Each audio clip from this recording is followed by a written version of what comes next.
Chapter 21, Border Town, 6.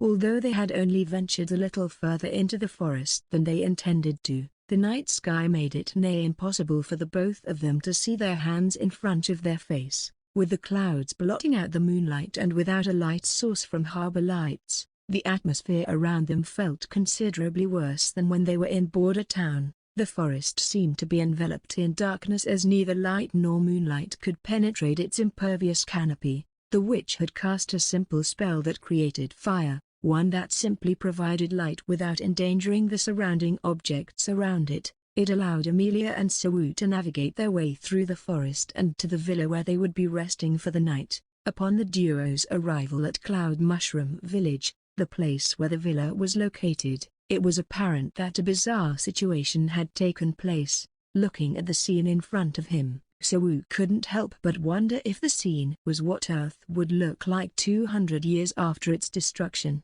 It was just as the lady had mentioned before. Scenes of trees growing in weird places could be seen all over the village. A tree had managed to sprout in the middle of a mansion and smashed its way through the roof. Another had managed to sprout in the middle of a street, whilst another was towering over the wreckage of a demolished house. Oak trees that had managed to grow past the height of 50 meters dotted the residential district as their canopies loomed above them. On their way to the villa, they chanced upon the sites of the devastated village and eventually arrived on a street where the cobblestone had been covered with acorns. They arrived before a villa, a building that stood out amidst the residential district. It was the only building that still retained its lights. After navigating the twists and turns of the ruined street, the duo's face was filled with bewilderment as they gazed upon the structure. The villa they were searching for just so happened to be suspended in the air, dangling in the middle of a 20-meter-long tree.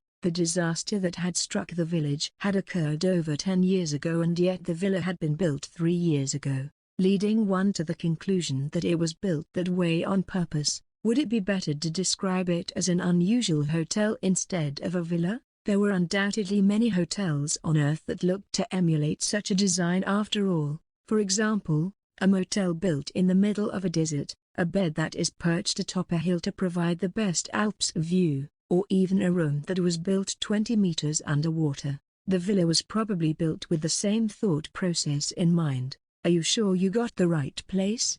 Although it looks small on the outside, the interior has spatial magic cast on it, expanding its space. Looking at the small villa in front of them, Sawu struggled to believe Amelia's words. Surprise could be seen in the duo's eyes as they stared at the floating structure in front of them. The villa seemed to dwarf the duo from their point of view. Amelia lightly kicked off the ground, looking like an angel soaring up to meet the heavens. As Sawu clambered up the ladder that had been conveniently lowered from the entrance of the villa, a sense of dread crept into Sawu's heart as he made his way up the ladder. He had never seen a ladder possess such height in his life as the one in front of him after all. Meanwhile, after a brief struggle, Sawu managed to reach the top of the ladder where he was confronted by none other than Amelia. It looked as if she had seen into the eyes of Cthulhu himself as her eyes were laser-focused on the open door of the villa. 1. E/N. The author didn't use Cthulhu, but it was the best analogy I could find. Come at me. What's going on? Sawu, who had rushed to her side, stood shell-shocked as he looked at the peculiar situation that had developed in front of him. A broken bar, a broken bar, a broken bar, a broken bar. Instead of the wide-open interior of the villa that they had come to expect, the space in the villa was exactly as they saw from the outside. No spatial magic had been used to artificially increase the space within it. In fact, if one of them wanted to know the whereabouts of the other person, all it would take was a simple glance to identify their position. The shabby exterior of the villa did not reflect its modern interior. The treehouse was built with state-of-the-art equipment and made to resemble modern flats, commonly found in America. Not a speck of dust could be found as the duo peered in. Unlike the traditional style of Jaina, the villa's interior looked akin to modern hotels. However, it was not without its flaws. A pink candlestick illuminated the room with a seductive atmosphere, and a large bed could be seen occupying a space in the villa. Hanging over the bed was a mirror, which allowed anyone lying down on the bed to have a bird's eye view of anything that might happen. And that wasn't the worst of it. The only thing that separated the bathroom and the bedroom was a transparent glass wall. Could it be any more obvious that this was a love hotel? Soo was lost for words as Amelia remained silent, her thoughts unknown. Not a word, janitor. But I haven't even said anything yet. Don't even think about it. Amelia had a faint suspicion of the identity of the perpetrator behind this event. Her friend was the only suspect in the equation after all. Heaving a sigh, she raised a hand to rub her forehead. She could feel a headache start to set in. Her first priority was to explain the situation to Soo so as to avoid any suspicion. Pausing for a moment, Amelia turned to look at Soo. Just so you know, this is the first time I've been to this villa. I know. Amelia's surprise wouldn't have been this exaggerated if it wasn't her first time visiting the villa. In fact, she was even twirling her hair as she spoke. This was neither prepared by nor requested by me. I'm as surprised as you. I hear you loud and clear, Associate Professor. The flustered expression that hung from Amelia's face made the experience all the more worthwhile. That's good to hear. Removing his shoes, Soo entered the villa and slipped into a pair of slippers that had been placed at its entrance. Shutting the doors, a tingling sensation could be felt through Soo's body. The realization finally dawned upon him that he was in a love hotel with Amelia. He pondered on whether this was a sign from Amelia, a green light if you would. After all, they did intentionally venture into Border Town today, without any other company, almost a broken bar like a date. She had even worn sexy lingerie and had treated him quite well the entire trip. The portal was conveniently broken, and she conveniently had a friend's villa, which had quite the romantic atmosphere, to stay in. She was a witch after all and possessed the dignity that came along with it. Amelia's pride wouldn't have been able to handle it had she been the one to make the first move. He wondered if this was her way of seducing him. Soo shook his head while his fuzzy mind was running wild. Shaking his head, Soo tried to clear his mind of the thoughts without any success. Fuck a broken bar, that can't be true. Soo wasn't sure if there was a third party pulling the strings, but he knew for a fact that Amelia had no reason to pull off a stunt like this. She wouldn't have needed to create such an elaborate plan to drag him under the sheets to play the devil's tango with him. Soo was incredibly cautious, his eyes focused on a blind spot on the wall. He didn't want to risk offending Amelia with a peek at her figure. Using bodyweight exercises or going to that happy place in his head, Soo tried to distract himself. He was doing well until the sounds of water hitting the toilet floor tiles reached his ears. It was the sound of running water sliding off Amelia's body. After becoming a witch, one would gain freedom from a multitude of things. A branded witch would acquire a spiritual body which transcends their mortal bodies and free themselves from the shackles known as the law of nature. The spiritual body would free them from aging, sickness, and hunger. It'll remove the need for consumption to survive, sleep, and even the need to remove any digestive byproducts. The only flaw was that the body was unable to regulate its owner's temperature by will. Unsurprisingly, that had been solved by magic. Despite all that, witches continued to enjoy mouth-watering delicacies, sleep in soft comfortable beds, and clean themselves in the most luxurious bathtubs they could find. Their greed as humans would still remain even after becoming witches. The same could be seen with Amelia, who had entered the bathroom and bathed herself. The sound of running water slowly came to a stop as Soo noticed splashing sounds coming from the bathroom. Unable to keep his eyes away for any longer, Soo shifted his head in the direction of the toilet slowly.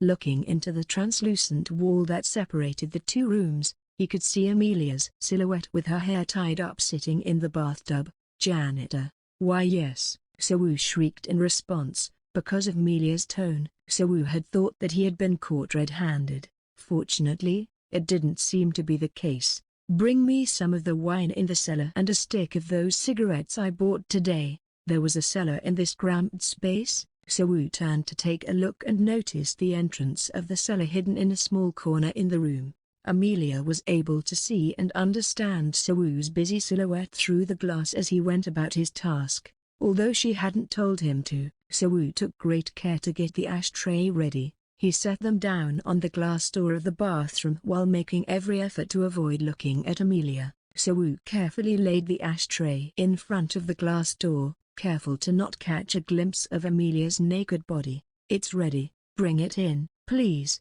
It didn't end there, however. Amelia had proceeded to order him to enter the bathroom where her naked body lay. "What? I can't do that." So struggled to keep his composure. He was sure that this was just one of Amelia's traps. If he truly did enter the bathroom, choosing to follow her orders, a terrible punishment would surely befall him. It wouldn't be strange for her to say, "A filthy slave like you dares to cast his gaze upon a witch's body? I believe castration is in order. I'm not going to repeat myself. Get in here." Amelia fell silent after issuing the order. Taking a deep breath in, So planned out his next actions. It was simple really. All he had to do was go into the room, focus his gaze on the floors, and hand the bottle of wine to the bathing witch. Then, "If you'd excuse me," So entered the bathroom with his head bowed. The bathroom was filled with steam, largely caused by the candles whose flames were fluttering in the turbulent air. A rosy fragrance lingered in the atmosphere. The first thing that So noticed was that Amelia had placed her clothes and underwear into a basket on the bathroom floor. They were all neatly folded up, and at the very top lay her very mature lingerie.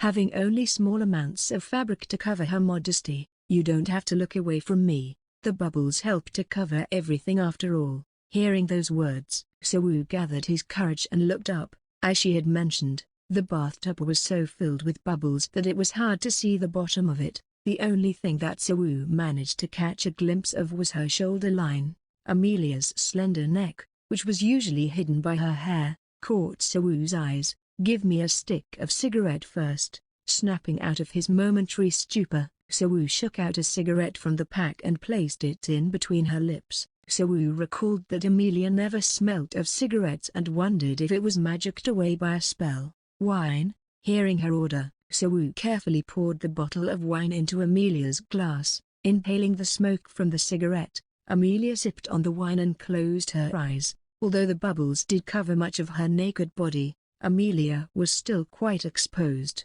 Her bosom, milky white arms, and silky armpits came into So's view. "Janitor." "Yes, I'm listening." "Have one for yourself as well." "All right." So hurriedly placed a cigarette into his mouth. It seemed as though the cigarette was quite the effective method in tamping down the persistent sexual desire that distracted him. "You won't reject it this time, will you?" "Hey, a broken bar number. I'll listen to you this time because you also listened to my request." Associate Professor. She could have quickly stemmed the root of her annoyance on the dock had she killed the middle-aged man that had humiliated her, and yet she had accepted So's plea to not extinguish the man's insignificant life. "I heard that you were a pretty good mathematician before you came here. Is that true?" "That's right." If they actually went into the details of the matter, they would find that he was only ever a promising mathematician. More than that, it was truly surprising for Amelia to be aware of the background of a measly slave. It didn't take him long before So realized what this conversation was leading up to. "I'm in need of an assistant who can both organize and manage my research materials." "Excuse me, as I've mentioned 5 years ago, I'd like you to be my exclusive slave."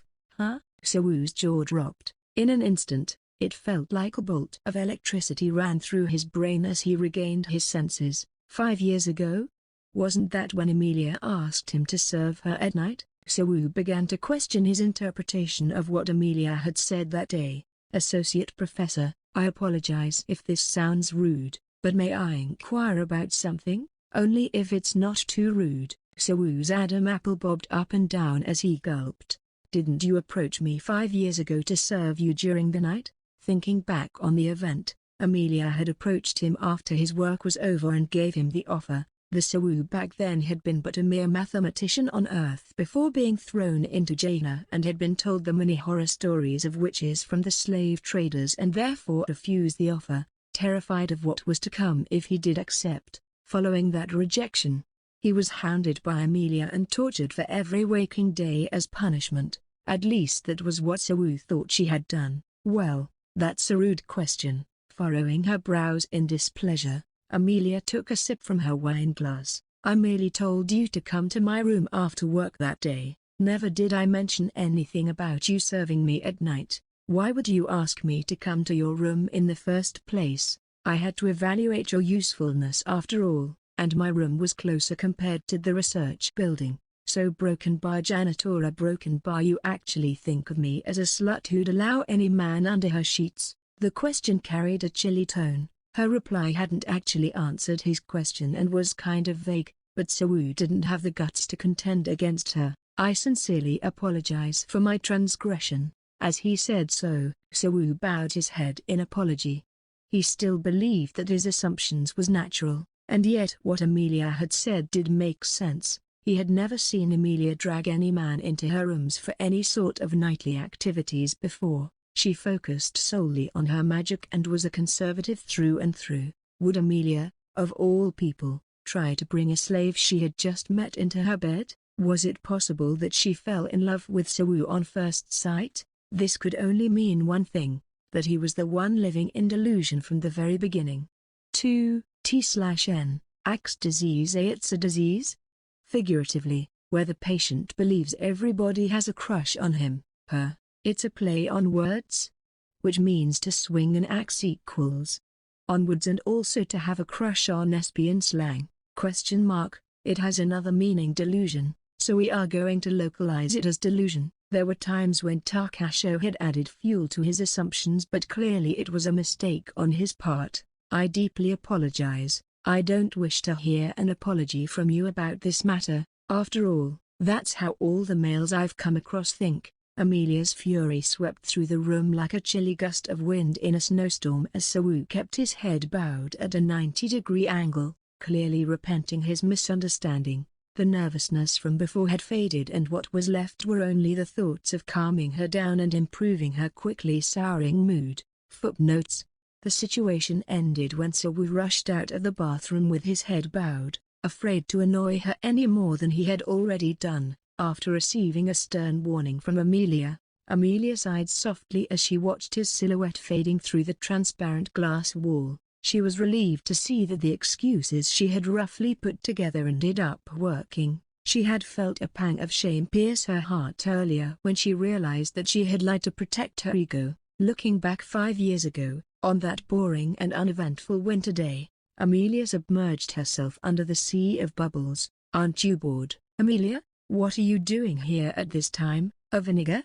Oh, our broken bar, I'm just here to kill time. You're really annoying, you know that?" Sophia's crow that Amelia was responding to, had been visiting the research building non-stop lately. Its wingspan was so large that it could cover the length of an entire monitor screen. The crow, after being swatted away like a fly, flapped its wings and perched itself atop a stand. Sophia had been sending her crow to the research building recently and it was beginning to disrupt Amelia's research. What's the point in studying for 20 hours every single day when you're already 2 paths ahead of your predecessors? The reason she died was due to my accomplishments. I can't let her death be in vain. Kai's so evil. Upon hearing the remarks, the crow's eye blinked as it shook its head from side to side.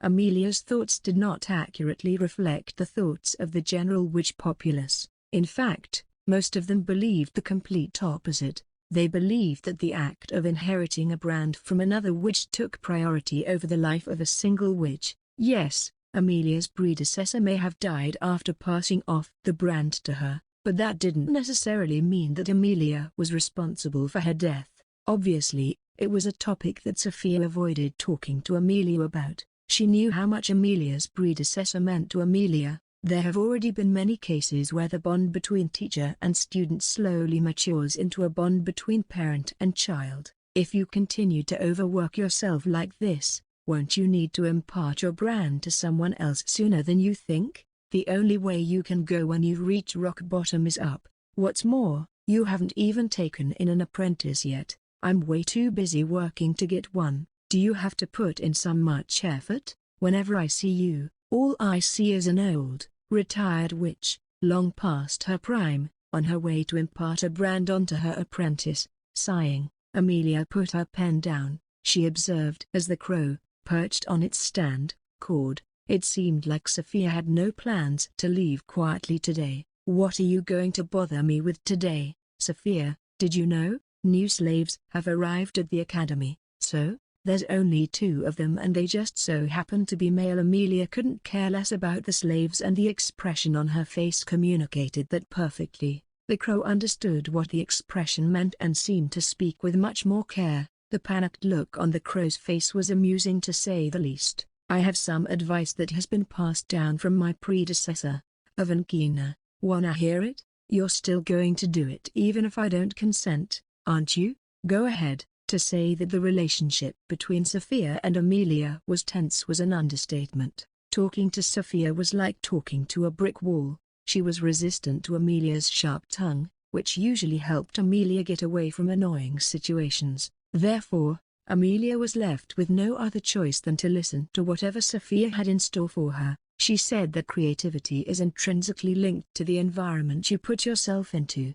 Be it if you cage yourself in a narrow mindset or a cramped environment, you will never be able to generate creative solutions to your problems. How long have you been trying to solve this part? A broken bar. After numerous visits, Sophia noticed that there was something wrong with Amelia's research. She had been trying to create a magical circle for months now, and yet no progress had been made. She had been missing an essential factor in the building process. It was clear to see that Amelia spent all her time focusing on creating the magic circle and forgot to alter a single variable, leading to her suffering. "See, it's because you've been stuck in your room for so long, working on the same problem over and over again. You have to realize that the connection between the A input and A output will always be equal, just like in the case of your research. So wouldn't it be okay to occasionally adjust your mood?" "So, the reason you're here every day is to change my mood?"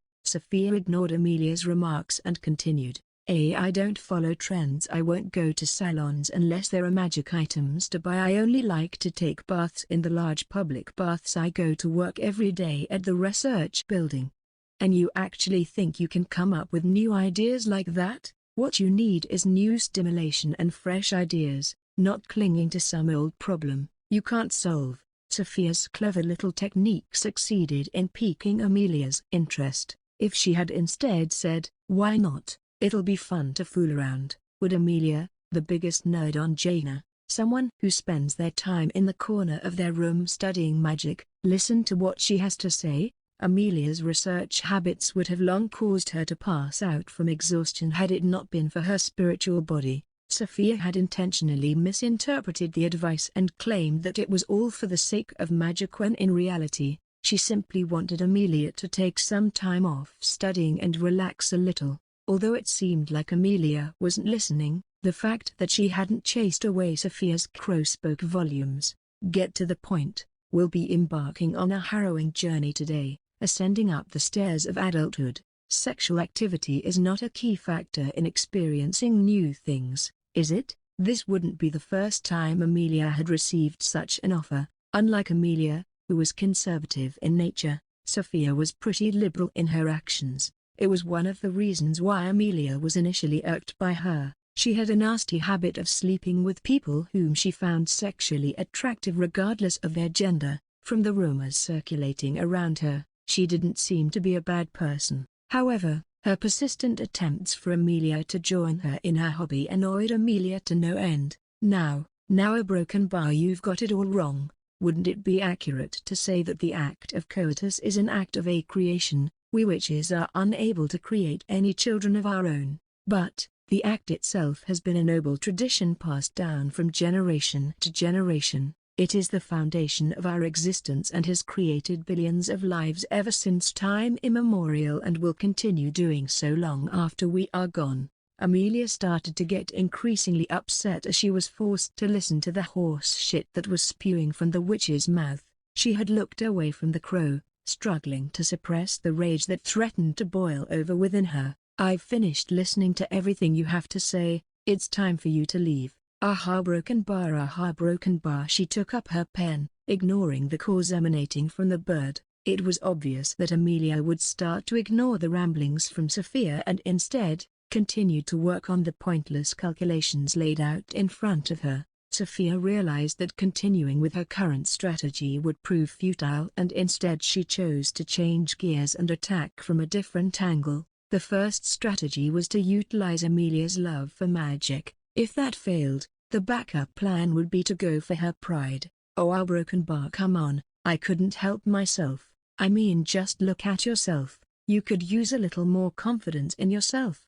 Broken Bar, you're both gorgeous and beautiful. It's just that, you won't ever be as feminine as me, but there should still be men out there that don't care about that, right?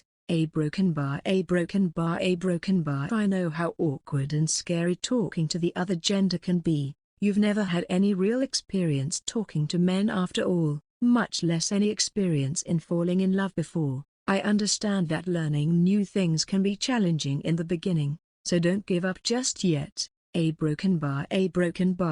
Sophia continued talking to no one in particular and began her attacks on Amelia's ego. The hidden connotation behind her words meant that the reason Amelia couldn't meet a man was due to her lack of confidence in her appearance, and also because she doesn't have the guts to approach anyone she found sexually attracted to. As expected, it all worked out in the end. Amelia's eyebrows twitched slightly as she struggled to contain her composure under the onslaught of sharp remarks. Sophia avoided going overboard with her remarks and intentionally made the remarks with Amelia's bottom line in mind, in order to avoid bruising her ego. As someone who was as stubborn as the previous Marigold, it would be more effective if Sophia slowly stimulated her drive to win. Men will still flock to you because of your childlike appearance, and I have to say, you are really cute, even from a woman's point of view. All it took was for Sophia to mention the word childlike just like that. Amelia was caught hook,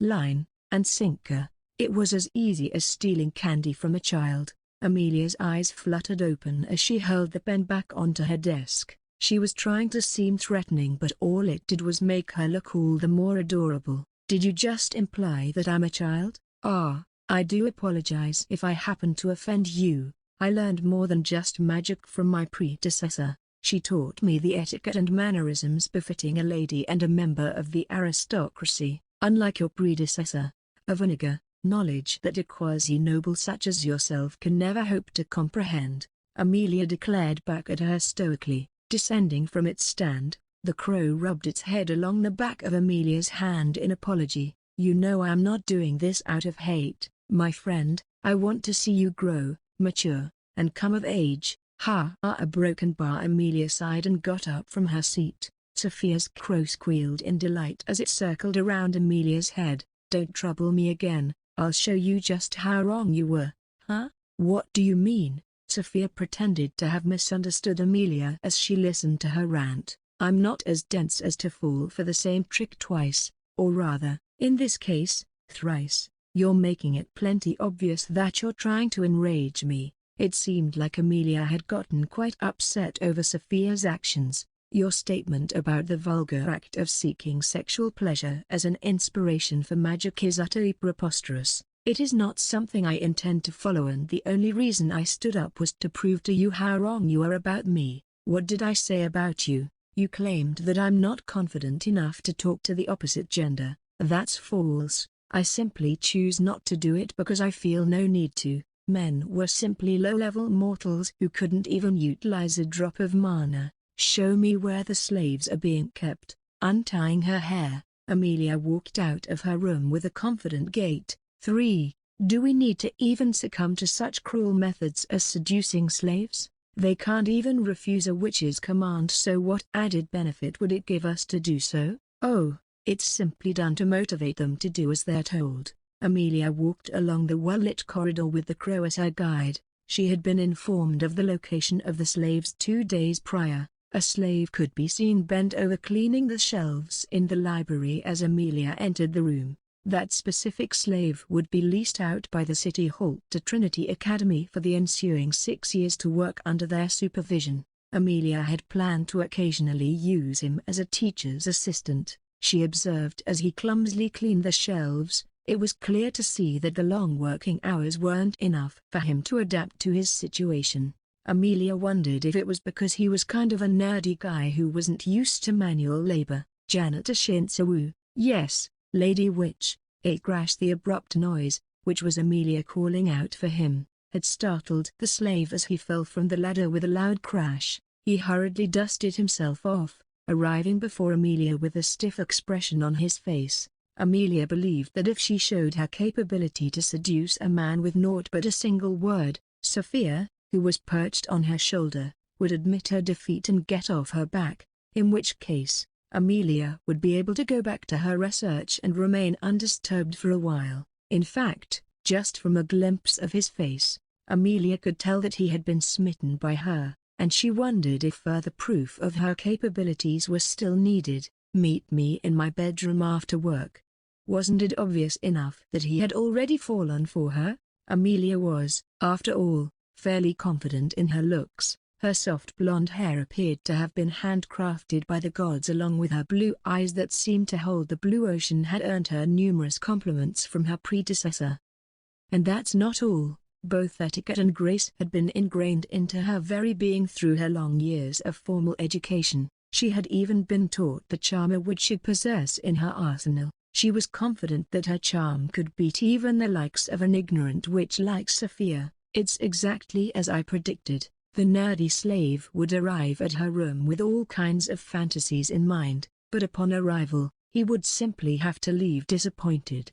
She thought herself smart enough to not associate with a man whom she had never met before. The interaction in itself would be proof enough for Sophia to get off her back. "I apologize," which was why the following words that came out of the man's mouth became all the more surprising to her. He apologized profusely, his head bent at a right angle. Cack cack cack cack. The crow that had been quietly perching on Amelia's shoulder fluttered its wings, unable to contain its laughter at the sudden turn of events. Amelia could feel a heat rise through her face. Her mind went blank at the sudden realization that she had just been rejected by a mere slave. Insert Giga Chad? Having received the unexpected rejection from a slave, a grim aura surrounded the witch as Amelia made her way back to her room. Since they left the library till the moment they arrived at Amelia's room, Sophia, who was speaking through the crow, had been cawing non-stop. Usually, the crow would have been silenced instantly using magic by Amelia, and yet the series of events that had just occurred had left her distracted and she couldn't be bothered to do so this time. Why?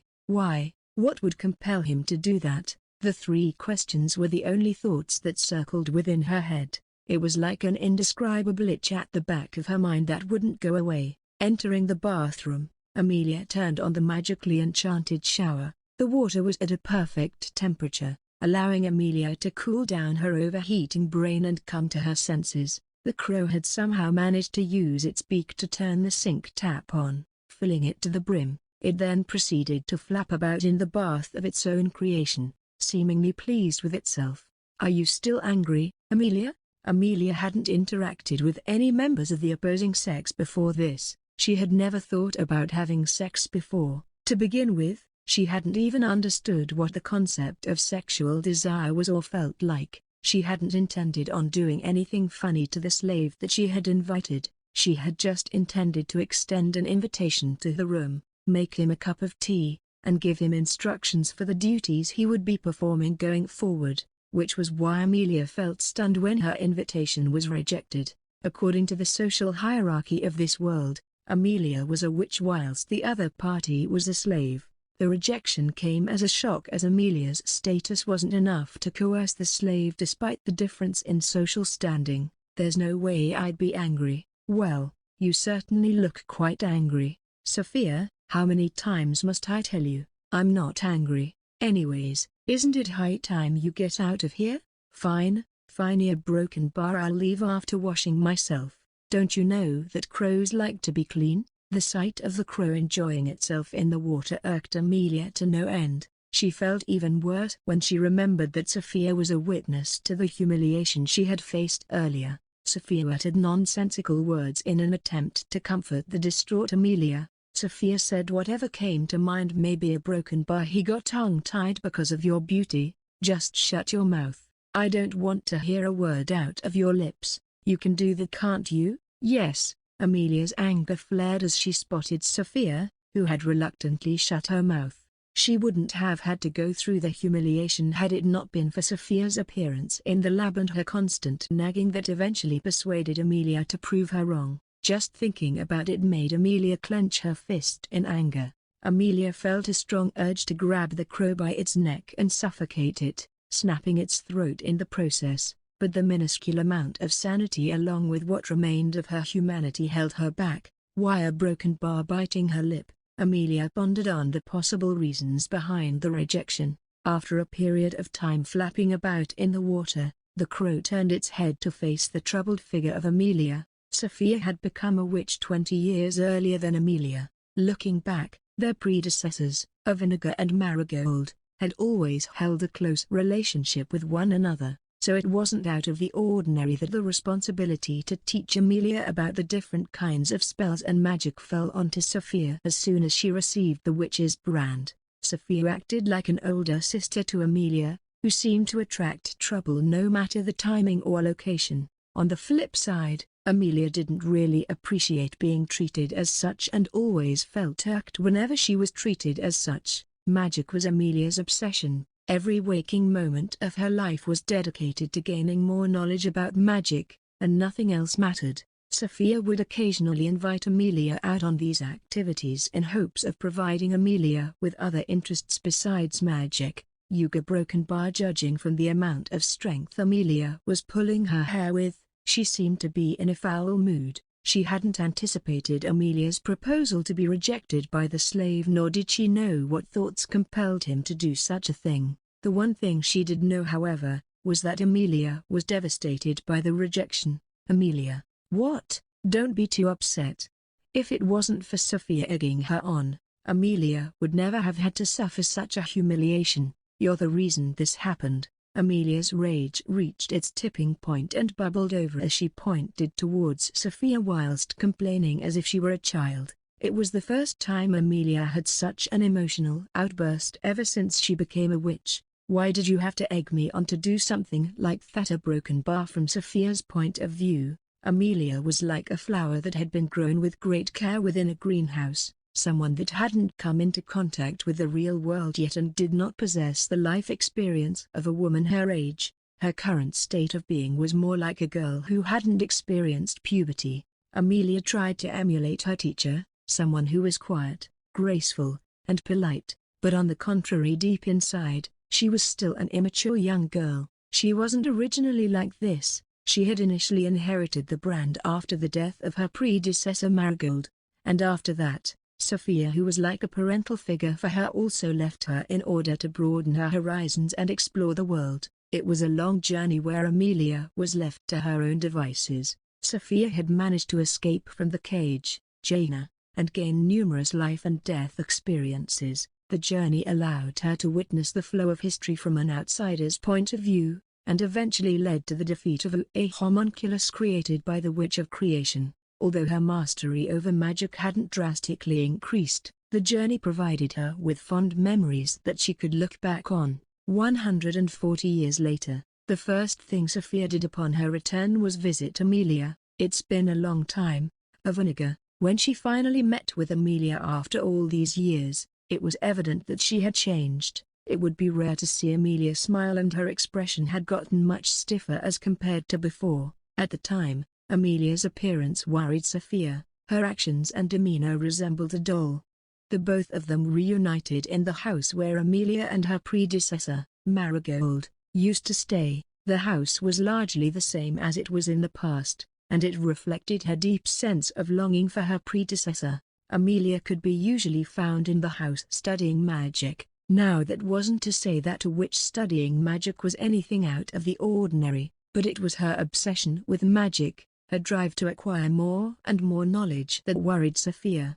She never left the house and thus never got the opportunity to forge new relationships and interact with people in the outside world. She had sacrificed a century of her life, locked up in a small, cramped room, purely focused on her pursuit of magic. The more Sophia observed Amelia, the more she realized that her passion for magic exceeded ordinary curiosity. To begin with, Amelia didn't get along with other people. Her teacher, who was like a mother to her, had suddenly disappeared from her life. Even Sophia, the one person that understood her the most, left her behind to expand her horizons. Amelia channeled energy into the pursuit of magic in the hopes that she could distract herself from the loneliness and suffering she was experiencing. As an apprentice witch, Amelia hadn't been very confident in her magical abilities, thus, it made it all the more difficult for Amelia to understand the concepts of magic. She worked herself to the bone and at times, one would mistaken her studies for self-harm. Amelia, who was once thought to possess no magical talent, had put in a lot of effort into her magical studies, and over the years she successfully increased her realm by 2 levels in the span of just 140 years. How lonely must she have felt during that period of time? How much pain did she have to experience? "Why are you crying?" In an attempt to hold back her tears, Amelia ducked under a pile of paper. Although she tried to not show it, Sophia understood that Amelia was relieved to finally meet a familiar face after so long. Rushing forward, she attempted to hug Amelia but was pushed away by her, who acted as though she was disgusted by the physical touch. But despite that, Amelia still held on to Sophia and didn't let go. Looking at the scene that had just unfolded, Sophia wondered if she should have taken Amelia with her out into the modern world. Would the situation have been better had she returned from her trip at least once to visit Amelia instead of getting distracted by the wonders of the modern world? Sophia lamented in her heart, regretting her decisions. "Come with me to the academy. You don't have to do your research in this room alone." "But why? I like it here." When she was rejected, Sophia forced herself to swallow her guilt and spoke. Sophia was the one who recommended Amelia to be an associate professor for the academy and was also the one who pulled Amelia out of the dark and dingy room. "You might get a fresh new perspective on magic there." "I'm not interested." Of course, Amelia had initially refused her offer. It would be too hard a task for Amelia to leave the nest where she had spent the majority of her life in. It was also the place where most of her memories of her late predecessor were made. "Amelia, try this cake I bought from one of the pastry shops. This dress was tailored by Flora's dressmaker. Isn't it stunning? It's perfect for you, isn't it? This is what's called a cigarette. It's good to smoke it whenever you get a headache." Sophia attempted to lure her, someone who was stuck within the nameless forest of Jaina, with all sorts of exotic goods, commodities such as sweet desserts, pretty clothes and even cigarettes were used. Amelia did not, of course, follow Sophia out of snobbery, but as a result of Sophia's convincing, which bordered on courtship, she begrudgingly agreed to take a job as an associate professor at the academy. "Would you like to accompany me to the Abundance Festival?" "Amelia, I'm not interested." "Don't you want to explore the modern world? Who knows, you might be surprised. My teacher spent her entire life here in Jaina. I'm sure there's nothing that would benefit me out there." She had spent her entire life devoted to magic, thus it would be difficult for her to change her habits immediately. "Leave me alone, I'm busy." Even after leaving the house where she and her teacher had lived, Amelia continued to devote all her time and energy into magic. If it wasn't for Sophia, dragging her out of the house, she would have repeated the cycle over and over again until it was time for her to pass down her brand. 5 years had passed since then. Lost in her own world of regret and suffering, 5 years was too little of a time for her to fully mature. She tried to imitate her esteemed predecessor and act like an elegant witch, but all efforts to do so proved to be for naught. Amelia sulked easily, was as stubborn as a child, and would get flustered in unexpected situations. How dare he? A broken bar, just a mere slave. A broken bar. In Sophia's opinion, Amelia's current mood was a huge improvement as compared to the person she was before. As compared to the Amelia from before, lifeless and dull almost like a paper doll, she was much better at expressing her emotions now. People mature through their life experiences, be it through sorrow, love, or anger. Sophia herself had already learned these life lessons from the time she traveled around the modern world. "I will never forget this disgrace." A broken bar grinding slightly, Sophia regained her composure upon hearing Amelia's dramatic monologue, although it was a rather refreshing sight to behold as Amelia, who rarely expressed her emotions, talked to herself like that. It would be wise to calm her down now. Sophia slowly made up her mind to calm her down.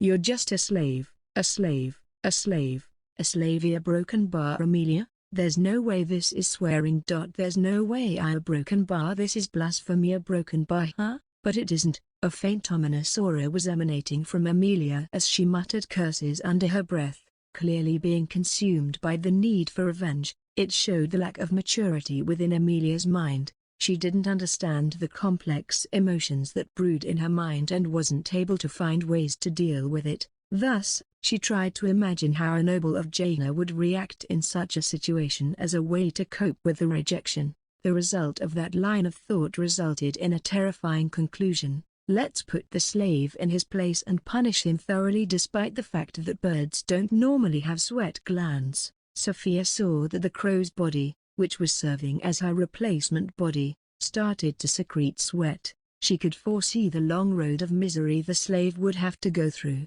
Magic. Sophia pitied the slave. Despite being kidnapped and made a slave, he still had to go through the upcoming trials and tribulations. "I'm sorry." Walking out, Sophia left without another word. She knew that Amelia wasn't a harsh person by nature and would never intentionally harm the slave, thus she didn't try to calm Amelia down. The bathroom closed as Amelia angrily muttered under her breath, "I'll make an example out of you." Amelia was taking a particularly long bath this time, and Sawu, who had been kicked out of the treehouse, was puffing on the cigar that had been offered to him earlier. Sigh, that was tough. Or broken bar. All of the events that occurred today with Amelia were somewhat surprising to him in many ways. Up till now, she had consistently been harassing Sawu but had abruptly changed her attitude toward him. If he had remembered back to the conversation from the night he had first met her 5 years ago, there was enough room for him to misunderstand what she meant. That day, she told him to come to her chambers after he had finished his work in the evening. The way she had told him to visit her late at night without providing him the reason behind the invitation, no man would assume that she was trying to make him her assistant. Takasho, who was always by his side and egged him on about everything, also played a major role in his misunderstanding of the circumstances, telling him things like, Amelia, a blonde who appeared to be an adolescent girl, had fallen in love with Sawu at first sight. Maybe Sawu himself really wanted to believe that she had really fallen for him. Along with the clear sound of rain, an embarrassing image flashed through his mind, when he had asked Amelia, "Didn't you approach me 5 years ago to serve you during the night?"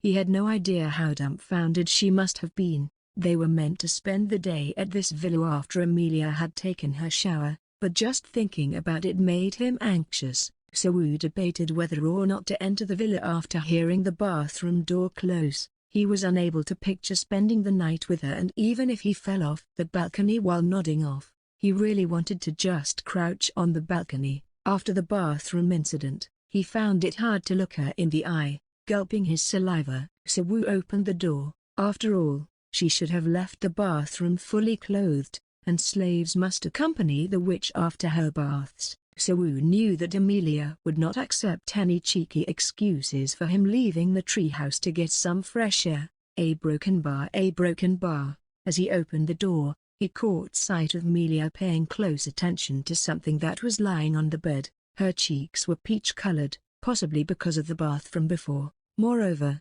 looking at her starlight-like eyes, it was clear that she was troubled by something. Sawu caught sight of the thing Amelia was staring at when he followed her gaze. What he saw was a piece of baby doll nightie. Amelia did not realize that Sawu had returned, so when she picked up the nightie, he was able to observe the design in more detail. Well, what should he say? It was a see-through nightie. It wasn't one of the cheap products sold in erotic costumes at adult goods stores. Instead, it was made with expensive fabric and would reveal her skin below as soon as she put it on. Amelia cocked her head as she carefully looked at it. Sawu immediately recognized that it was a nightie to please a man, but Amelia saw it differently. Because by Amelia's standards, a piece of clothing that showed her skin whenever she wore it, was useless and not an outfit. Since it was designed like a piece of clothing, he couldn't help but wonder what it was for. However, Amelia, who guessed that all this was Sophia's trick, soon figured out the purpose of the cloth. A squeak, the baby doll nightgown, rumored to incite lust in males, let out dying throes as Amelia tore it apart, despite never having been worn. It's a useless thing, a broken bar. Amelia shook her head as if she were perplexed, but before she realized it, Sawu was standing next to her, her body stiffened, holding the two tattered pieces of the nightie in her hands. As soon as she saw him, aha, broken bar, a pink flame rose from Amelia's hand and burned unceasingly. Please, wait a minute. Sawu instinctively crouched down, thinking that she was about to shoot the flame at him. Contrary to his expectations, it was the torn pieces of nightie in her hand that burned in the flames, containing temperatures of thousands of degrees. The nightie was burned so thoroughly that, by the time it was done, there was not even a trace of ash to be found, making it appear as though it had disappeared into thin air. Amelia then pretended that nothing had happened. The room is cold. Sawu, who had been watching everything since the beginning, realized that she didn't want to talk about it and feigned ignorance. This villa belonged to Amelia's friend, and she was probably a witch who was very fond of men. That's why the villa was decorated like a love hotel and contained those kinds of nightgowns. Really? I'll light a fire in the fireplace right away. This small design villa was complete with all the facilities one would need. When Sawu walked to the fireplace, he could sense that something wasn't quite right. Black smoke billowed through the windows created by the ventilation above the fireplace. What's going on? Sawu opened the window and climbed over the fireplace and looked down. He found the root of the black smoke. The pink flame that had previously burned the baby doll nightie swayed at the base of the enormous oak tree that was carrying the tree house. There, Miss Amelia, it was not an ordinary fire. The prominent flames created by her mana were soaring up the wooden poles with unbelievable momentum in search of anything to burn greedily. It looks like we're in big trouble. What's going on? We have to get out of here quickly. Where are we going to go at this hour? A broken bar flashing. The magnificent tree house had been consumed by the magical flames. Within 15 seconds of Amelia's question being answered, the magic to create flames was very easy. Fire, wind, earth, and water were 4 elements that the caster could easily express with a single pass. She didn't have to go through a complicated character transformation to create flames with her mana, since it was one of the 4 elements. Not being able to notice that the flame wasn't diminishing and that it was on its way to engulfing the villa meant that Amelia, who had reached the 22nd level within the hierarchy of witchcraft, made a mistake in trying to control the simple magic correctly. When Amelia flicked her fingertips, the flame that had been pushed into the villa with intensity, as though a flame radiator had been used to ignite it, vanished as if it had never been there. However, the villa that had already been burned by fire had been reduced to nothing more than ruins. As Sawu landed next to Amelia with the help of her magic, a broken barry crash boom. The tree, which had become charcoal all the way to the core, collapsed sideways. The villa was left in a miserable state after being destroyed, resembling the aftermath of a bird's nest after a typhoon. Miss Associate Professor, a broken bar, what shall we do now? A broken bar.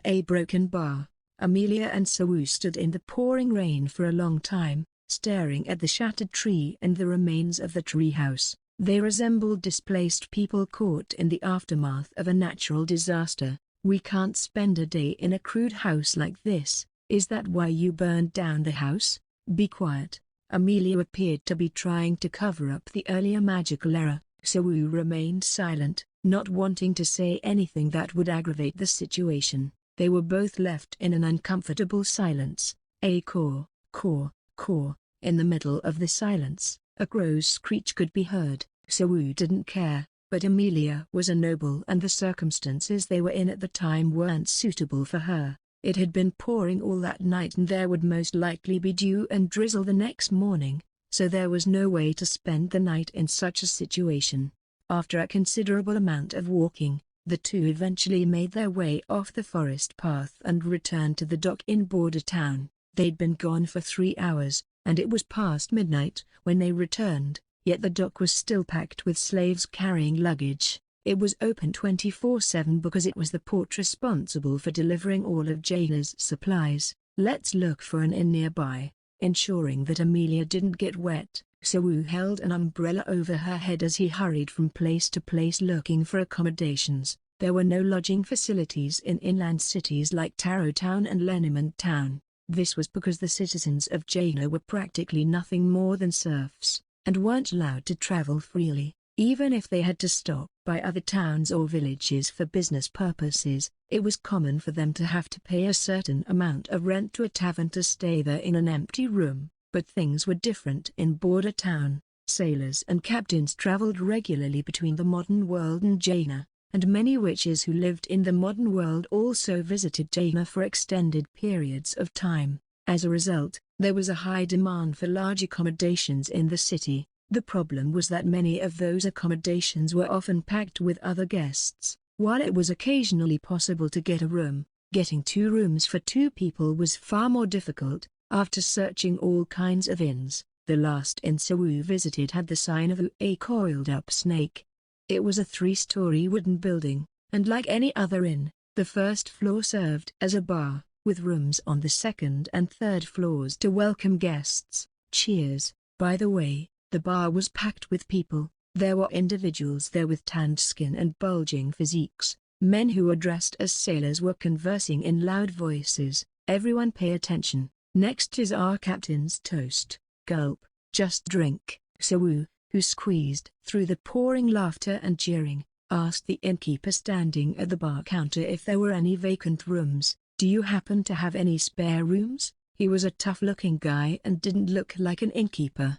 The innkeeper, while cleaning a beer glass and taking a puff from his cigar, looked at Sawu's face and responded, I have a room left, but I can't accept guests. If it's because I'm a slavey a broken bar, it's not that. The inn's been rented out by the Naga crew today. That wasn't good news. This was the last inn in town. Just as he realized the trouble he was in, an unexpected face popped up next to the bar counter. Innkeeper, aren't you being too hard on him? The person that had appeared was Larissa, the woman who had given him a blowjob in the store earlier today. She seemed to be in a good mood from drinking, and her face was inexplicably red. What are you talking about? Didn't you say you were going to have fun? But I can lend a bed to a person who seems to be in trouble and has nowhere to go. Well, then, I don't mind. The innkeeper shrugged, putting down the glass he was cleaning diligently. A day's stay in a double room, including breakfast,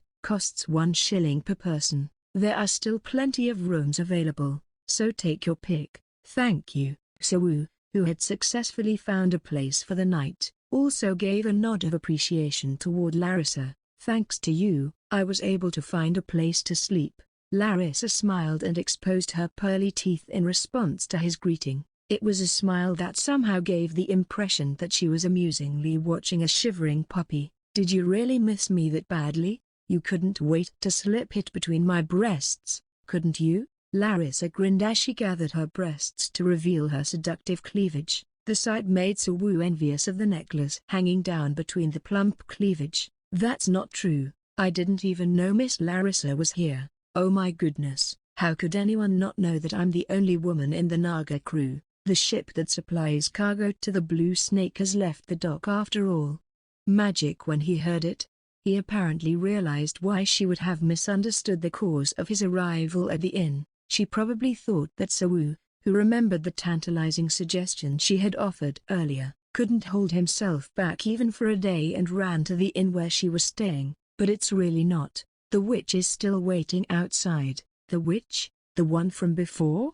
For a split second, Sawu noticed a subtle shift in Larissa's eyes. Pausing for a moment, she flashed a bewitching smile before returning to her usual expression. In any case, the witch is here to sleep, right? If you have time at night, feel free to come to my room. It would be troublesome if he kept Amelia waiting this long outside. Sawu looked around the room in a panic, clearly uncomfortable with the way Larissa was touching him when he noticed her savior. Larissa, you're trying to seduce another man? You don't have to lower your standards by that much. Come here. What could you possibly see in someone as pathetic as that kid? The husky voice belonged to a behemoth of a man. It wouldn't be an exaggeration to describe his body as a mountain of muscles. To an outsider's perspective, it seemed like if he ever had to fight a gorilla in hand-to-hand combat, he would be evenly matched with it. You look like a moron, Fyodor. It's nauseating to look at.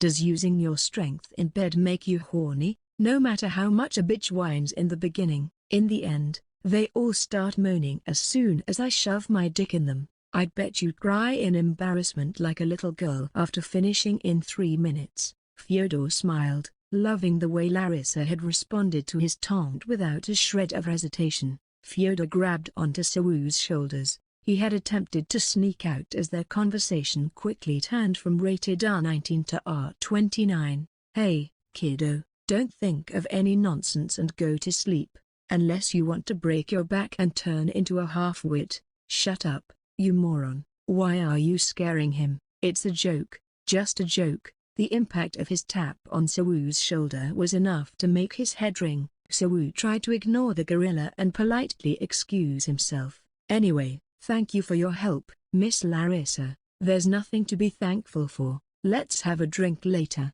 I'll take you up on that offer whenever I have the time. The sight of Larissa's waving silhouette slowly faded into the crowd as Sawu headed for the exit to pick Emilio up. When Sawu went back outside to pick Emilio up, it was obvious from her expression that she was tired of waiting and even looked ready to burn down the inn itself if he had come out just a bit later. However, he was afraid of what kind of punishment he would get if he were to tell her that, so he kept his mouth shut. What took you so long? My apologies. I had to persuade them to book a room for us, so it took a bit more time than expected. Amelia felt a tinge of guilt when she recalled how it was her fault they had to stay at an inn rather than a villa in the first place. Despite always being able to think rationally without letting her emotions get involved, Amelia was frustrated at the fact that she was always unable to express her true feelings and end up lashing out as a result. A broken bar. What are you all staring at? Don't mind me and carry on with your business. Ha ha ha. Nah, I just got a bit surprised for a moment there. Sawu, having already stopped by the bar with Odile the other day, anticipated how people would react when Amelia entered the inn. The loud chatter would come to a halt as every patron can't help but admire Amelia's bewitching beauty. However, Sawu's prediction had partially missed the mark. Their attitude was a lot bolder than he expected. Not so much as a glance was spared towards Amelia, despite her being both a witch and an aristocrat. Although the majority of the sailors did give Amelia's attractive figure a passing glance, they quickly avoided eye contact soon after as if they were reluctant to draw her attention or make her upset. Even then, however, there were a handful of brave individuals still willing to secretly peek at her alluring face and figure. Our room is this way. Sawu attempted to lead Amelia towards the stairs, but Amelia ignored him and instead settled down at an empty table in a secluded corner of the bar. First, let us have a quick meal. The innkeeper, who had been diligently wiping a random cup behind the counter until just now, made his way over in a hurry to her table the moment Amelia took her seat. To Sawu's surprise, however, the innkeeper spoke to her in a manner that was considerably less than polite. I'm so terribly sorry, but it looks like this is much too noisy of a place for such a noble witch such as yourself to stay. Sailors are well known for being as stubborn as they are loud, so there's not much point in trying to keep them silent. I will personally deliver the food you order, so please do me a favor and wait in your room until then, okay? Not only were his words heavily laced with sarcasm, but he had even gone so far as to tell her to leave in order to not ruin the mood, albeit in a very roundabout manner. Sawu was surprised to see someone behaving so arrogantly in the presence of a witch in Jaina, as he had never encountered such behavior before. I don't enjoy the smell of food on my bed. Please serve me the food here. I promise that I'll pay you fairly. Amelia's fiery personality made it difficult for her to give in. She pulled out 4 shiny gold coins and looked up at the innkeeper, who appeared to be twice her size. Seemingly troubled, the innkeeper scratched the back of his gradually balding head. He quickly picked up on the fact that Amelia was a stubborn person. With this amount, I'll still have change left over even if I gather every ingredient in the warehouse. Just one will suffice. Hey, chef, 1 special course. Put your back into it. It needs to be worth a gold piece. The innkeeper only took a gold coin from her and ordered the chef in a loud voice into the kitchen. He had mentioned that they would be served a special course, something that Sawu wasn't expecting to hear from a bar in Jaina, somewhere most bars wouldn't even have a decent menu. Sawu believed that their inspiration for these dishes must have come from contemporary ideas in the modern world, given their proximity to it. A short while later, the chef's special course was prepared and placed on the round table. The most eye-catching dish that was served was the huge steak, which was already dripping with blood and gravy before it was sliced. However, that was the end of the meat dishes, and instead, a variety of seafood foods not commonly found in Taro Town were served. Among them was a dish called gambas, prepared using king prawns mixed with scallops and cooked with a spicy sauce.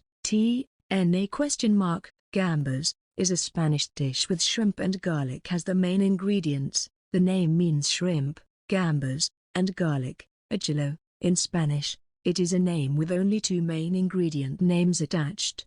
Perhaps because the name is rather long, it is often just called a gambas in Korea. Alongside the gambas was a sizable lobster that had been cooked whole, along with a grilled fish head. That wasn't the end of things. The remaining space left on the table was entirely covered with around 13 different kinds of dishes. Enjoy your meal. The chef, who had personally delivered the food directly onto their desk, retreated back into the kitchen as Sawu struggled to wallow his droll after seeing the wide range of delicacies laid out before him for the first time in his 5 years of slavery. Thank you for your kindness. I am truly grateful for your generosity, Miss Associate Professor.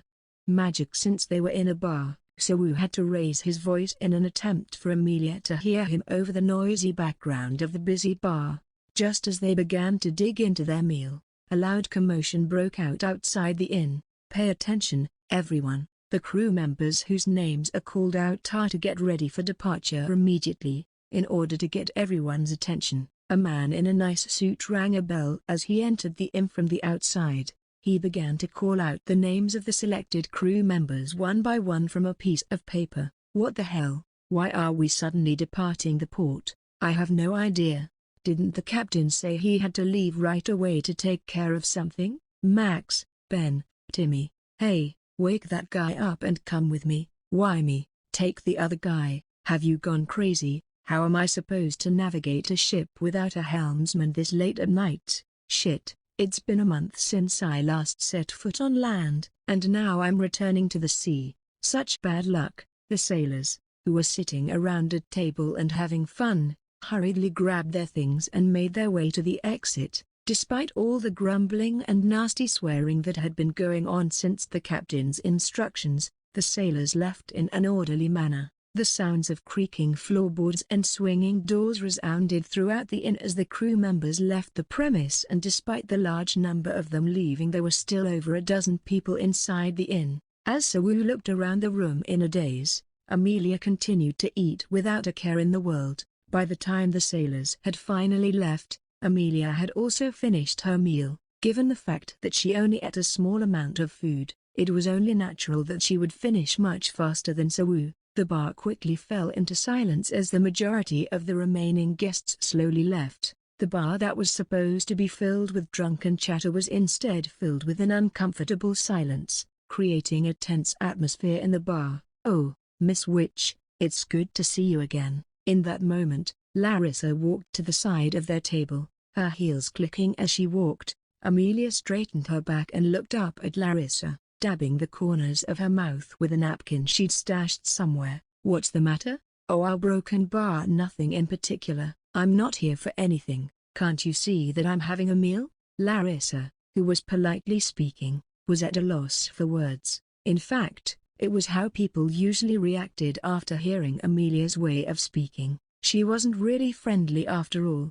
A broken bar. I actually brought some good wine for the after party. But with the sailors leaving for their voyage, there aren't enough people left to share it with. Larissa took out 2 clean wine glasses and placed them on the table. She deftly poured the wine into the glasses after uncorking the wine bottle. This is an expensive wine imported from the modern world, well suited to the tastes of Lady Witch. Amelia kept an eye on Larissa's behavior as if to gauge her true motives. Given that Larissa ran a store targeting the nobility and Amelia belonged to that class, It was understandable for Amelia to have doubts regarding the reasoning behind her actions. It was definitely not an act done out of impulse. I apologize, but there is nothing I can do to help you in this matter. I know, just take it as a token of sincerity. A glug. She started to delicately pour the red wine into the glass. The lingering aroma of food couldn't compete with the fruity aroma of grapes wafting over their nostrils. Larissa not only filled the wine glass for Amelia but also for Sawu as well. I hope you have a nice time. As if she was done with her business, Larissa took the bottle and poured out the remaining liquid for the sailors around her. People were behaving normally around Amelia, and somehow she didn't seem to mind the situation she was in.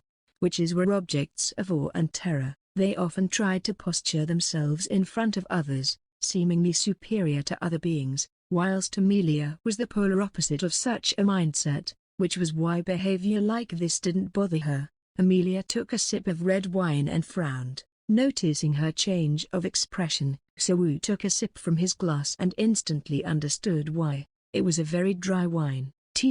Another reason a glass of wine is called dry is due to it having no residual sugar. Amelia, someone who enjoyed sweet tastes, did not like how it tasted. I'll go to our room first, come up after you've finished eating. Although the flavor of the wine wasn't to her liking, Amelia finished her glass without hesitation and stood up from her chair. Oh, I'm almost done eating. Please wait a little longer. There's no need for you to be so uptight when eating. Treat this as your reward for your hard work today. Today's hectic schedule of racing about without a break was worthwhile in light of the reward he received, and I don't think I've heard your answer yet. What do you think about being assigned as my assistant? It turned out that she had not forgotten her offer for him to work as her assistant. Sawu, who thought he had lost all opportunities as a result of his earlier slip, was given an unexpected second chance. I'm willing to guarantee you the convenience you have now. She assumed he was reluctant to accept her offer because he was concerned that becoming her assistant would further restrict his already limited freedom. As a result, she made certain to reassure him about giving conveniences. Sawu was able to feel his tensed mind unwind as he came to the realization. 5 years ago, Amelia wanted Sawu, who was a mathematician in modern times, to be her assistant. Sawu had mistaken the offer for a proposal to serve her in bed at night. He had been conditioned by slave dealers to believe that witches were insane and dangerous, so he rejected the offer as he felt like it was unsafe. Since being rejected by a slave, Amelia had consistently tormented Sawu. Her abrupt improvement in her treatment of him was due to her desire to make another offer for him to work as her assistant. Her plan was thoughtfully laid out. Sawu replied without much hesitation, "All right." After all, he just had to put up with it for just 1 more year. If he became Amelia's exclusive assistant, he might have fewer tasks to do compared to now. Even if he wasn't sure exactly what he would do, this would give him more time to study magic, and he might be able to complete the magic to get out of jail faster. He had nothing to lose by accepting the proposal. Upon hearing Sawu's answer, Amelia nodded slowly, as if she was satisfied. She didn't show any emotion, but for some reason, Sawu was able to sense her mood. Good decision. I'll see you tomorrow. Amelia went upstairs to the guest room. Perhaps it was her generosity that allowed him to eat to the end. Due to his status as a slave, he hardly ever got the chance to eat such delicacies. On top of that, it was a difficult process to get seafood inland, but I am grateful for that. After noticing that Amelia had gone upstairs, Sawu began to focus his attention on the delicacies laid out in front of him. "Hey, kiddo." Just as he was about to crack open a lobster shell with his fork, a figure sat down in front of him with a thud. It was Fyodor, the muscle-bound man who had caused a commotion earlier, who sat down loudly in front of the table. "What's the matter?" Gulping down the glass of wine, Sawu smiled at Fyodor, his teeth showing. "You're a paramour, aren't you?" Paramour, that damned title. Sawu had no idea why he was being constantly named a paramour, especially since he had never held hands with Amelia before, let alone sex. "No, I'm not," Sawu said curtly before picking up a lobster and eating it. There was something unsettling about him. Sawu decided to eat quickly and head upstairs to avoid the man, but he soon regretted the choice. When the UN-evolved gorilla man had sat down on his table, Sawu had immediately considered leaving the table. "What do you mean by no?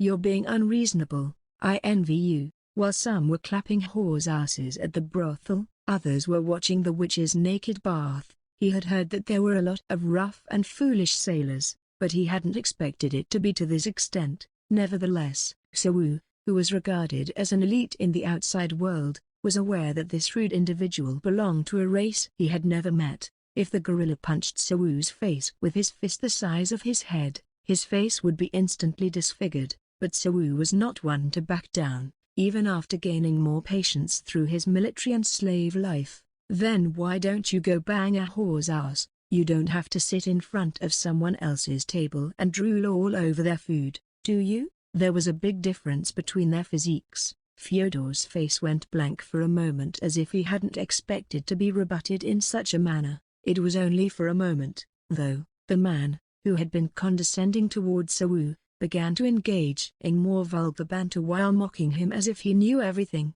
"I've come to hear stories about a paramour who clings to a witch and who often gets pampered by her." Fyodor dragged his chair and tapped Sawu on his shoulder. "Hey, kiddo, talk to me. How do you do it? There's no need to keep secrets from brothers, is there? What's it like to fuck a witch? You look young. Have you even gotten pubes yet? Are you fucking crazy?" Sawu was speechless. Amelia was a witch. If Sawu was actually a paramour, he could report whatever the Muscle Mountain had said. He was confused as to why the man would be so rude and arrogant towards a witch. Was he drunk? "What's the color of her nipple, huh? Come on, why are you staying silent? Don't you know that you get to know someone by telling them something interesting about yourself?" The sight of this man, who spoke of all kinds of insidious sexual harassment against Amelia, made him feel sick and caused him to lose his appetite. Not wanting to aggravate the situation further, Sawu pushed Fyodor's arm away as he finished his meal.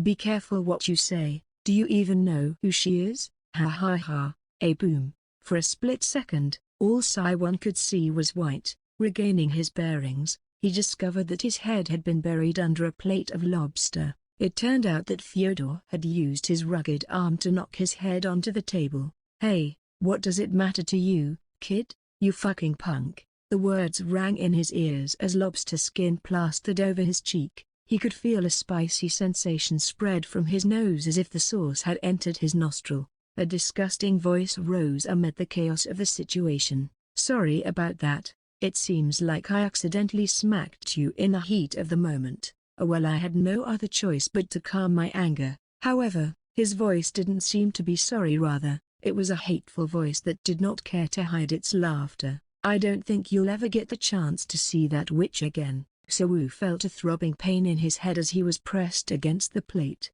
The giant, who was a head taller than Sawu, showed off his gorilla-like strength. Sawu couldn't move his head no matter how hard he tried. "Ha ha ha, broken bar, you a broken bar, what a fucking idiot," Fyodor said mockingly as he saw Sawu struggling to move. Sawu ignored Fyodor's remark and instead focused on figuring out how and why the situation had escalated this way. The answer to his question would become clear if he could just reorganize his thoughts and find the previously laid out clues. Why did this happen in the first place? The following were the most obvious clues to help him better grasp his situation. The first clue: Fyodor had mockingly called Sawu a paramour. Since the majority of the citizens were required for the convenience of witches, Jaina's city law guaranteed ordinary citizens rights to life and property. The witches' only victims would be the slaves, since as long as the citizens never broke any laws, they were never punished. Therefore, the citizens' feelings towards witches could only be described as awe, fear, and respect. Jaina's citizens were like peasants in the manner in which they treated the aristocracy and royal family, but Fyodor wasn't like other citizens. Not only did his tone show contempt for Sawu, but for witches as well. The second clue was that Fyodor was both an Agaho sailor and smuggler. Unlike citizens who had spent their entire lives in Jaina, Fyodor, a smuggler, traveled back and forth between the modern world and Jaina, who despised humans more. a bird who had lived in a cage without ever seeing the grand blue sky, or a bird who had tasted freedom, but was always forced back into his cage. It went without saying that the ordinary citizens of Jaina and the slaves that were brought in had experienced great oppression for years and had every right to harbor deep resentment towards witches. Based on his previous actions thus far, his resentment towards witches would be similar to that of a slave. But there was one more question that had yet to be answered. What led to this situation? As mentioned earlier, Fyodor looked down on Sawu by calling him a paramour, but displaying contempt and expressing it with violence were two completely different matters. If someone tried to hit a witch's favorite paramour out of malice, he would have to deal with the consequences. Fyodor's remarks after slamming Sawu's head against the plate was the crucial piece of information he needed to finally figure out the cause of this issue. "Sorry, but I had no choice. Along with "you'll never see that witch again." Those were the exact words he had uttered. "Why don't you whine like you did before?" I slam, slam, slam. A crack crack crack. Fyodor grabbed Sawu by the back of his hair and repeatedly bashed his forehead against the table, the stacked table wherein dishes fell, causing them to spill all over the floor with a loud crash. The skin on his forehead had been torn by the repeated slams and his vision was dyed red.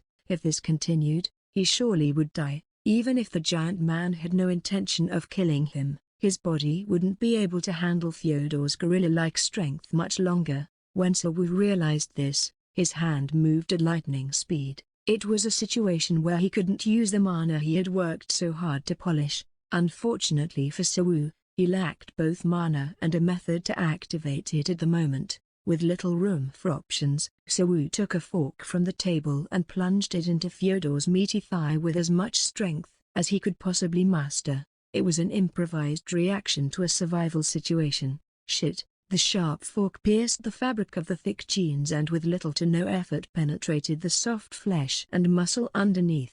The effect was great considering Fyodor loosened his grip on Sawu's hair because of the sudden pain. Sawu widened the distance between them, attempting to get over his dizzy state. "Look at this sly cunt." Fyodor, trembling with rage, pulled the fork out of his thigh all at once. Sawu had used all of his might to pierce it, yet the wound appeared to be shallower than he expected. Sawu reached over to the other table and grabbed a meat-cutting knife. The bar served a pretty thick steak hole, so it wasn't the kind of dinner knife you'd see in a family restaurant. The knife was cruder than a regular dinner knife, which meant that if used skillfully it could even kill people. Fyodor, aware of this, didn't rush forward recklessly. "What are you going to do with it? You're going to stab me in the stomach." The knife bought Sawu some time to think, thus he needed to make the most of the time given and attempt to seek out more information.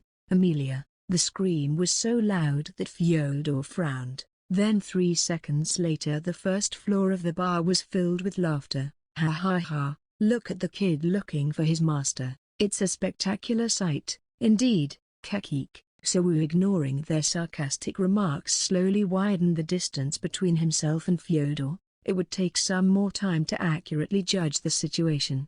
"Hey, come here, motherfucker. I'll gouge your eyes out with a fork." A broken bar. 10 seconds passed, then 15, 20, and eventually 30, yet there was no response from upstairs. Amelia didn't show up. This was the final nail in the coffin for him to figure out what was going on. "You guys are really crazy." Sawu now knew the reason why they said he would never see Amelia again. These sailors all conspired together to target Amelia. These sailors had all conspired against Amelia, and it appears that they have already succeeded, whether partially or completely. As long as they could deal with any future hindrances, a witch's favorite slave could easily be eliminated. Sawu didn't know why they did it, or even how they managed to pull it off. Amelia was a witch. She was Baroness Marigold and held the 22nd rank in the hierarchy of witch aristocracy. She was a powerful witch, capable enough to outwit even the most advanced and cutting-edge strategic weapons. Meanwhile, Sawu was incapable of confronting such a large group of people. But now she didn't even respond to Sawu's screams, meaning they had succeeded in overpowering Amelia. The most likely way to accomplish such a feat would be the wine Larissa had brought them. "That's enough, Fyodor. What are you doing with a kid? When Fyodor approached Sawu quietly, a character who could solidify Sawu's assumption appeared on stage. The owner of the Blue Snake Junction and a member of Naga Lake, Larissa, had appeared. "Don't interrupt me and get out of here. This fucker put a hole in my thigh. Go on ahead and get the sale ready. I don't have the time to play around." "Larissa, you've been covering that kid for a while now." A broken bar. A clink. Fyodor's complexion hardened as he felt the barrel of a gun touching in between his hip bones. "You're kidding, right?" Larissa was holding Tokarov, a pistol that nowadays could only be seen in spy movies. 1T/another TT-30, commonly known simply as the Tokarov, is an out-of-production Soviet semi-automatic pistol. She was pointing it between Fyodor's buttocks, his family jewels to be precise. "Do you want to play marbles with me here, or do you want to shut up and start preparing to set sail? You know that the Tokarov lacks a safety feature, right? If I pull the trigger like this, boom, you're done." Hey, I got it, you bitch. I just can't stand the sight of such a good-looking fellow. Think of my position only rolling among burly guys like you. It's been a while since I've seen a cute guy, and you know you shouldn't kill him." "Who was going to kill whom?" "I was just teaching him a lesson about obedience the hard way." "Magic, you just talked back, didn't you?" I didn't.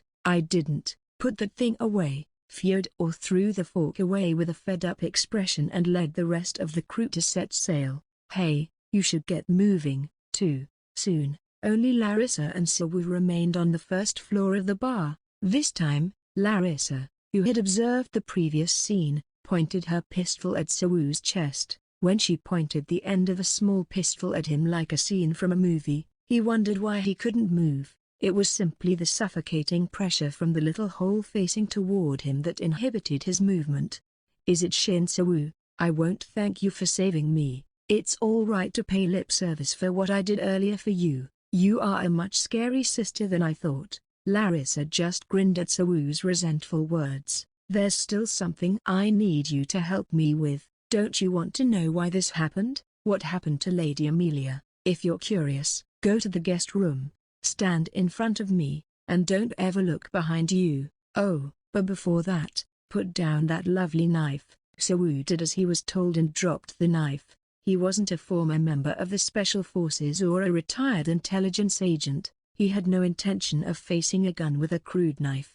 By the way, in Border Town, they carried pistols for self-defense. His thoughts may have been a little crazy due to the excessive adrenaline coursing through his system, but he wasn't that crazy. Slowly, while creating a semicircle around Sawu with her gun still pointed at him, Larissa ushered him towards the stairs leading to the guest room. "I'm curious about how much you've figured out. Can't you tell me? It would save me the trouble of explaining everything," Sawu answered as he climbed the stairs. "The people involved in this incident include you as well as the sailors who weren't called up earlier. Lady Amelia is most likely unconscious, therefore some kind of drug or substance that makes people fall unconscious was put in the wine you gave us earlier. Is that all?" A broken bar. "The conspirator may be a witch outside Jaina." Larissa, who was listening to everything Sawu had said so far, replied in an amazed tone, "That's right. You're like Sherlock Holmes.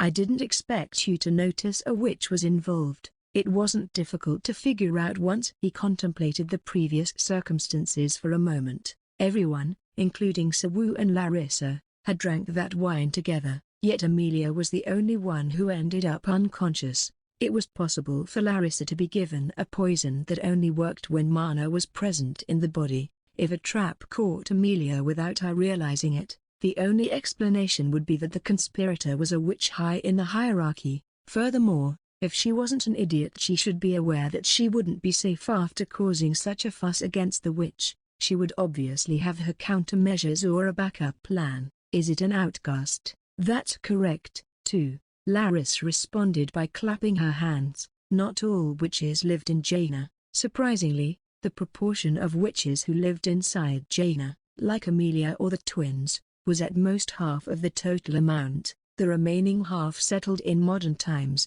but even this half was defined by two types: One of these types were the witches who chose to stay in modern times simply due to its comfortability or for more personal reasons and business opportunity. The other type of witches were the outcast.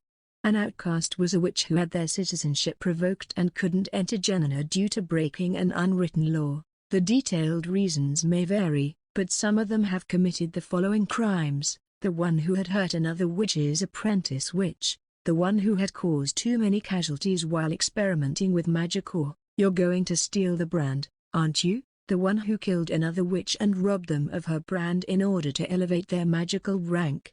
Right answer: I thought you were just a good-looking guy and not much else, but you are surprisingly intelligent and quick-witted.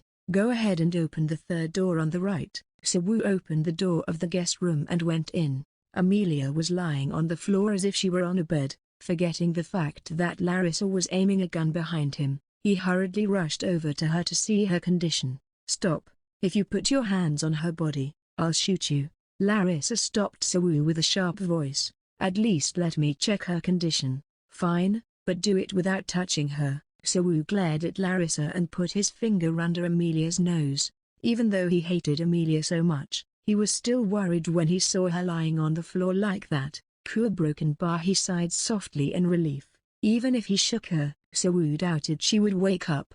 Her breathing was weak and slow, as if she were in a coma. "Hey, don't act rashly. I almost jumped and shot you. I don't want to kill you, so please be careful from now on." As she calmed down and reorganized the situation, it was clear to Sawu that there was little to no reason not to shoot him in this situation. It would be preferable to kill and silence Sawu, the only witness, than to be pursued after they had stepped out of Border Town's gates. "Why don't you shoot me? You're even complaining about that?" Larissa shrugged her shoulders as she noticed Sawu's eyes staring at her in wonder. Then she continued speaking. "The witch will suffer the same fate as you, who was captured and dragged here against your will, losing not only your freedom but your human rights. Everything is as you said it was. Some of the crew, including Fyodor, and I signed the contract with a witch outside of Jaina. I was offered a place to live in the modern world if I kidnapped a suitable witch." Larissa put her pistol down.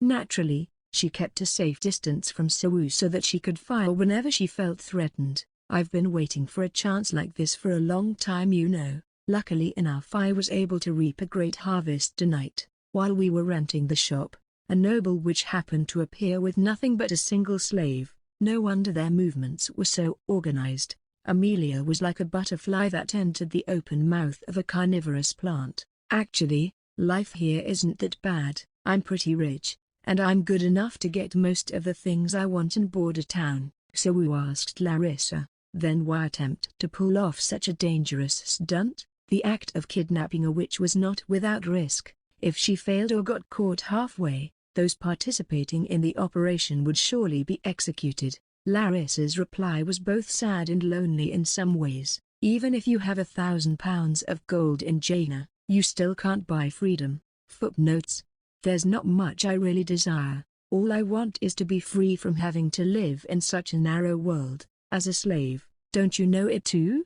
Larissa said so while still cautiously pointing the pistol at Sawu. Sawu could sympathize with Larissa's desire for freedom since he was a slave.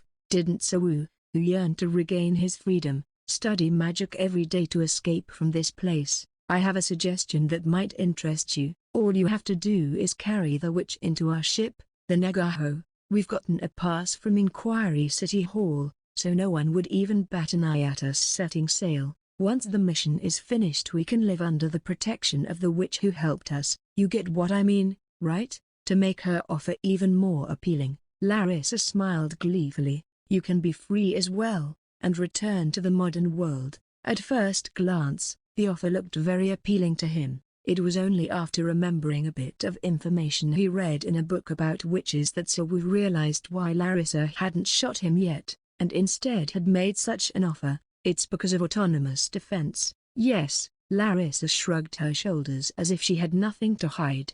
Autonomous defense. It was one of the traits that would naturally manifest when the witch's brand reached rank 15 or higher in the witchcraft hierarchy. The effect of this trait was exactly what it sounded like: the autonomous defense magic circle that would respond to unexpected attacks. When the amount of shock and damage reached a certain threshold, the autonomous defense would automatically activate, even without the use of magic. It was a type of magic that prevented witches from being unexpectedly attacked and killed without passing on their brand. Because it was used for this reason, the effect of autonomous defense was especially strong while the victim was either asleep or unconscious.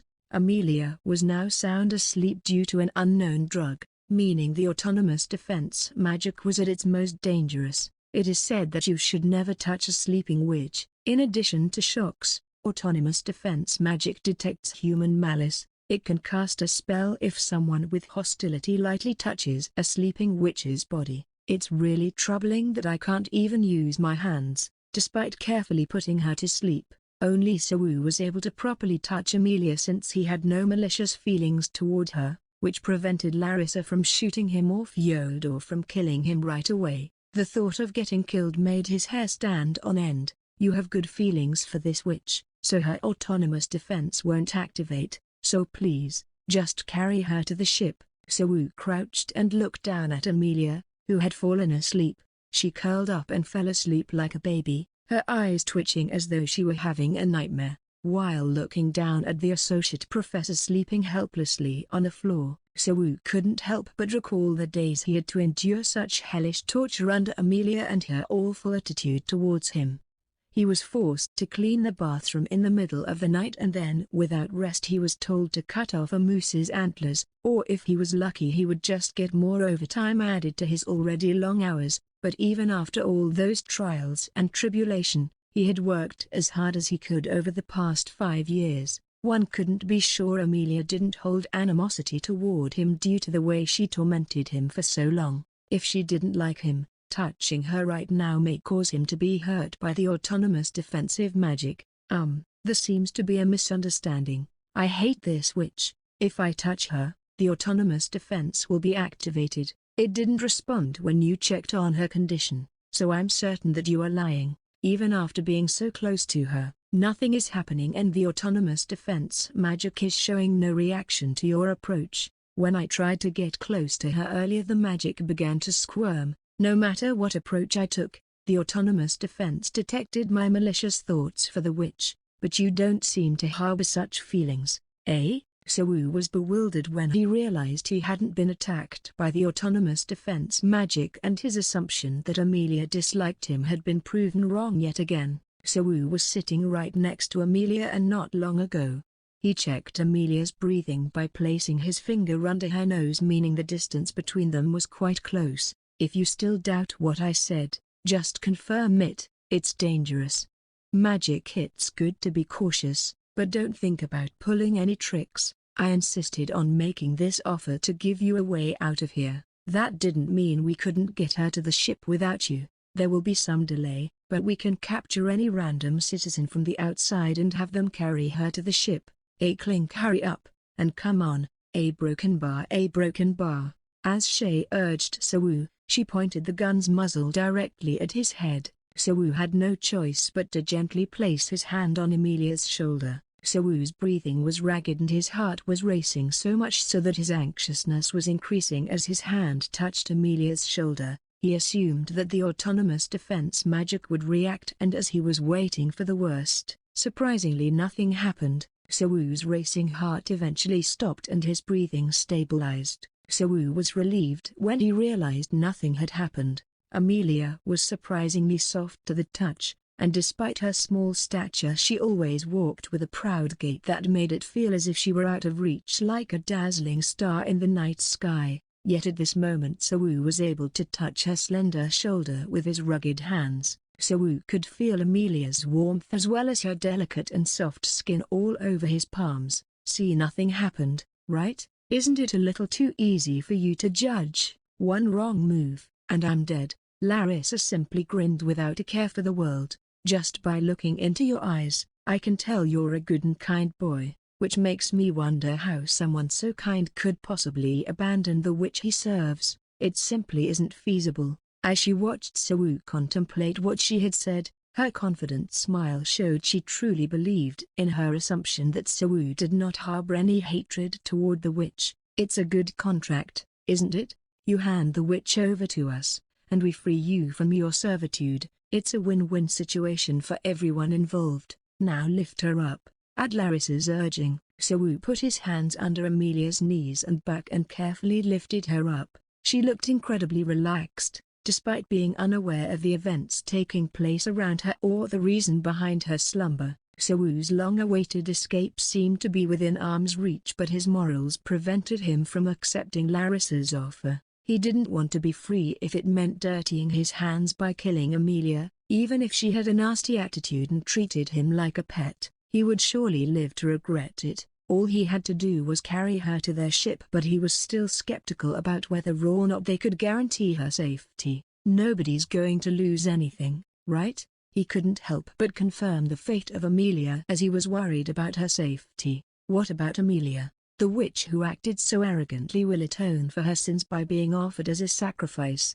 You know that a witch whose brand is taken away will die, don't you? Larissa frowned and wondered why he was asking such a question in such an accusatory tone. So this is wrong? If anything is wrong, it's the existence of this damned city itself. Isn't that something you should know by now? You've been made a slave, and deprived of your freedom. I'm just trying to help you get it back. She was still aiming the pistol at Sawu. Sawu was unsure of how Larissa would react if he ignored her orders from this point forward and didn't want things to escalate out of control. There was, however, still a method in which he could easily escape this dire situation. All he had to do was agree to Larissa's proposal. He would once again experience the freedom that he so deserved. All he had to do was hand Amelia over to them and then fully erase her existence from his mind.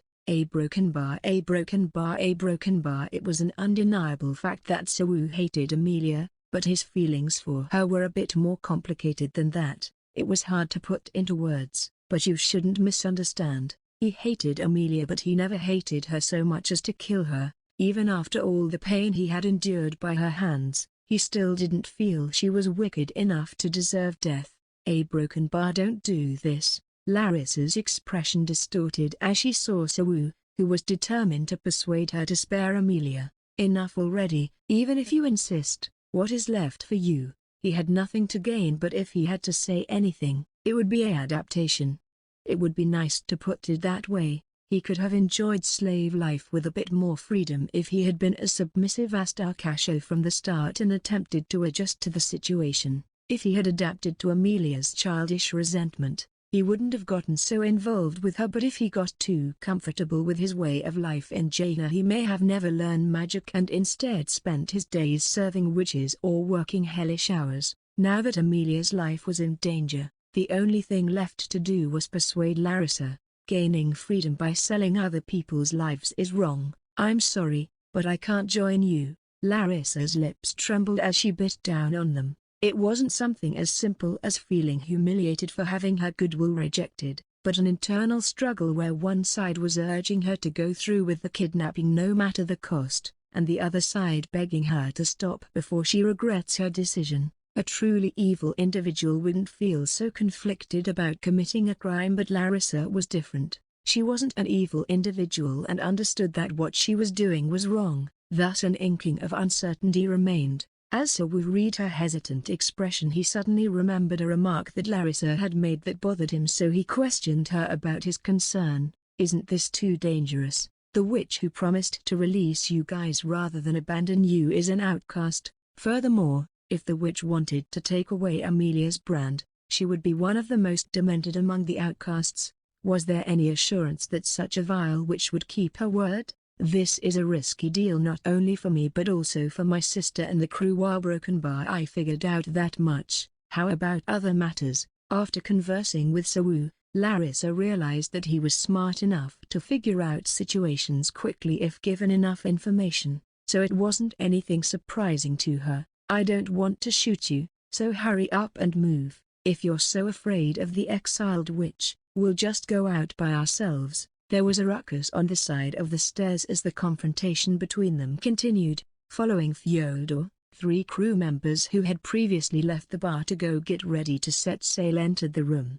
Hey, what's going on? A broken bar, a broken bar. Larissa shook her head in dismay as she watched those 4 morons strolling into the room. Fyodor's thick lips twisted into a sneer. Why bother doing something so troublesome when we can just have a citizen handle it? Hey Timmy, go get someone. Fyodor ordered one of the crew members to bring a citizen and walked over to Sawu as the crew member dashed down the stairs once again. You mean you can't sell off the witch you serve, right? How touching, it makes me want to cry. Sawu cautiously moved back while embracing Amelia as Fyodor approached. Unfortunately for him, the guest rooms in the tavern were small, thus he had little room to move back. His back met the wall before he could even take a few steps back, trapping him with no way to escape the approaching gorilla-like man. The lantern on the wall flickered near Sawu's head as he stood with his body pressed against the wall. How shall I crush you? Larissa intervened before Fyodor,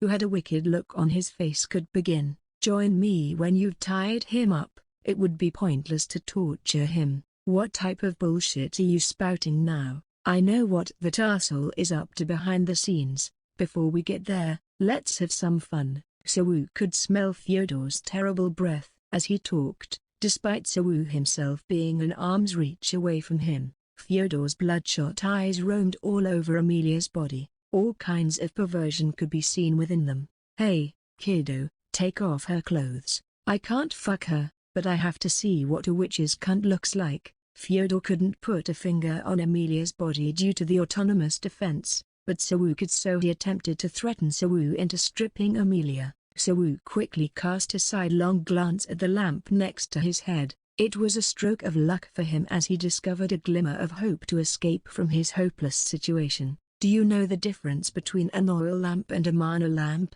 What are you talking about? All of a sudden, Sawu held unconscious Amelia firmly in one hand. He then moved his hand closer to the lamp's hem that was attached to the wall right next to his head. A decorative fire is the lighting magic used throughout Jaina. This is a first-tier elemental magic, which reduces the heat of sparks and increases the brightness of light. The lamp that contained the fire used for illumination was generally made of glass. One would expect the fire inside the lamp to heat up the glass enclosing it if it were made by burning oil, but when Sawu touched it there was no heat. It looks like the lamp is not producing heat like an oil lamp.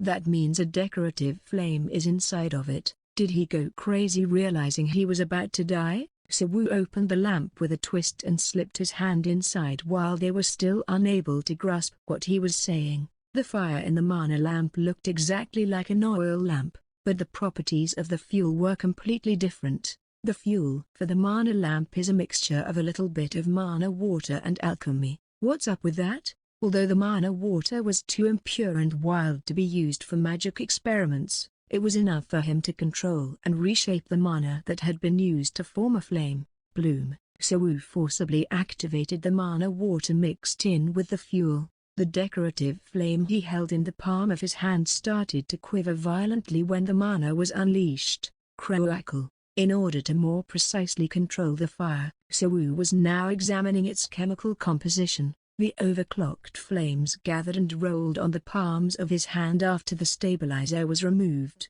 The flame adopted the form of a pyrokinetic serpent. It wrapped around Sawu while blazing ferociously with its tongue protruding. Sawu could control the flame serpent with the palm of his hand. He had no trouble keeping it under control. It was just magic of the first tier after all. What's going on? How can a slave cast a spell? A broken bar. Larissa, Fyodor, and an unnamed sailor were all in awe as they saw a slave pull off a feat that was thought to be impossible. The flames, which seemed to dance in sync with his hand motion, were flaring once again.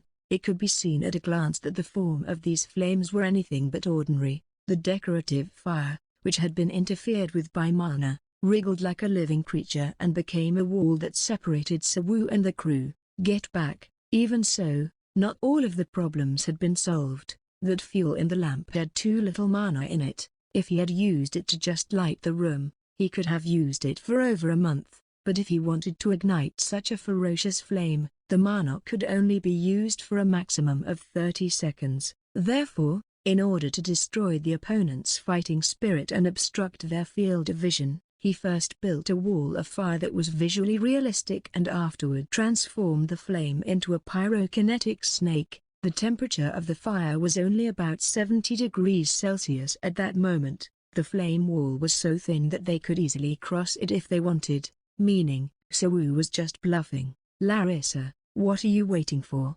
Shoot!" To those who were unaware that he had utilized these flames as bluffs, the magnificence of the flames that blazed like hellfire was breathtaking. I don't know." One of the crew members had already bolted from the room after being terrified of the magnificent flames, but Fyodor and Larissa were different. They knew what kind of future would unfold if they couldn't capture the witch and let the slave escape. "So what will you do if I miss the shot and kill the witch? If you let them escape like this, we're all dead, you crazy bitch."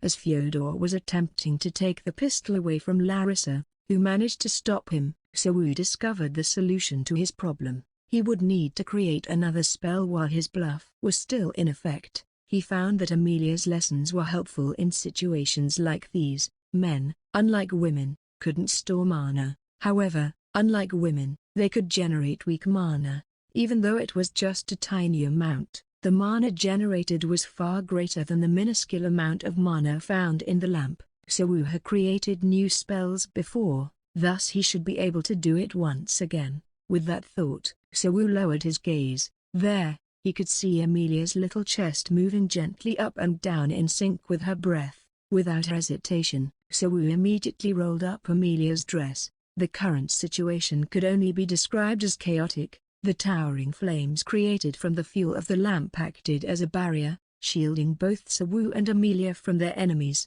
Beyond the wall of flames were Larissa, who was aiming her gun at Sawu, and her crew members, which included Fyodor, who was trying to subdue and kidnap the currently unconscious Amelia. Sawu, however, wasn't panicking at all. His ability to concentrate had always been unparalleled, even as a child. Once he set his mind on something, he was able to focus without being distracted by anything going on around him. As Sawu concentrated on the entire scenario, he felt as if he was drowning in the ocean that was his consciousness. The great ocean of consciousness engulfed him more and more until he was fully submerged in its embrace. The more he concentrated, the more the deafening sound of water muffled his agitation and nervousness. This quiet and somber atmosphere allowed Sawu to carefully consider his next move. Sawu quickly calculated that the mana generated by relieving his lust was insufficient to maintain the barrier and make a safe escape from the scene. He would, therefore,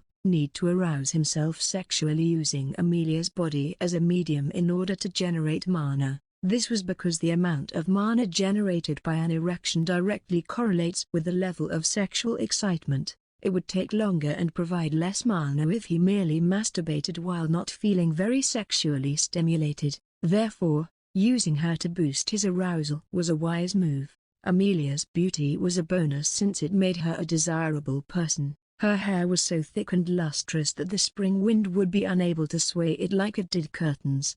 The blue hue of her eyes appeared to be taken from the autumn sky itself, and her lips were moist as if the summer's heavy rain had washed them away, leaving only the winter snow to take the form of her white and smooth skin. Even if you visited the best painters in Jaina, you would not find one who could accurately capture Amelia's beauty. No matter how skilled they were, their depiction would inevitably fall short of her divinely bestowed attractiveness. Their talents would be evident in their sketches, but it would be clear that they were not sufficient to fully capture her beauty. Just looking at Amelia's bare body was enough to excite Sawu. As the barrier of fire hid the sight from onlookers, he began to scan Amelia's body at the speed of light before moving on to the next stage. He felt bad about doing this to an unconscious Amelia, but it was the only option for both of them to survive and escape from the current situation together.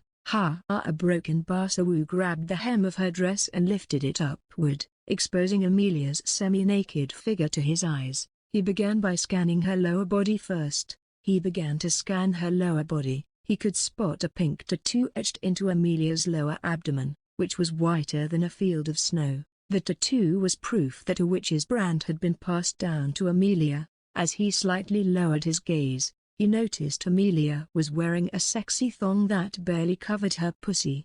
The witch's brand, which was in the shape of a heart, was clearly visible on Amelia's womb since the underwear was unable to cover it. One illustration was made via duct AI. Unfortunately, he did not have time to pull off her thong in this emergency situation despite his desire to peek at her pussy.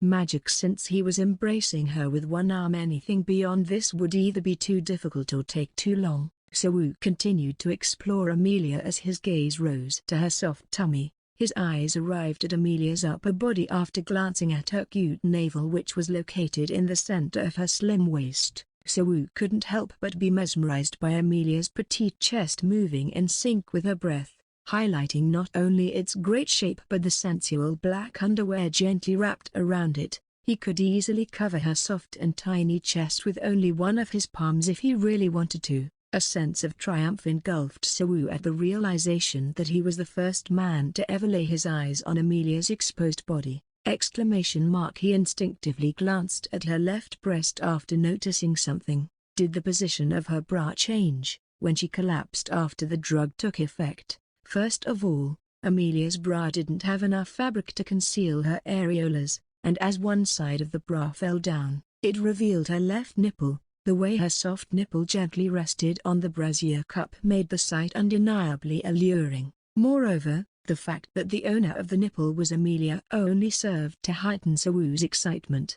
Perched on top of Amelia's plump bosom was a nipple that was a slightly deeper shade of pink than the areola underneath, whose hue was akin to that of a weaved cherry blossom. As his sexual excitement grew, he wondered if the mana generated was enough. Unfortunately, when he measured the amount of mana generated, he found that it was considerably short of the desired amount. First of all, he hadn't yet masturbated, and erections were the least efficient way to generate mana. Increasing mana generation should be his top priority at the moment, and so with this in mind, he needed to increase his arousal as much as humanly possible. He was burying his nose in her soft chest while sucking her nipple. As Sawu rolled his tongue over the nipple, he was amazed that a person's skin could be so soft. In contrast to her usual appearance, the Amelia in his arm appeared even more seductive and lewd as her nipple twitched and was slowly getting erected with each touch of his tongue. Epidemics, wars,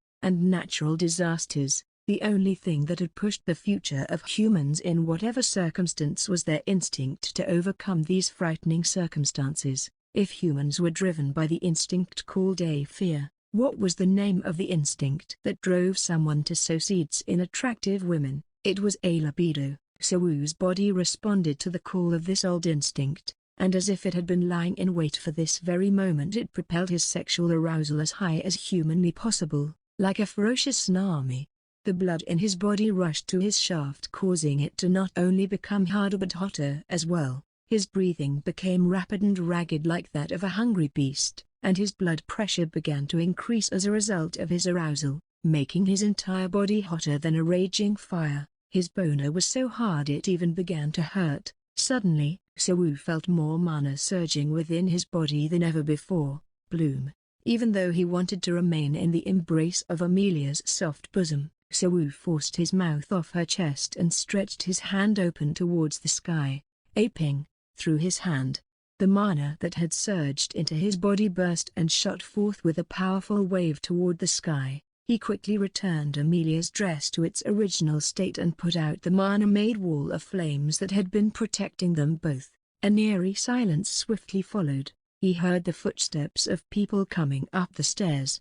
Perhaps the crew members that Fyodor sent down earlier brought an innocent citizen of Jaina who would take Amelia to the ship in Sawu's stead. Kahahaha, the slave kid is done with his magic. Fyodor regained his confidence when the wall of flames, which appeared as if it would devour him if he approached recklessly, suddenly disappeared. Now with nothing to stop him, he tried to attacking Sawu once more. This bastard is of no use anymore. Wait a minute. Finally, Fyodor snatched the pistol from Larissa, who was panicking next to him, and pointed it at Sawu's head before pulling the trigger. A bang. With a deafening roar, the bullet flew faster than the speed and sound and collided with Sawu's forehead. Sawu, who wasn't prepared for such a development, felt a heavy blow to the forehead.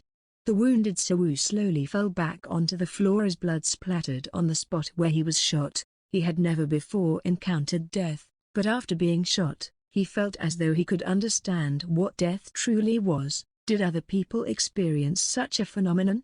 The only thing he could compare it to was how people always said that before death a person's entire life would flash before their eyes. Instinctively, Sawu embraced Amelia in his arms as he collapsed on the ground ready to accept death. A broken bar. Something was off.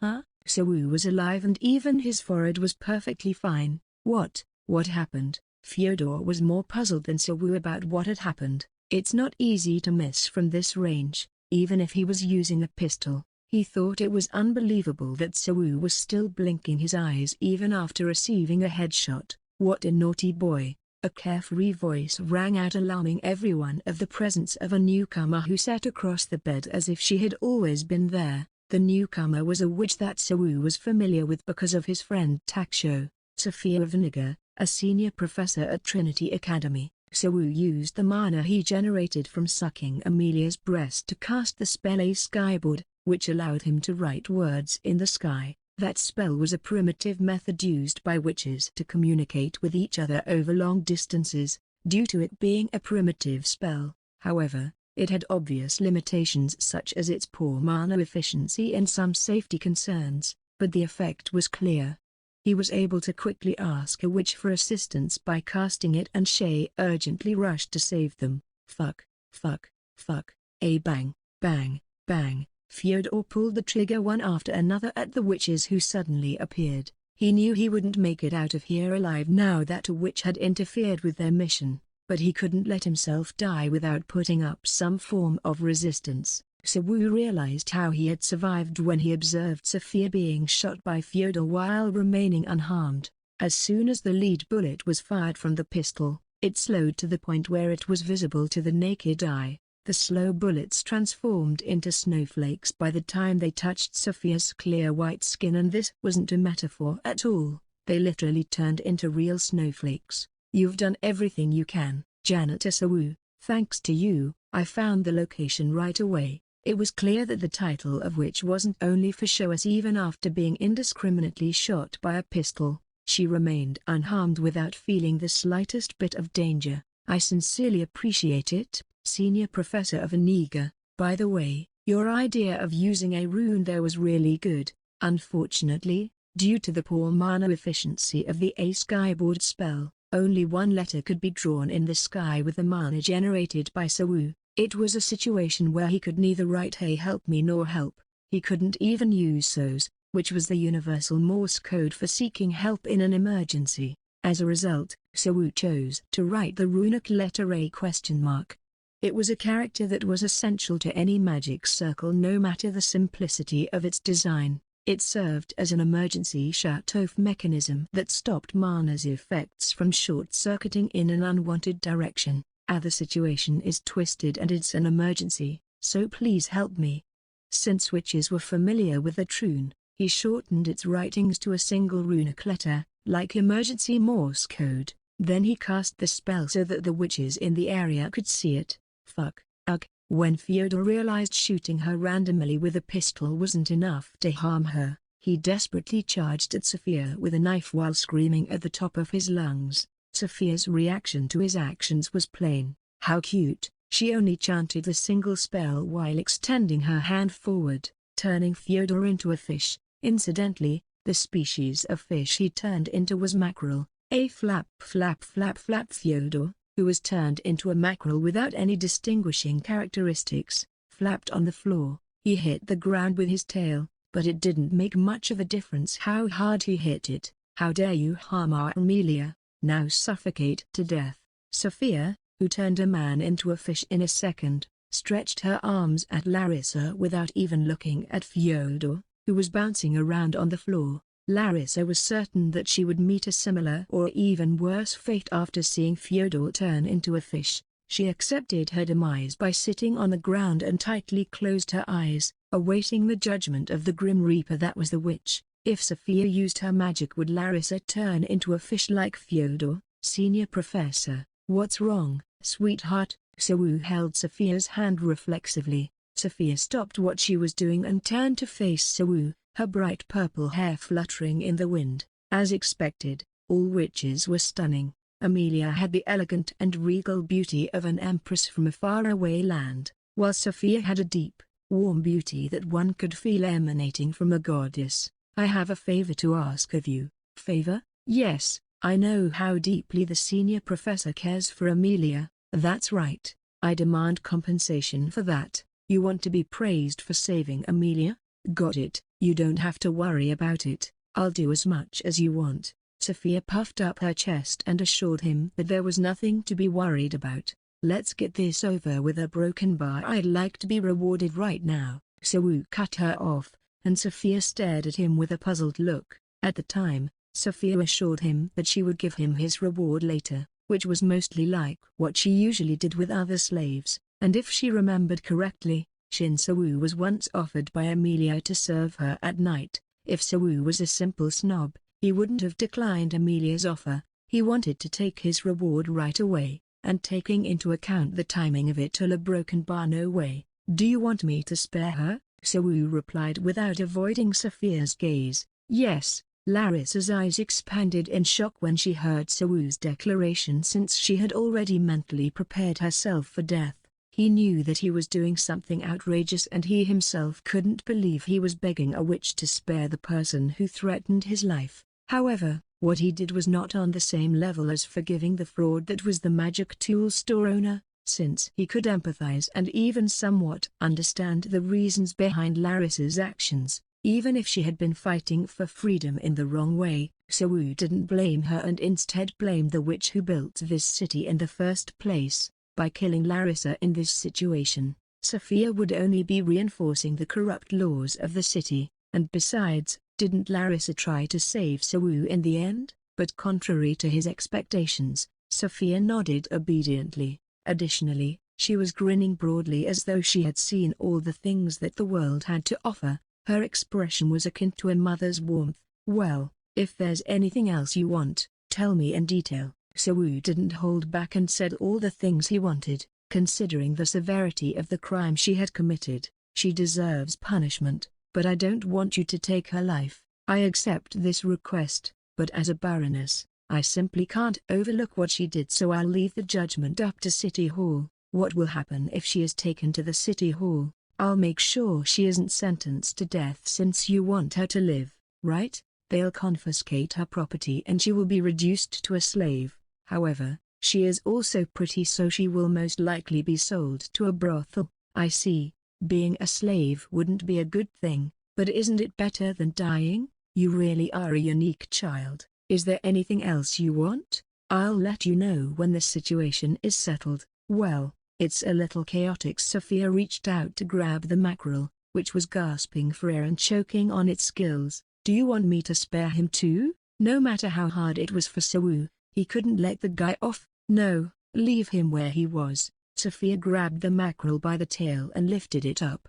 "When I get home, I'll give the cat a snack." It was a frightening remark, but Sawu forced himself to ignore it. Footnotes: the sailors had put Amelia and Sawu in a vulnerable state where neither of them would be able to leave the situation alive. However, when the witch Baroness of Inaga interfered, the issue was soon resolved. Due to Sawu's magic spell, everyone was made aware that such an incident had occurred. Even though it was late at night, the guards were able to close the sea route leading toward the gate to the modern world in less than 10 minutes, preventing the criminals from fleeing to the modern world. All of the Naga crew members, who had been organized for the mission, were dragged by the coast guards when they arrived on the scene. Larissa tried to say something to him while she was being dragged away, but the chaotic situation made it impossible for him to understand her. Despite his exhaustion, Sawu knew he had to give Sophia a clear account of the events that had just transpired. Even though not much time had passed since the incident took place, he had to mention using Amelia as a tool at one point in the explanation when he was describing how he generated mana. There was no getting away from the fact that he had sucked Amelia's breast, even if it was inevitable. Even though Sophia had forgiven him, Sawu still felt that his actions were shameful. The consequences would be dire if Amelia ever found out about this. "Well, a broken bar, I see." They moved into a different guest room as the one they were in before was messed up due to the earlier ruckus. Sophia, who was sitting next to the bed where Amelia was sleeping, gently nodded her head after hearing Sawu's report. The janitor's course of action is truly peculiar.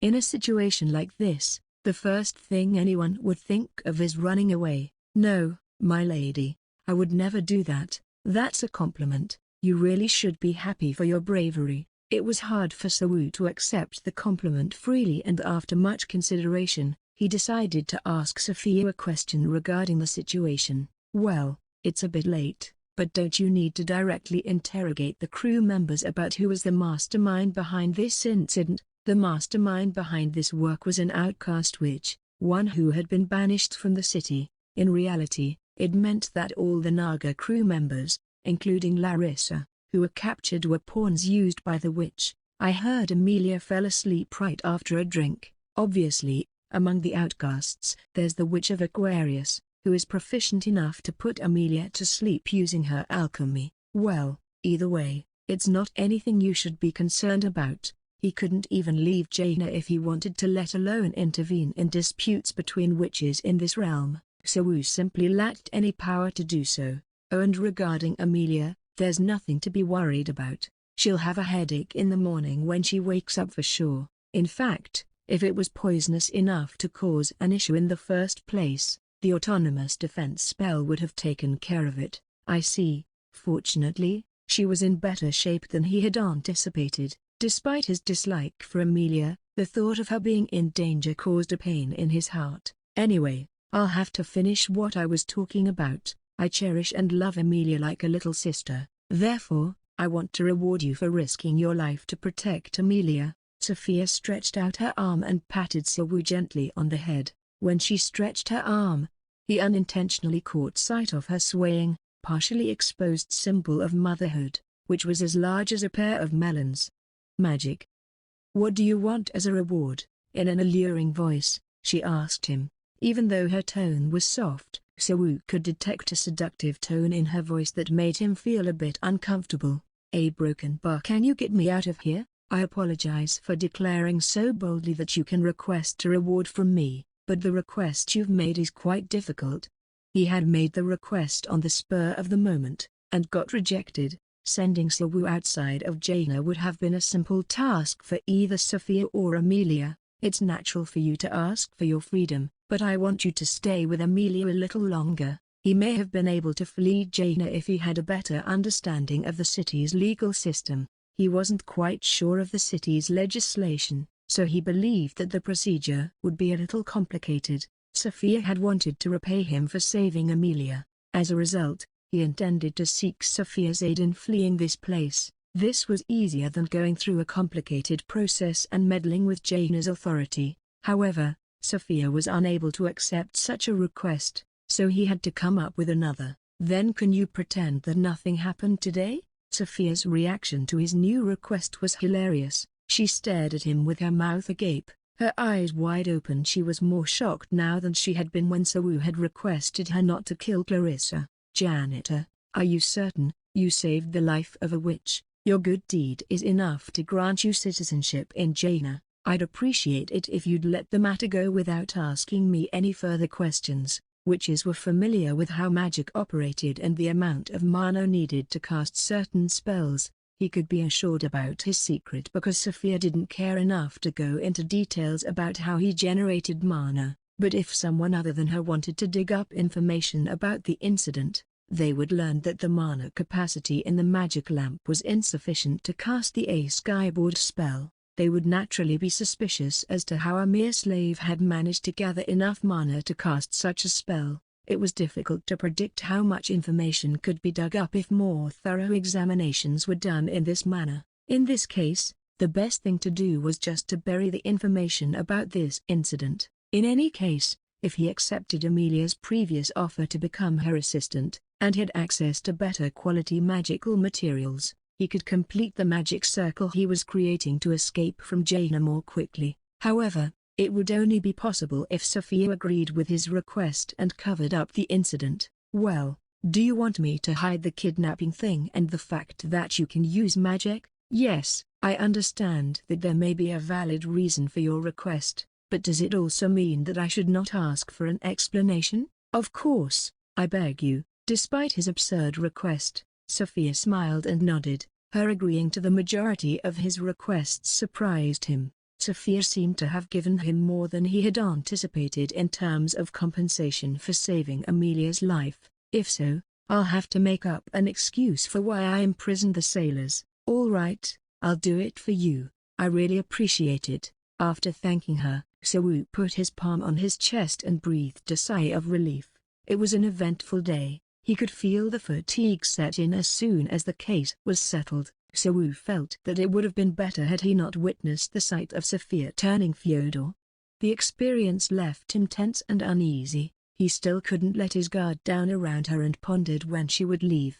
So-woo stared back at Sophia, who cocked her head and seemed to be confused. She appeared as though she wasn't even considering getting up from the bedside. Do you have anything to say? Sorry, it's nothing. He wanted to ask, why are you staring at me like that? But he swallowed back his words. Slaves weren't supposed to ask witches for anything in the beginning, but he kept forgetting that since he spent time with reasonable witches like Amelia and the twins, who were likely to heed his request should he make one. I am allowing you because of your great personality and good looks. Sophia looked at So-woo while licking her lips. It seemed that Takasho had been recently asked by Sophia to spend every holiday at her home. She was a witch who relished in having sexual interactions with handsome slaves. Given that she was admiring his appearance and demeanor, it seemed likely that she had been thinking of inviting him in a similar manner to how she invited Takasho. Could I also ask a favor of you? Please give me whatever commands you have. So-woo politely bowed his head. He was about to kneel on the ground, but he refrained from doing so, lest it was deemed inappropriate. Take care of Amelia. She may appear grumpy on the surface, but she is a lovely girl. Pardon? However, the words that came from Sophia's mouth was something that So-woo would never have expected. He had thought that she would ask him to serve her at night. How could I? As a slave a broken bar, isn't it because you despise her since she's a terrible witch who delights in torturing? No, I never thought like that. What a hassle for you it must have been. You have my sincere gratitude for not hating Amelia. So-woo bowed his head, subtly agreeing to carry out the favor. He didn't want to give the impression that he hated Amelia by denying her request. It wasn't impossible for Sophia to be using a psychological trick and subtly influence So-woo's answers to get the answer she wants to hear from him. She's lonely, despondent, and foolish. It's all because she lacks experience. It's not because she hates you. What broken bar are you talking about, Amelia? No way. Despite the fact that he didn't say the words, it appeared as though his expression of disbelief conveyed it to her. Sophia smiled slightly while covering her mouth. Just take a look at the state she's in today. At the inn, she drank the wrong drink and passed out. She appears to be stern, but she is actually quite clumsy and doesn't know how to handle people. Sophia was bringing up all of Amelia's inadequacies in an effort to get So-woo to agree to take care of the clumsy witch. He had assumed that Sophia's reasoning to support Amelia would continue, but she abruptly stopped. But if I say too much, it won't be fun. I'll let it go for the fun in the future. I'm sorry, but I don't quite understand what you're saying, but I'll try my best to take good care of Lady Amelia. So-woo, responding to Sophia's question, reassured her that he would take good care of her daughter, just as a devoted son-in-law would. He then attempted to leave the room. Janitor Shin So-woo. Sophia called out to So-woo once more as he reached for the doorknob to leave and enter another room where he planned to take a quick nap. Your decision today was a wise choice. I just did what I was supposed to do.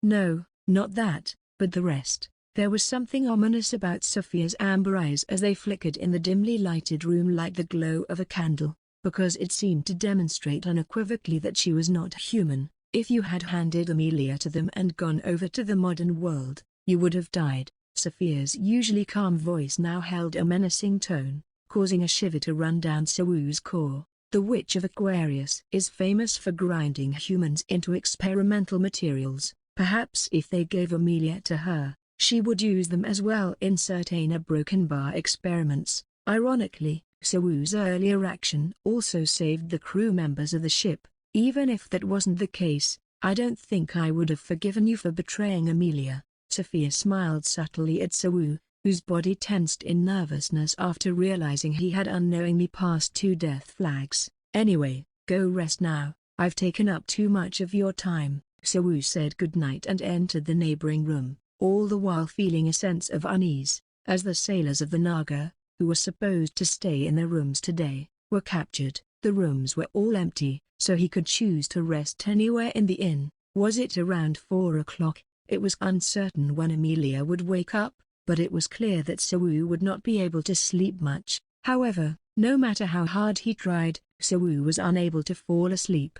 When he was in a dangerous situation, his heart might occasionally race, but that was a fairly minor issue in comparison to another thing that had been occupying his mind for quite a while: the question of why didn't Amelia's autonomous defense spell activate for Sawu. The autonomous defense was an extremely high degree of magic, as was evident from the fact that it wouldn't appear in a witch's body until she reached 15 tiers or above. A significant amount of poison had been detoxified as soon as it entered the body thanks to the magic's effectiveness, and even if she were to trod on a mine, the hem of her clothing would be left unscathed. That wasn't the only thing. The adaptability of the triggering conditions was what made autonomous defense unique. Unlike physical shocks, it was activated by detecting a malice, a type of emotion, and occasionally its activation was stopped by concluding that the individuals who were present had no malice. Sawu both hated and disliked Amelia. Although he thought she was attractive, she was also dull, arrogant, and stuffy. Didn't that make him someone who harbored ill will against her? Why was he unable to trigger her autonomous defense? The questions didn't stop there. Thinking back, Sawu had obviously undressed Amelia, who was sleeping. It was a necessary course of action in order to stimulate his libido. Heck, he had even sucked on her nipple. However, even after committing such vile acts, the autonomous defense did not activate. Why? That confused Sawu the most. It was not just the opponent's feelings that determined how responsive autonomous defense was. Depending on how the party who owned the brand was feeling, the circumstances under which the autonomous defense may be invoked were changed. No matter how innocent the opponent looked, the autonomous defense would still function if the parties desired so. There was a saying, "Don't wake the sleeping witch." That means a broken bar. Did that imply that Amelia didn't feel anything awkward or weird when Sawu sucked her breasts? That was impossible. He couldn't comprehend the concept of it since it wasn't the expected reaction to his behavior. While Sawu was tossing and turning, the door creaked and opened. Sawu got up in a panic. He looked to be suffering from mental instability after a day in which he came dangerously close to dying. The person who entered his room was none other than Sophia, who was holding a lamp in one hand. "Miss Professor, what brings you here?" He quickly got out of bed. Sophia entered the room with a gentle smile. "Come to think of it, I don't think you've been rewarded enough yet." "No, I really am grateful to you for covering this matter quietly." "It is, but this is a personal gift that I want to give you." Like a crow, Sophia used her long, slender fingers to release the strings of the black robe. She then loosened her collar just a little to reveal her breasts. What was vividly seen in the light of the faint mana lamp was a symbol of maternal love that only existed in women. In other words, it was her breasts. With Amelia, you did this and that. Wouldn't it be hard for a man to go to bed right away? Sawu opened his mouth wide and looked at her breasts without saying a word, and it took a moment for the meaning of Sophia's words to sink in. Wait a minute, what did she mean when she said that he had done this and that to Amelia? "I'll make you feel comfortable." Sophia knew about it. The skyboard spell, infamous for wasting mana, couldn't be cast with just the mana in the lamp. "Take your little friend out and sleep comfortably." Sophia licked her lips habitually. E/N, "I don't think you've been rewarded enough yet. Just say you want a taste of my boy Sawu." It was often difficult to decide which course to take when reason and instinct clashed against each other. For example, Sawu's mind was racing through instances when he knew that he should have averted his eyes, and yet, he was unable to bring himself to turn his eyes away from the sight in front of him. It was late at night and only the light from the glowing mana lamp that Sophia had brought illuminated the dark room. Moreover, it kept the room bright enough for him to enjoy the genuinely erotic scene that had unfolded before his eyes. "Sophia, who had unfastened her robe, was proudly jutting out her chest as if to show off her alluring breasts. Her face was devoid of any signs of embarrassment, and there wasn't an ounce of shame present on her face when making such a daring gesture. She took her time, savoring Sewu's gaze on her body, or most likely her bust-each while making obscene motions and a sultry face, and, given how she was making such motions, she could only do so if she was proud of her appearance and had complete confidence in her ability to stimulate any man's desire. Would it be more appropriate to say that she had tits that were on the verge of bursting out of her dress to better convey how large they were? If he had to be more precise, her tits were large enough to be compared to a melon that had been sliced in half and glued to her chest. Witches were endowed with attractive figures. Sophia had lovely pink nipples and perfectly proportioned breasts which didn't sag, and he could see that she too was a witch's descendant. What do you think about them? Oh, they're quite large. Anything else? They're also beautiful. In fact, big breasts wasn't listed in Sewu's category of interests.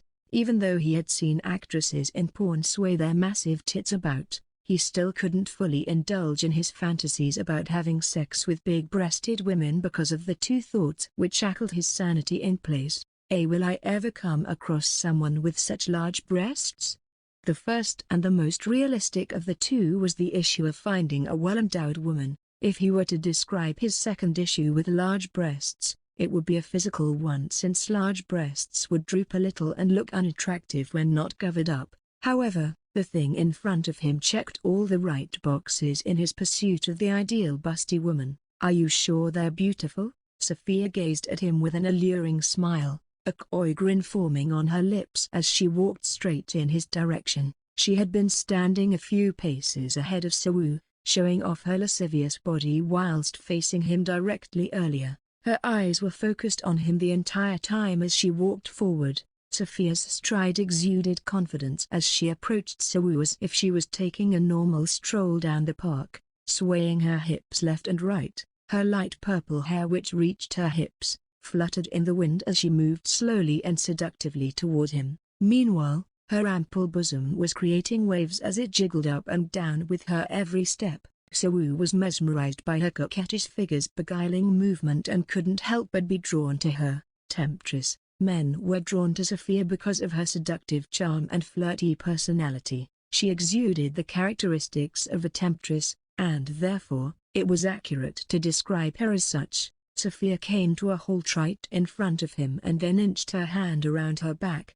He was close enough to her body that he felt the urge to take a closer look at her breasts, but he resisted the urge and quickly shut his eyes. Why did you close your eyes? I'm sorry, you're feeling shy, aren't you? It's been a long time since I saw a man with no experience. Sophia spoke in a hushed, faint voice, whispering seductively in his ear as if he were listening to some naughty ASMR. She was leaning so close to him that he could smell the sweet, creamy fragrance wafting from her body. His dick had been tortured to the point of cramping due to the actions of Larissa and Amelia. Now, it throbbed for a third time due to Sophia's seduction. Come here. Sophia took hold of Sewu's wrist and pulled him closer. They sat side by side on the bed, as they had earlier in Amelia's room during their conversation. If there was anything different about the way they had sat before, it was that their thighs were fairly close and seemed to be sticking to one another. He would be able to see her white, enormous, and exposed chest even if he just slightly side-shifted his eyes. Would you refuse me if I asked you to serve me at night? Sophia leaned very close to Sewu's ear and whispered softly as her chin rested on his shoulder. She had already placed her lovely, slender hands on his thighs. No, Mom, I won't. Why? Because it's an order from Lady Sophia. Are you serious? Really? Sophia's hand slowly moved up from where it had been resting on his thigh. She placed her hands directly on his inner thighs. The distance between her hand and his dick was so close that all it would have took was her moving her hand by a centimeter to graze it.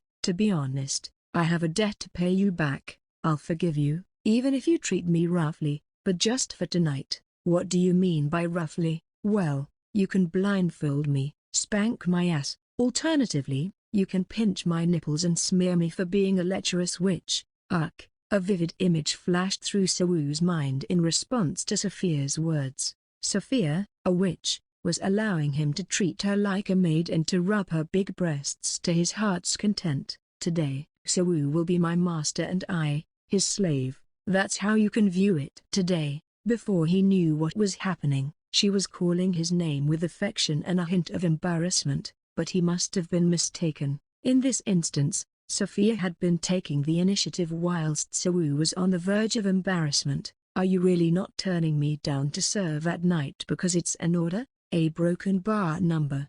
Then why? It's because Lady Sophia is beautiful. Men were instinctively attracted to and in love with beautiful women. It made no difference whether he was a slave or not. Then why did you turn down Amelia's proposal 5 years ago? Didn't Amelia look beautiful? He pondered why she was even bringing that up in this situation. Sawu turned to face Sophia, who was clinging to him and who was wearing a curious expression. Her face was positioned just above his shoulder, causing their lips to nearly touch. Magic regarding the event from 5 years ago. There was a misunderstanding. Amelia was trying to recruit me as an assistant, not to serve her at night. A broken bar. Well, I know that. But even though you were aware that it was about serving her at night, you still declined. I've always been curious about the cause of your rejection. Sawu wasn't a eunuch. He liked pretty girls and wanted to have regular sex. The reason he refused to attend to Amelia at night was from the scary stories that had been told to him by the slave trader before he was even assigned to the academy. When the slave traders had apprehended Sawu, they bound him and placed him on a ship traveling for Jaina with the other abducted slaves. For some reason, the slave traders were bored on the route, and they began to tell the frightening stories of the witches to Sawu, who was sitting there absent-mindedly wearing shackles. As a result, from the moment he was sold to the city hall, his fear of witches reached the max, which resulted in his rejection of Amelia's offer. When Amelia had approached him and made the offer, he was in a rush and had no idea of the implications of the offer.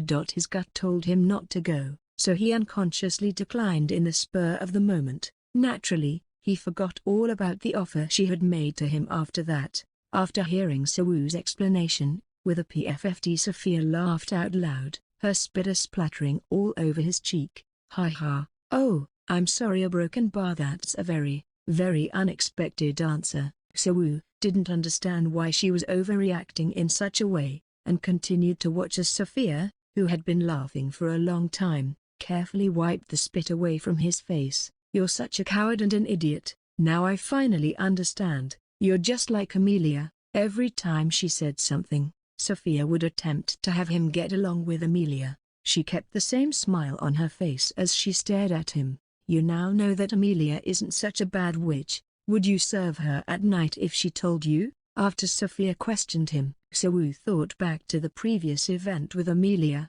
Sawu's resentment for Amelia had been at its peak until a few days ago. He had expected her to be more reasonable, but she was unexpectedly petty, which was why she was so harsh with him. But Amelia changed little by little. He could tell just by observing her recent behaviors. She recently tried to converse with him in an odd way. After arriving in the border town, she treated him to chicken skewers for no obvious reason and spared the slave at the dock at Sawu's request. It was also true that Amelia wasn't as cruel as she once was and that his expectations were broken when a person he anticipated to be cruel and uncaring turned out to be nice and friendly. However, thinking back on the situation from the past few years, Sawu couldn't say for certain if he would be able to forgive her yet. Sawu still felt strands of lingering hatred toward Amelia. A broken bar. A broken bar. Sophia opened her mouth as she noticed Sawu's face becoming gravely worried. I apologize. I came here to give you a present, but I've instead rambled on about unrelated things. No, I had a good time, too. Why are you acting as if we're done? We haven't moved to the main part yet. You promised to serve me at night, didn't you? That's a broken bar. I don't think Sawu can speak frankly about such matters because he's a virgin. Foo for few. A broken bar. But there's nothing to worry about. I'll help you little. So, would you like to close your eyes? Why did she suddenly tell him to close his eyes? That thought ran through Sawu's mind as he gently closed his eyes. As soon as he did, however, A soft sensation enveloped his lips. It was Sophia's tongue that had deftly slithered into his mouth and wrapped its way around his tongue. Her lips were considerably thicker and chewier than Odil's, and they were delightfully pressed against his as a flow of sweet yet sticky saliva entered his mouth.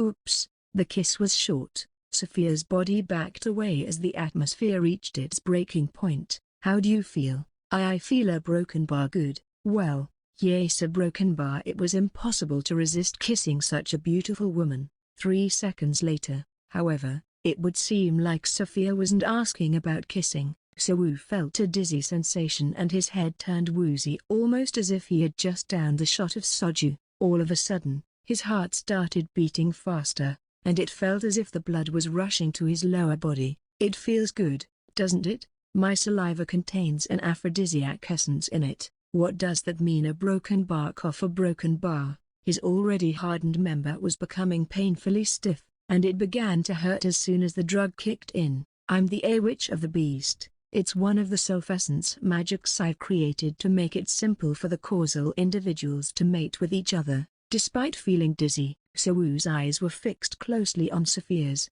and almost as if his vision had been sharpened, he could see every inch of her body. It would seem like Sophia's aphrodisiac essence had improved his eyesight, as he could now clearly see, even in the dark. "Come on, stop being so stubborn. Why don't you try touching them first?" Sophia sat on Sowu's lap, her mouth pouting in a way that made her look adorable. She then gathered her breasts with her arms and gently shook them. Like a seductress, her nipples protruded upward, and her breasts formed a stunning cleavage resembling well-aged bread dough. "You really wanted to touch it, didn't you?" That was Sophia's well-kept trick for exposing people's true desires. She grabbed Sowu's hand and placed it on her breast. Touching Amelia's natural breasts was also pleasant, but they paled in comparison to Sophia's. In contrast to Amelia's suppleness, Sophia's breasts were overwhelmingly soft. Even though he had merely lifted it, the weight of Sophia's chest crushed even the likes of Larissa's, which he had touched earlier.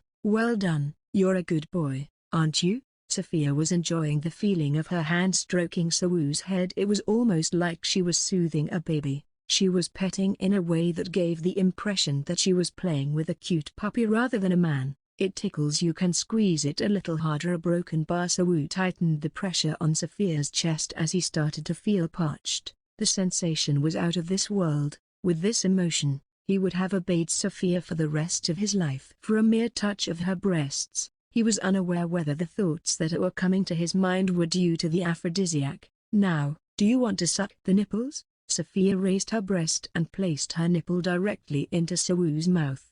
The effect of the aphrodisiac was excellent. "Ah!" Sophia let out a soft moan. Sowu rubbed his cheeks against her plump breast as he sucked on the nipple without a shred of hesitation. "Not like that. You have to relax and suck it in slowly. Try rolling your tongue over it." He instinctively obeyed her instructions. Sowu tried to be calmer with his actions as he slowly licked her nipples with his tongue.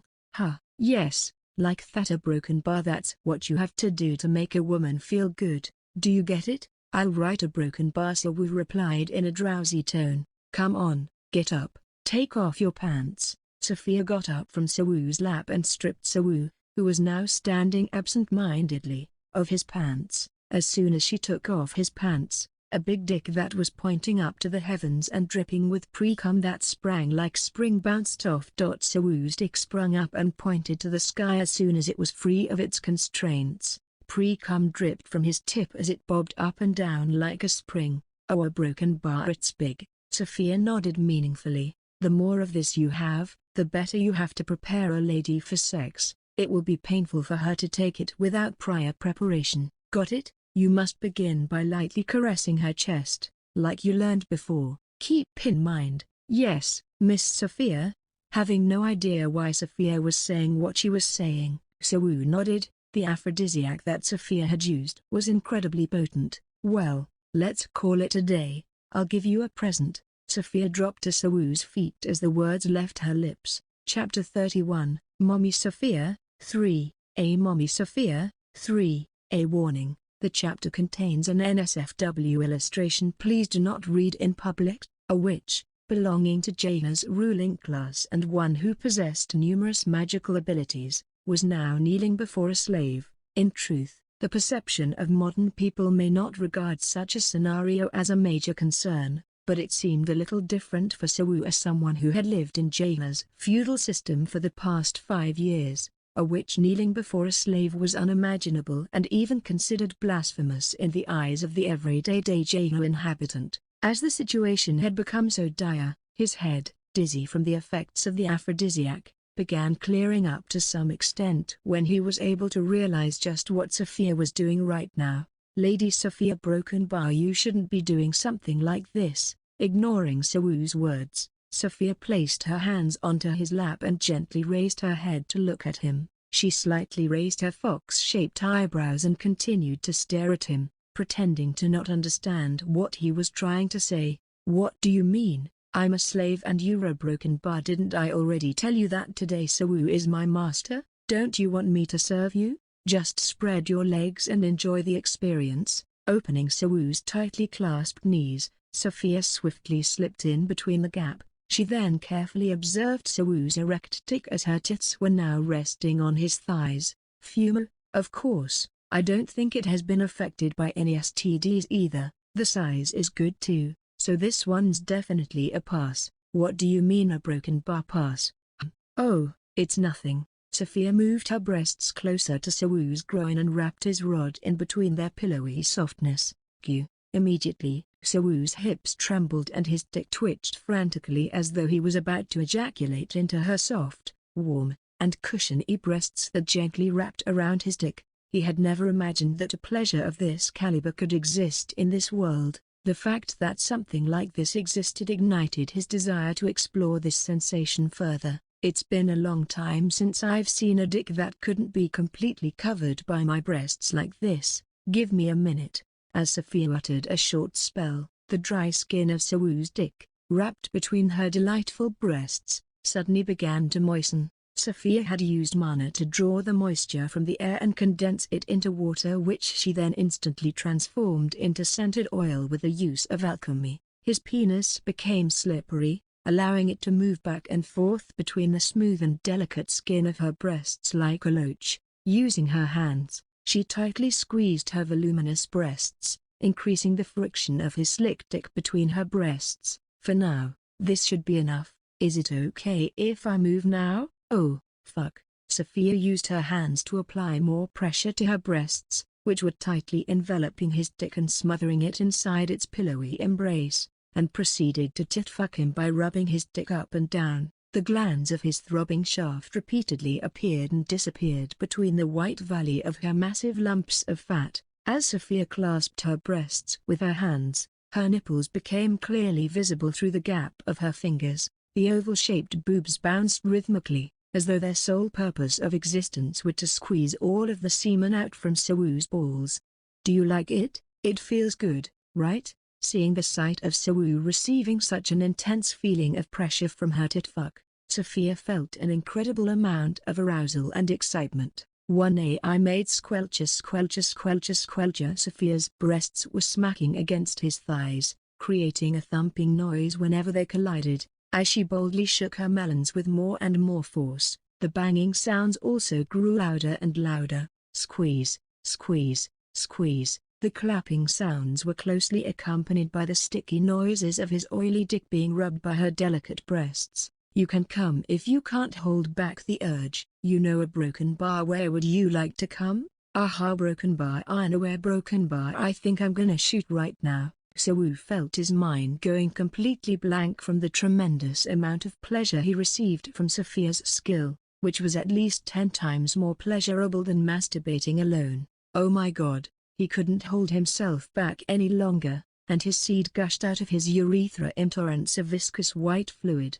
The seed came out so vigorously that he could literally feel his testicles throbbing because of how strong the momentum was. He had been holding back from ejaculating during the whole day for various reasons, and suddenly the stimulation she provided him was so intense that it was nigh impossible for him to resist the outflow of the semen that had made its way forcibly through the urethra. Sophia buried the glands in between her breasts as Sawu kept on ejaculating. The semen, however, began flowing out from the crevice between Sophia's cleavage and started spilling all over her chest, forming a literal valley of viscous white fluid. It even went as far as to reach below the neck and even her collarbones due to the pressure of his ejaculation.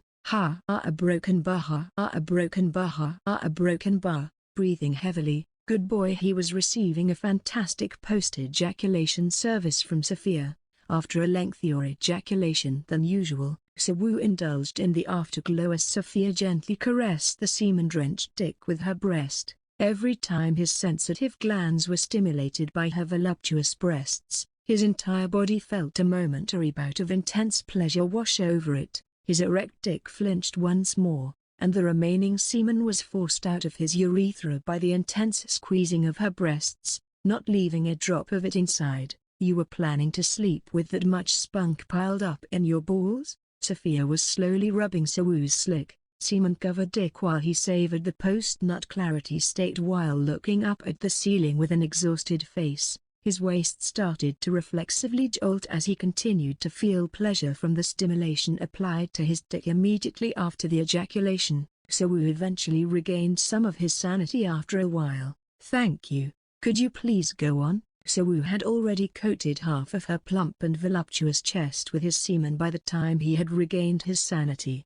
For the time being, Siwoo could only convey his gratitude for the mind-blowing tit-fuck that he received from her. Eventually, the odor of semen, which was almost identical to the strong smell of chestnut blossoms, began to spread throughout the room. Did it really feel that good? But Sophia's service was not over yet. She applied even more pressure as she stroked the shaft's tip with her voluminous peaks, squeezing so hard that her titties appeared to be completely glued to his shaft. It would have been better if he had just told her how horny he was and how much he wanted to come. He wanted to feel the sensation of semen rushing through the urethra once more, pouring all his jizz upon Sophia's white skin and staining it with his cloudy seed. He wanted to experience that pleasant feeling all over again. "Well, if Amelia hadn't been slobbering for you, I would have eaten you already." He was so caught up in his own thoughts that he was unable to clearly hear what Sophia was muttering to herself in a rather sad tone.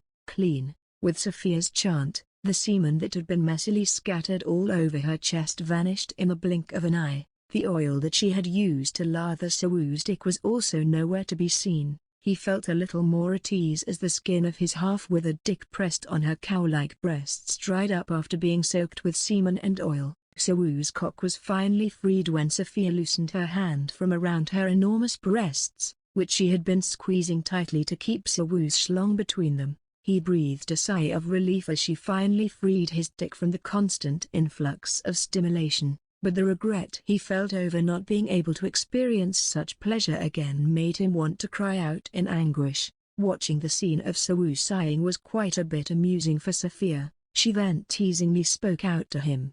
"You haven't gotten any smaller, have you? I think I need to play with it a bit more." What Sophia spoke was exactly what he desired, but as the virgin that he was, he lacked the confidence to voice it outwardly. Sophia looked so cute and mesmerizing in his eyes that he couldn't help but fall for her. "Well, then, lie down on the bed." Following her instructions, Siwoo promptly laid down on the bed. Seeing his actions, it seemed as though he was under her hypnotic control as he obeyed all of her instructions to a T. After the lengthy ejaculation, his eyelids continued to droop from exhaustion and sluggishness, yet there was still excitement flickering deep within for what was about to happen next. "Foo-foo, a broken bar." She abruptly raised his head and laid it on something. He felt a soft sensation transmitting from the back of his head where she had placed his head, but he was sure that it wasn't a pillow. "What do you think?" Sophia's face was only partially visible to him because of the symbol of motherhood covering her features, making it so that only the top of her nose was the only thing he could see. She leaned over Siwoo's face and let her hair hang down like a stream falling from a waterfall over him. The soft sensation he felt was coming from Sophia's thighs. She was giving him a lap pillow. "If you make such a cute expression, it makes me want to do more for you." Sophia took one of her breasts and put it in front of Siwoo's mouth. "Say take it." Oh, our broken bar." Sophia then placed her breast into Siwoo's wide-open mouth, Relax yourself and lie down comfortably. There you go. She was also steadily wrapping her slender fingers around his dick. Despite the fact that no milk was produced in her breasts, the positioning and method of breastfeeding were simply perfect. Whether it was because of the aphrodisiac's lingering effects or the fact that he had a breast in his mouth that felt like the softest thing in the world, his heart was suddenly filled with soothing warmth. The more he thought about it, the more he began to understand why Takasha was so overjoyed at being able to go to Sophia's place. He would be willing to do something like this every day. Are you gonna suck it up this time? Nodding his head, Soo bit the nipple dangling in front of him with his lips and slowly stimulated the tip of her nipple with the tip of his tongue, as Sophia had instructed him before. He was loving the sensation of Sophia's hand, which was wrapped around his penis like an octopus and had already started to move smoothly along his length. You're like a baby, you're so cute. Despite being a man already, he made cute noises like a child as he was being called cute and receiving affection from Sophia. Soo felt a warmth that was the complete opposite of sexual desire in response to a lady calling an adult cute while being in a situation that may be considered embarrassing to most. He had been trying to get the picture of himself acting in such a way out of his mind ever since he was brought to this city, but it appeared that he had finally done it. Do you want some milk, too? Well, there you go, give it a try. Even though Sophia was a witch, she craved the experience of motherhood, so she was pretending to be one. Soo sucked her nipple while he was still unsure in his mind, and he suddenly tasted thick milk filling his mouth. With every suction, a stream of fresh breast milk was hitting his tongue. Sophia started to lactate as if she were a real cow. Soo gulped the breast milk because of its warm, sweet flavor. It tasted like half-boiled milk. Is it good? Only good kids get this gift. After pausing for a moment to grin, Sophia continued to play with his dick with her dainty hand. Even though Soo was a virgin, his dick had already gotten affection from 5 different young ladies, including Sophia. Although most of them were witches, he was beginning to notice that each one had a unique method of giving a handjob. Amelia's hands had a touch that resembled a pianist's in the carefulness and elegance with which they handled his penis. Soo felt that, during the lessons, Amelia always tried to discover his pleasure points by observing his reaction as she stroked his penis with her hands. The Gemini twins gave off the impression that they were doing it clumsily and without any knowledge of the proper way to handle a penis. Well, aside from that, in the case of Larissa, he felt that she was so lewd that she could instantly elicit a man's lust, and Sophia had a special and distinctive way of dealing with men that no one else had. She was giving him a hand job,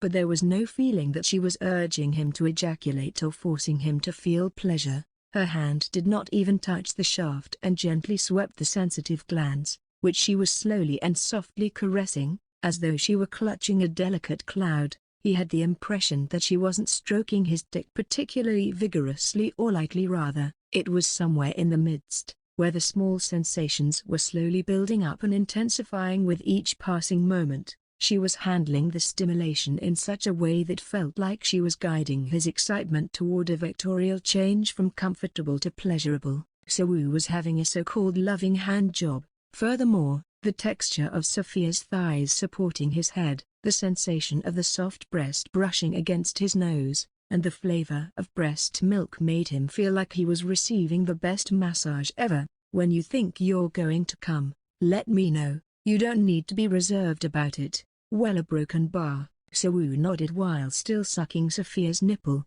Magic. Her face, reflected in the dim lighting, was a little pinker than before. Soo, who had been enjoying himself in a dreamlike state for a long time, suddenly felt uncomfortable and opened his eyes. He felt discomfort in his lower abdomen, a sudden feeling of ejaculation. He wondered why he was suddenly feeling a burning sensation in his bladder. That wasn't the case. He felt different than usual, as if he had just stepped into a new world for the very first time.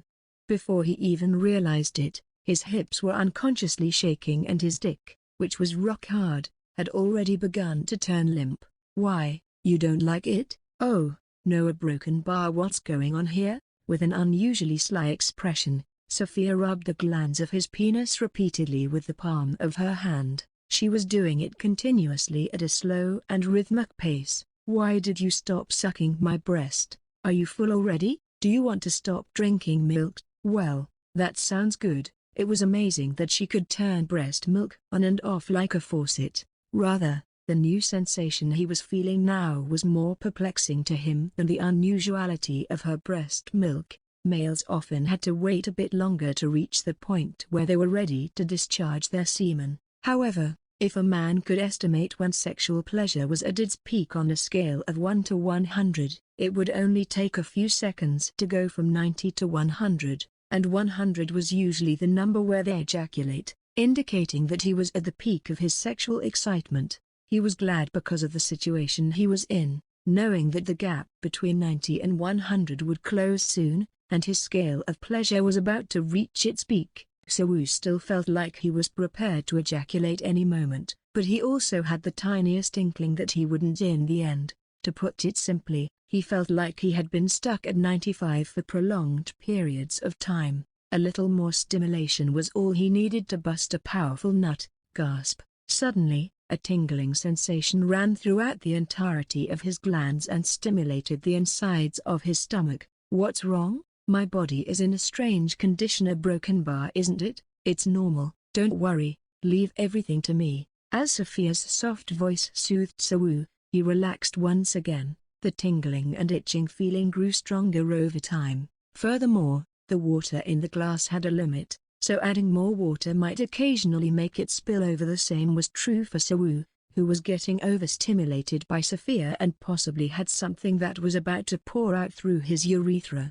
Oh my god, he had an even stronger erection all of a sudden from the previous semi-erect state. "Here we go." Soo started to struggle but quickly realized that he couldn't move. He could feel the invisible force gently pressing on his body. "Come on, it's about time." "Me a broken bar." Without giving Soo a chance to reply, clear liquid began gushing out from his dick, giving the impression that he was urinating. The liquid was distinct from the semen and felt quite different as it started to coolly disperse into the bed. If he had to put it in words, then it was very different from normal ejaculation. He had the feeling that he was literally peeing semen. "It's fine, don't be afraid, it's not scary. Don't be afraid and just come." I splurt, splurt, splurt. Sophia's hand, which had been holding his dick until now, began to sweep his glands firmly, and semen erupted like a fountain bursting from the tip of his urethra. Gasp. The bliss that Soo was experiencing right now appeared to last for almost 20 seconds. Soo, whose head was dizzy from another lengthy ejaculation, foolishly opened his mouth with a gasp as Sophia used a spell to clean up the mess. "You were happy, right? Ha! A broken bar, ha! A broken bar, ha! Gasping, Sophia grinned as she looked at Soo's blank look and straightened her clothes. "I'll teach you something even better when you get to know Amelia a bit better the next time around. You'll be able to lead your first experience more skillfully if you play around with me." "Well, it's a story for the future anyways." Sophia left the room after saying good night to Soo, who just blankly nodded at her. Footnotes. Chapter 32, Ars Magna Town. 1. Soo was exhausted from the massive ejaculation he just had, and when Sophia saw Soo falling asleep on her lap, she had the urge to devour him, but she quickly abandoned the idea and left the room. Soo was the first man Amelia, who had never met a man before, expressed interest in after leaving that cramped hut, despite the fact that she constantly denied having feelings for him.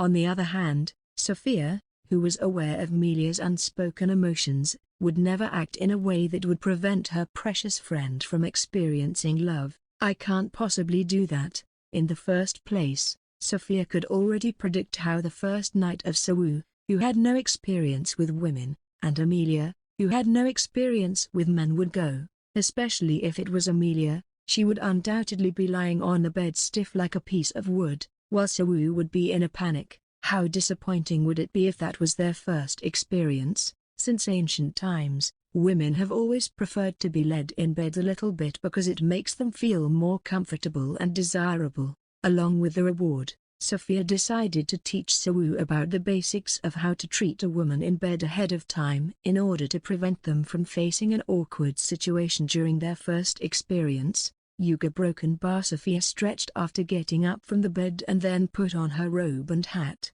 In truth, Shin Sawu's suffering over the past few years was Sophia's fault. If she hadn't instigated Amelia in the first place, Amelia would never have been rejected by Sawu, and he wouldn't have been tormented. In addition, if such an event had never occurred, rumors that Amelia was interested in Sawu wouldn't have spread in Trinity Academy, and Amelia would have been loved and respected by witches because of her noble appearance. Of course, Sophia herself did not agree with the manner in which Jaina treated slaves, but that was simply the way things were. The elites are always picky, aren't they? The night had grown old and the day was rapidly approaching. Witches did not require sleep because of their spiritual bodies, so Sophia, a witch with a brand who also had a spiritual body, could stay awake and do the tasks Sawu had requested of her. Sophia had to leave it up to the guards to decide what to do with the captives, and she also had to prevent criminals from revealing that Sawu could use magic. It's best to stay awake at times like these.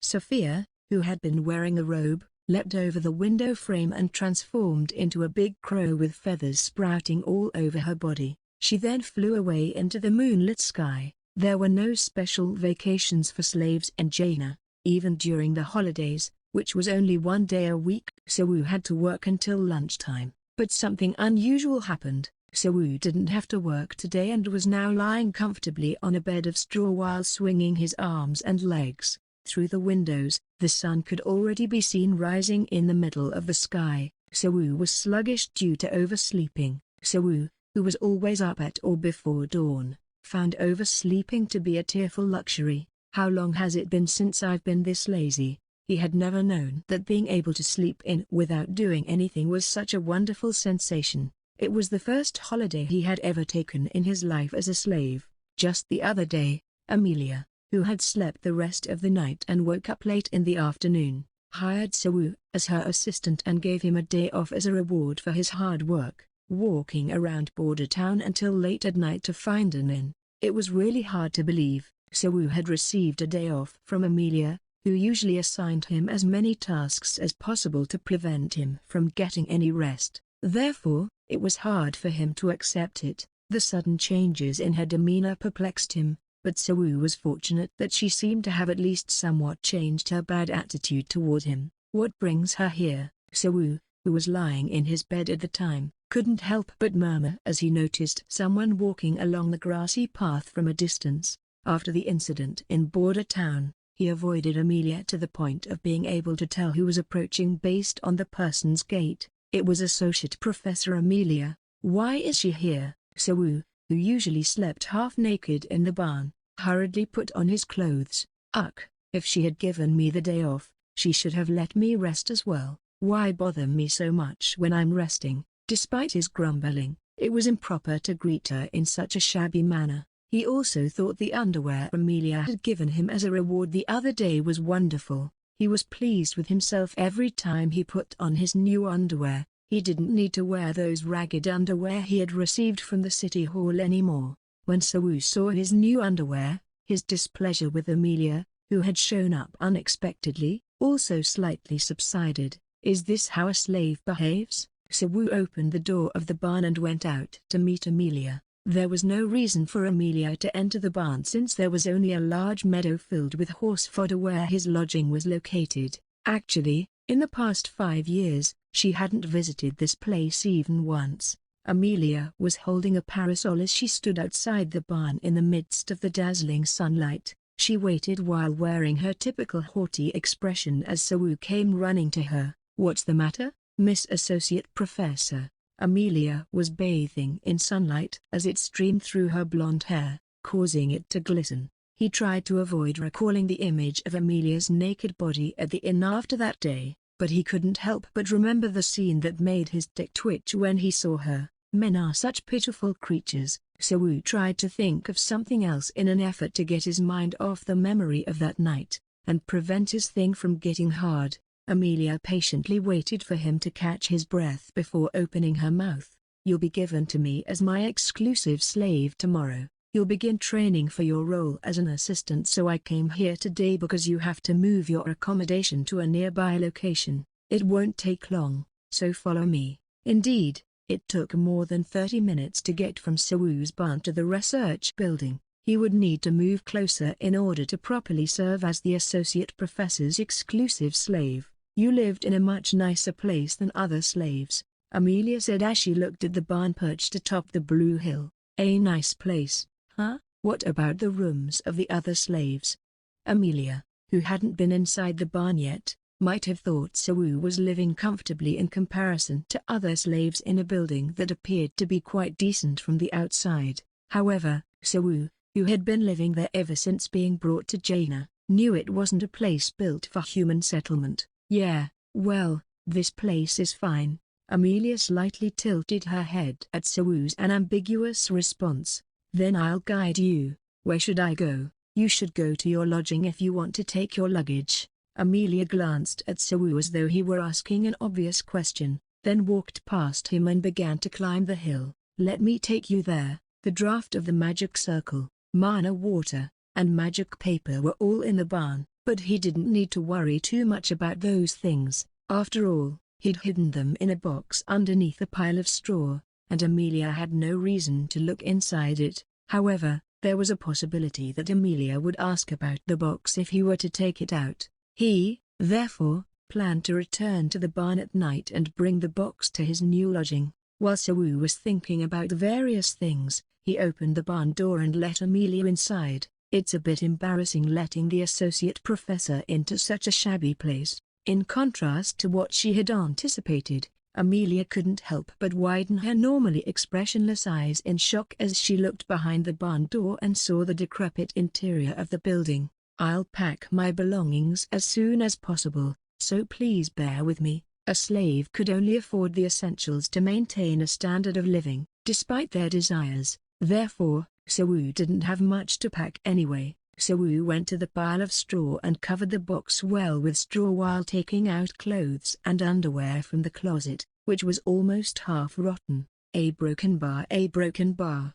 Amelia was looking around while standing like a stone statue in front of the door. She was still dumbfounded from the realization that Sewu had been living in such an environment. She appeared slightly bewildered, as though she was unaware of Sewu's living situation. "Miss Amelia, I've packed everything." Amelia, who had been dazed, came to her senses at Sewu's call. She hesitated for a bit before opening her mouth, but compared to how she usually spoke, her voice was a little softer. "Is it okay to live in a place like this? Have you actually been living here?" "Yes, for 5 years. I originally had a different lodging, but after about a week, my lodging was moved here. They told me they would rebuild the barn to make a place for me." A broken bar. Amelia remained silent, even after Sewu's brief explanation. She simply continued to blink her long eyelashes while remaining silent. The awkward silence was occurring again.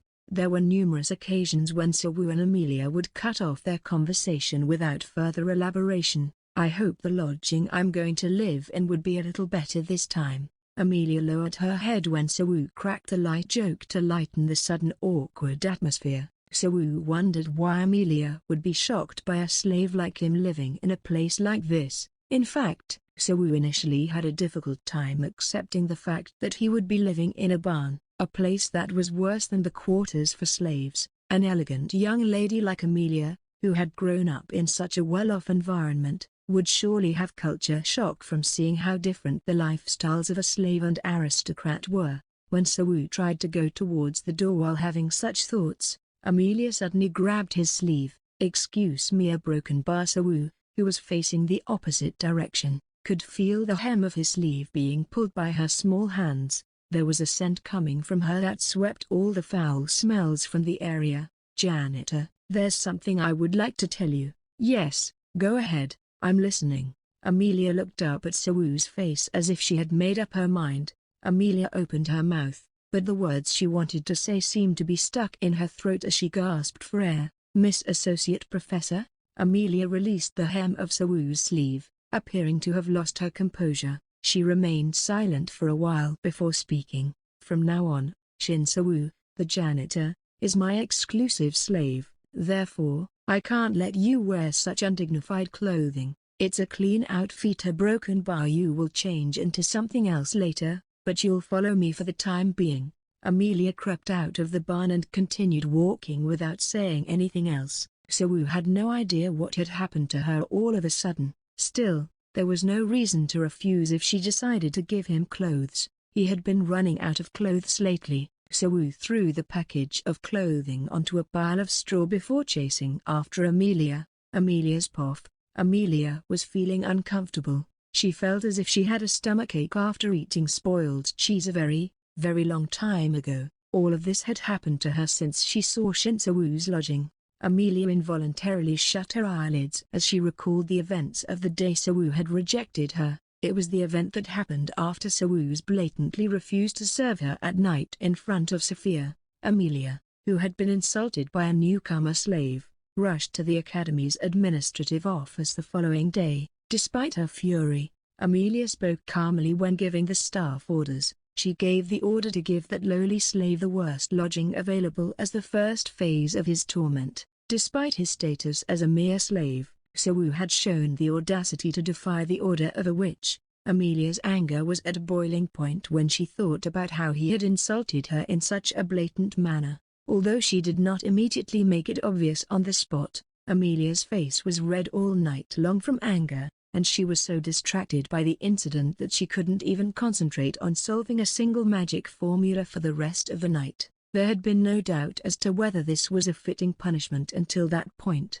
After receiving a rejection from a slave, Amelia experienced a sense of shame so strong and unabashed that it seemed to consume her for the very first time in her life. Such things had never been done to her before. Amelia, who knew how unpleasant it is to sleep in a bed that was hard and uncomfortable, took the best revenge that she could think of at the time. It made sense as to why Amelia had just suddenly remembered something she had completely forgotten. That was because she needed to tell So-woo that he needed to move his dormitory closer to the research building since he had become her exclusive slave. Also, Jaina had a yearly cycle of 12 months. The lawn that had been mana-modified never withered. The lodging for So-woo was located at the top of the mountain, where the long grass was rippled by the gusts of wind. The scenery of the academy, which had a great deal of sunlight and, above all, a view of the academy below the hill was excellent. Amelia doubted her memory of the order she gave at the administrative office when she saw So-woo's lodging from a distance.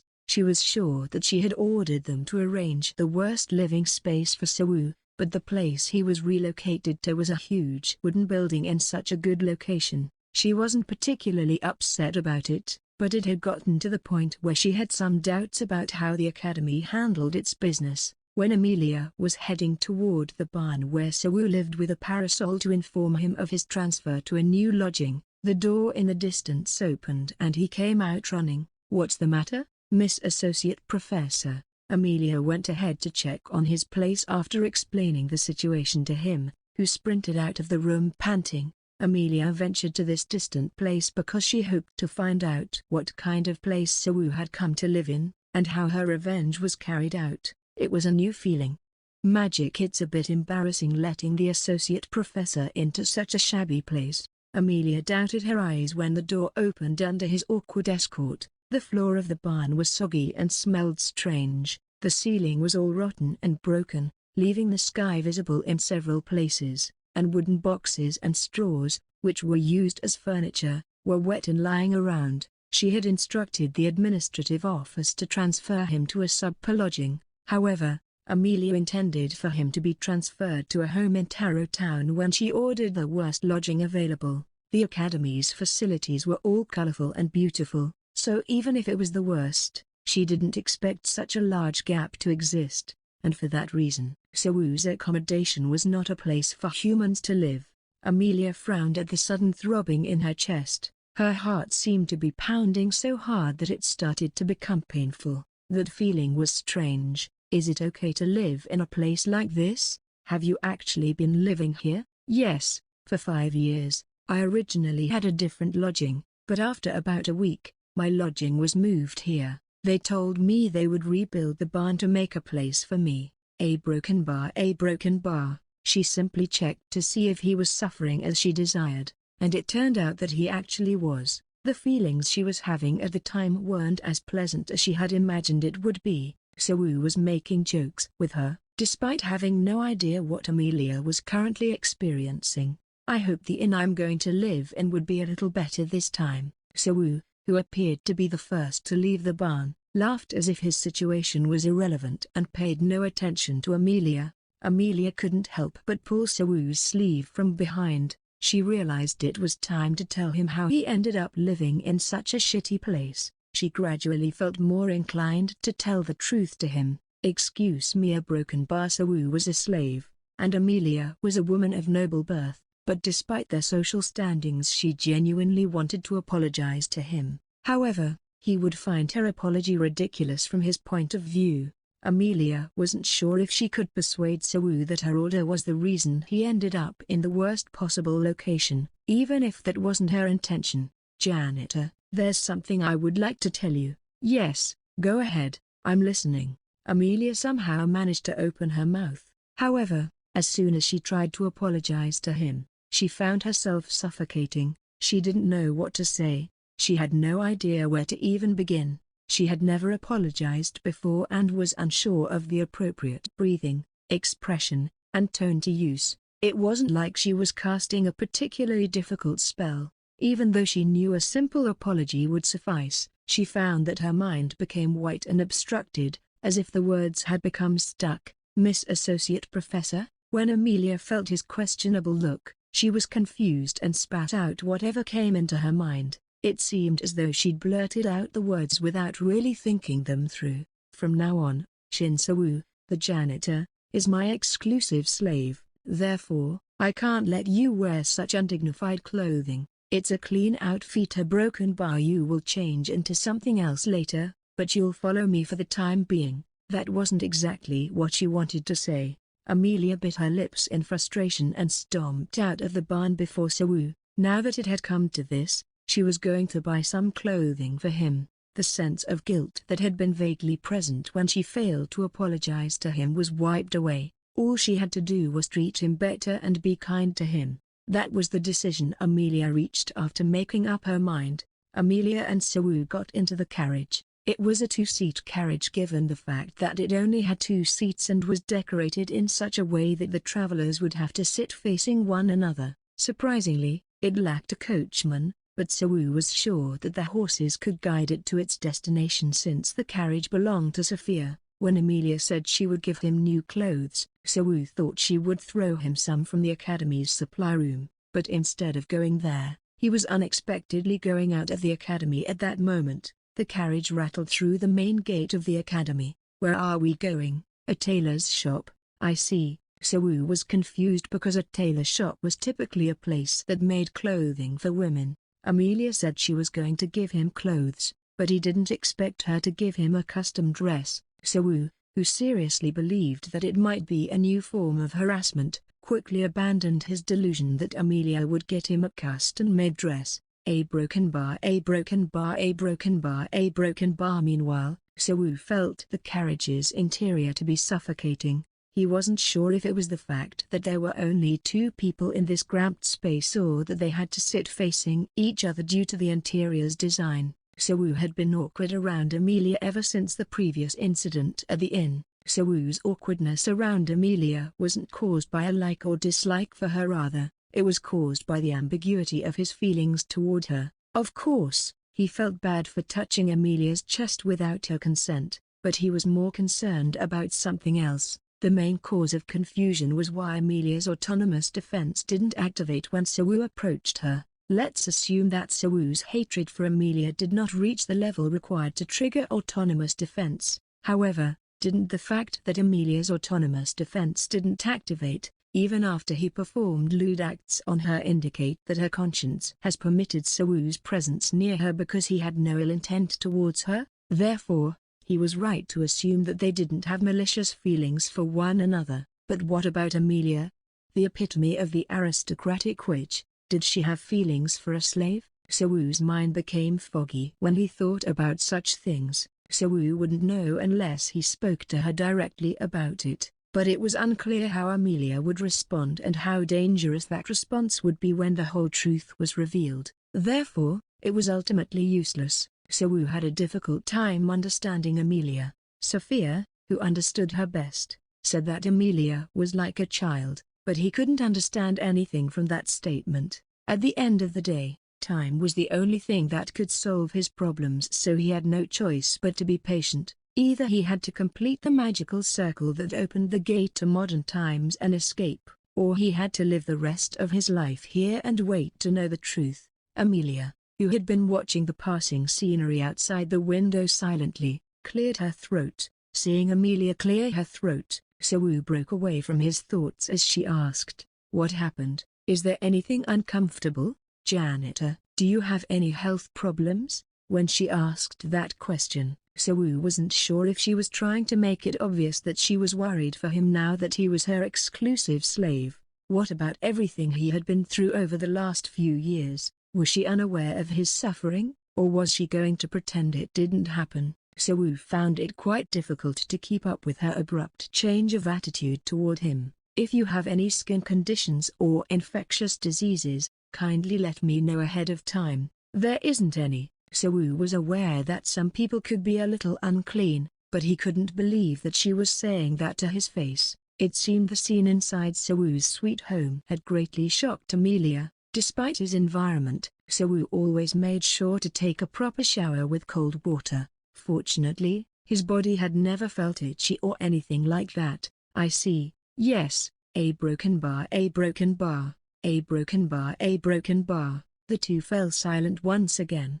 Wu had gotten tired of this awkward conversation pattern over the past few days. Even though he hadn't eaten anything, he felt like he was going to have an upset stomach from this situation. Regardless of the awkward atmosphere, the carriage continued to move. The scenery caught Wu's attention. Whoa! The sight of a large citadel lined with white and tall buildings was what first caught his eyes. The walls stood proudly, as if they were carved from ivory, and looked extraordinary. Even though they were still a considerable distance away, there was just one town in Jaina that was fortified on all sides. It was neither Lenimont Town nor Taro Town. Then, the place they were heading to. Broken Bar. Miss Associate Professor, is the carriage going to Ars Magna Town? Yes. Wu opened his mouth wide in disbelief. The carriage, which crossed the bridge stretched over the moat, soon entered the gate. Ars Magna Town. The name of the town was 8 syllables long and was a mouthful. As a result, people frequently abbreviated Ars Magna Town to White Town because it was easier to say. That was because the white citadel walls that surrounded the town had all been treated with special alchemy, making them shine with a subtle milky color when it is exposed to light. The most wealthy village, the most beautiful and important town, and the most central city of Jaina could all be used to describe the characteristics of Ars Magna Town. Only noble-titled witches seemed to live in Ars Magna Town. In other words, White Town was inhabited by 3 dukes, 7 earls, and 32 barons. However, Ars Magna Town was the most important place in Jaina due to its central location as well as the existence of various important facilities that played important roles in governing Jaina. First of all, the Central City Hall, which was Jaina's main authority over minor public affairs, was located here. Also next to it was the Tree of Sephiroth, an executive body that actually moved Jaina. Except for the Safe Bank in Lenimont Town, these were Jaina's only administrative organizations, so there was nothing else to mention. However, the reason why any wealthy witch would come to White Town was due to the fact that all of the best luxurious facilities could be found there. There was a social club in White Town called the First Salon of the Red Roof, which was an exclusive club open to witches who were rank 15 or above in the witch hierarchy. Additionally, the Levona Grand Bath run by County AZ was a popular attraction for witches. A model business that set trends in Jaina was the Flora Tailor Shop, which was also in White Town. In this town, there were all of the luxurious and high-class facilities that witches were crazy about. One such facility was the Gemini Magic Award main store, where only the best Magic Award products were sold. Ordinary citizens couldn't come and go without permission, even if they were witches. It was a town where witches in the middle of the hierarchy could only feel oppressive feelings and couldn't make a sound from the moment they stepped inside. So Sawu, a slave, couldn't have been here. Sawu gasped in amazement as he watched the scenery passing by outside the carriage. He had never before seen so many witches all at the same time. It was a small group compared to the large fortress gate, which could fit 8 wagons at once, but based on a quick count, it appeared that there were well over 50 witches there. Heartbroken, Sawu was so preoccupied with his surroundings that he completely forgot that Amelia was sitting right in front of him. Only one word could be used to describe the beautiful surroundings of the city of Ars Magna: mythical. The town's structures date from a time when steel and concrete were not commonly used in construction and were thus made using a variety of methods and materials, including Gothic, Baroque, and Rococo styles. If someone wanted to construct buildings as high up as possible, while being large and orderly, the buildings would roughly resemble the appearance of this town. As he watched, Sawu couldn't believe that such a beautiful city could be built without using any modern building materials. It's so beautiful. Sawu thought the scenery in Lenormand Town was beautiful when he first visited it, but Ars Magna Town was on a whole other level. If the buildings in Lenormand Town qualified as a level of World Cultural Heritage, then White Town's buildings would rank among the most mysterious and intriguing constructions in the world. Without magic, the people of modern times could never even dream of constructing such a building. Is that so? In addition to the study of magic, being able to see such a beautiful city was one of Jaina's unique advantages. However, Sawu was more excited about taking a trip for the first time in a while. Magic Miss Associate Professor, is your mansion in this town? Yes, living in a place like this would be just as good as living in Hanam's Hill. But all of a sudden he became curious about Amelia's mansion. I'd like to go there. I've never been there. He got an unexpected answer. Upon reflection, Sawu came to the realization that he didn't really know much about Amelia. Although he was aware of crucial survival factors such as what she despised, the timing of her anger, her facial expressions when she was being rude, and how to properly gauge her anger levels, he didn't really know anything about Amelia's favorite things, her happy moments, her past, etc. He suddenly became curious and asked. It had been a while since they had a conversation without interruption, so Sawu felt a little happy. Perhaps it was because he saw something so beautiful and knew that he felt a little more relaxed, and the conversation flowed smoothly. Why? Because before I became a witch, my teacher and I lived in a hut in the forest. Forest? What city was it in? It wasn't in any town. It was just a beautiful forest filled with tall fir trees. Not all places in Jaina were cities where people lived. Among them were agricultural land, pasture land, or forests that had not yet been developed. One of the places where Amelia lived was probably one of them. Now, it's not as beautiful as it used to be. Sawu couldn't help but notice a tinge of loneliness in her demeanor as she said that. When Sawu was about to say something, Amelia took the lead. We have reached our destination, please get off. The carriage with no coachman came to a stop in front of an impressive structure. The name written on the signboard was a Flora tailor shop. The building resembled a 5-story church, covered with both excitement and anxiety about having to get new clothes from a tailor shop. Sawu moved toward the building. 3. When Amelia knocked on the door a couple of times with a door hook, the iron door, which was 5 meters tall, opened by itself.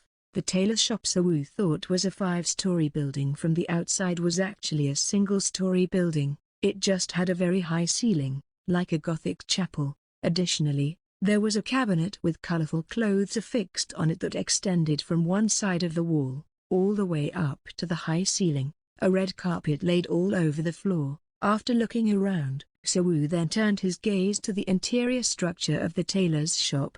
Even though it resembled a hotel lobby, he didn't think it was an easy place for making tailored dresses. Then a woman walked out of a corner. She was wearing a dress with one leg boldly exposed and a long smoking pipe between her lips. Her hair was swept over one eye to cover it, which only added to her already alluring appearance. She was puffing out her pipe instead of being frightened when she saw Amelia. Perhaps this woman was a witch, as well. That's a dress I made 10 years ago. At the time, snowflakes were the source of inspiration for making that dress. I think the one who bought it was Sophia Broken Bar. You're the marigold, aren't you? Yes. The intent of her words weren't clear, but one thing for certain was that she had no intentions of making friends with Amelia. Her manner didn't seem to be consistent with how she would treat clients. True beauty is something that doesn't change over time. It's been a while since I made that dress, but it didn't get rustic at all, did it? Flora's demeanor left Sawu at a loss for words. Even Amelia was baffled by it. Sawu was meeting with another witch who smoked. Flora didn't wait for an answer to her earlier question, probably because she didn't even expect one, and instead started to introduce herself to them. I'm sorry for being late in introducing myself. I'm sure you already knew, but I'll say it anyway. I am Flora Arabesque, the Witch of the Threads. By the way, the cloth you are wearing is also something I made. I came here to place an order for a custom suit. Suit? Where are you going to wear it? In modern times, Jaina? Oh, it's here. As if she had just remembered it, Flora cut the conversation short in the middle. All right, so the Turkish mohair wool has just so happened to arrive. For you, I'll knit some gorgeous clothes that I want to make. Sawu had previously had a suit tailored for him. It was necessary for Sawu to have a suit in order to attend places such as academic conferences when he lived in modern times, but at that time, they spent nearly 2 hours asking Sawu what he wanted, and the production alone took more than 15 days. But the witch in front of him didn't even measure anything. Amelia used her fingertips to point at Sawu, who was perplexed by Flora's superior skill and speed. Not for me, the suit you'll make is for this man. Flora frowned as she turned to look at Sawu, as Amelia pointed her finger at him. Flora had a strange look on her face when she heard Amelia ask her to make a suit for a man. You know where you are, right? This is a place where we make beautiful dresses for witches. I've heard that when it comes to tailoring clothes, this place in Jaina is second to none. Flora took a puff from her pipe as she wondered why Amelia had brought a male slave, despite the fact that she seemed to be aware that this place was used by witches to make beautiful dresses. From Sawu's perspective, she had an expression a shop owner of a fruit store would have if they were asked for salted mackerel. I appreciate the compliment, but I'm not too keen on making a suit for a man. I do, however, like the idea of making a beautiful dress for a woman. Flora didn't outright reject Amelia's request, probably due to the fact that the latter was a baroness. Sawu became uneasy as he noticed her lack of desire to make a suit for a slave. I'll pay for the suit. Money is not the issue. I won't make a suit if I'm not motivated. Upon hearing Flora's words, Amelia pulled out a tiny bottle of perfume from her sleeve. The tiny, 15-milliliter bottle was filled with an enchanting purple liquid. Given the size of the bottle, it was more appropriate to refer to it as an ampoule rather than a perfume bottle. Flora, who had folded her arms with an unwilling expression on her face, turned her gaze to the perfume Amelia took out and held it in her hand. Is it the perfume of fatigue? Yes, I'll give you 2 of these perfumes in exchange for making a suit. 2 of them? Flora's lukewarm attitude took a 180 as she took the bottle from Amelia's hand with a wide smile on her face. Just like how Flora's tailored dresses were a sensation among witches, Amelia's perfume was as well. Since Amelia had no interest in making money, the amount of perfume she produced was extremely small in comparison to the demand, which increased its value even further. Therefore, it was said that the perfume she made was so popular that it quickly sold out at the Red Roof Salon despite being a very expensive item. Sawu recalled hearing from his friend Tarkasha that Sophia was the one who received and distributed Amelia's perfume. Sawu saw Flora ecstatically accept Amelia's perfume, so perhaps Tarkasha was right about its popularity. Well, this is enough to motivate me to make a suit for him. Since I need to measure the size first, why don't you come over here? Looking at how delighted Flora was, it seemed as if she wanted to get to work immediately. Then, a man walked out, lifting the flag-embedded curtain of the tailor shop that was hanging on the corner. Oh, is he a customer? A tall, handsome blonde man walked out. He appeared to have the same charisma a captain of a high school football team would have. "Jake, I told you to wait inside. I was sleeping, but when I woke up I was shocked to see that my loved one wasn't by my side. Wouldn't you have reacted in a similar way? You're so cute." The man's voice was deep, and it appeared that he was speaking with a hint of narcissism. He came over to Flora, still only in jeans, and casually put his arms around her waist. Surprisingly, he stayed in that posture as he introduced himself. "Hello, I'm Jake Robert."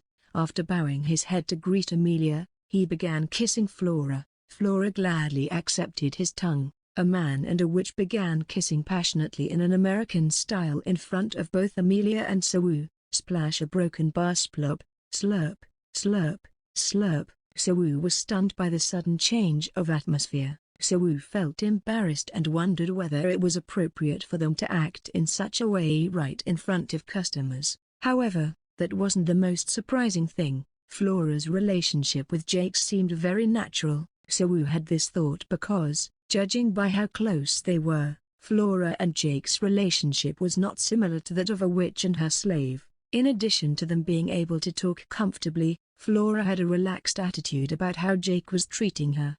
They were a couple who blatantly flaunted their love for each other. In other words, despite the fact that one was a slave and the other was his master, they had an equal relationship. That's how it looked. Sawu felt embarrassed for some reason, so he glanced at Amelia to see her reaction. A broken bar, a broken bar. When Amelia saw what was happening in front of her, the shape of her eyebrows indicated that she was about 75% astonished. Her eyes were wide with shock, and her straight eyelashes were quivering. It seemed like she was about to open her mouth. Flora wrapped her tongue around Jake's as their lips overlapped. As they parted their lips and slowly backed away, one long thread of salvia connected the tips of their tongues. "Phew, isn't it too hot? Wait for me inside quietly. What a lovely lady you are." A broken bar. "Fine, then come quickly, honey." Flora slapped Jake on the buttocks after the kiss, and Jake threw a greasy line before leaving.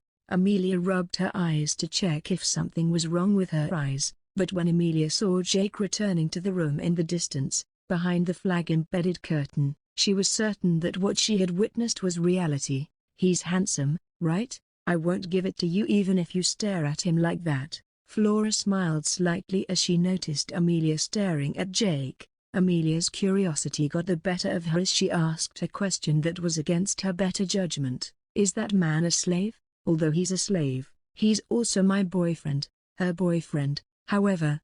Wasn't he just a slave? Amelia was utterly bewildered. Despite having witnessed it with her own eyes, she was still unable to comprehend the relationship between this witch and her slave. How could a witch be in a romantic relationship with a slave? "Isn't he cute? I picked him up from an orphanage when he was 7 and raised him.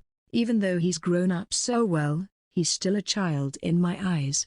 Amelia was aware that some witches had physical relationships with their slaves, but even so, Amelia despised it because she found it to be extremely not suitable for a witch. She believed that a witch was predestined to follow the path of sorcery. Relationships with men would only impede a witch's path to mastering her witchcraft. Amelia felt it was a waste of time to hang out with men and stand idly by without doing any magic research. Furthermore, Flora and Jake appeared to be a real couple by being upfront about their relationship. A broken bar. This is kind of weird. In that case, it won't be easy on your side either. You came all the way to the tailor's to dress your beloved slave in fine clothes. It's not like that. Amelia retaliated angrily when Flora mistook her for being in a relationship with Sawu, but Flora didn't seem to care. "Anyway, darling is waiting for us, so let's not waste any more time." "I already said it's not like that." "Fine, why are you getting so angry?" Flora walked with grace and confidence as she led Sawu while wearing heels that were as sharp as blades. Sawu entered the tailor's room. Amelia chose to remain in the lobby with a sullen look on her face. In contrast to the neat and orderly organized lobby, the cutting room was cluttered with various decorations, jewels, and mannequins, giving it an unkempt appearance. "Could you stand with your arms outstretched on that stool over there?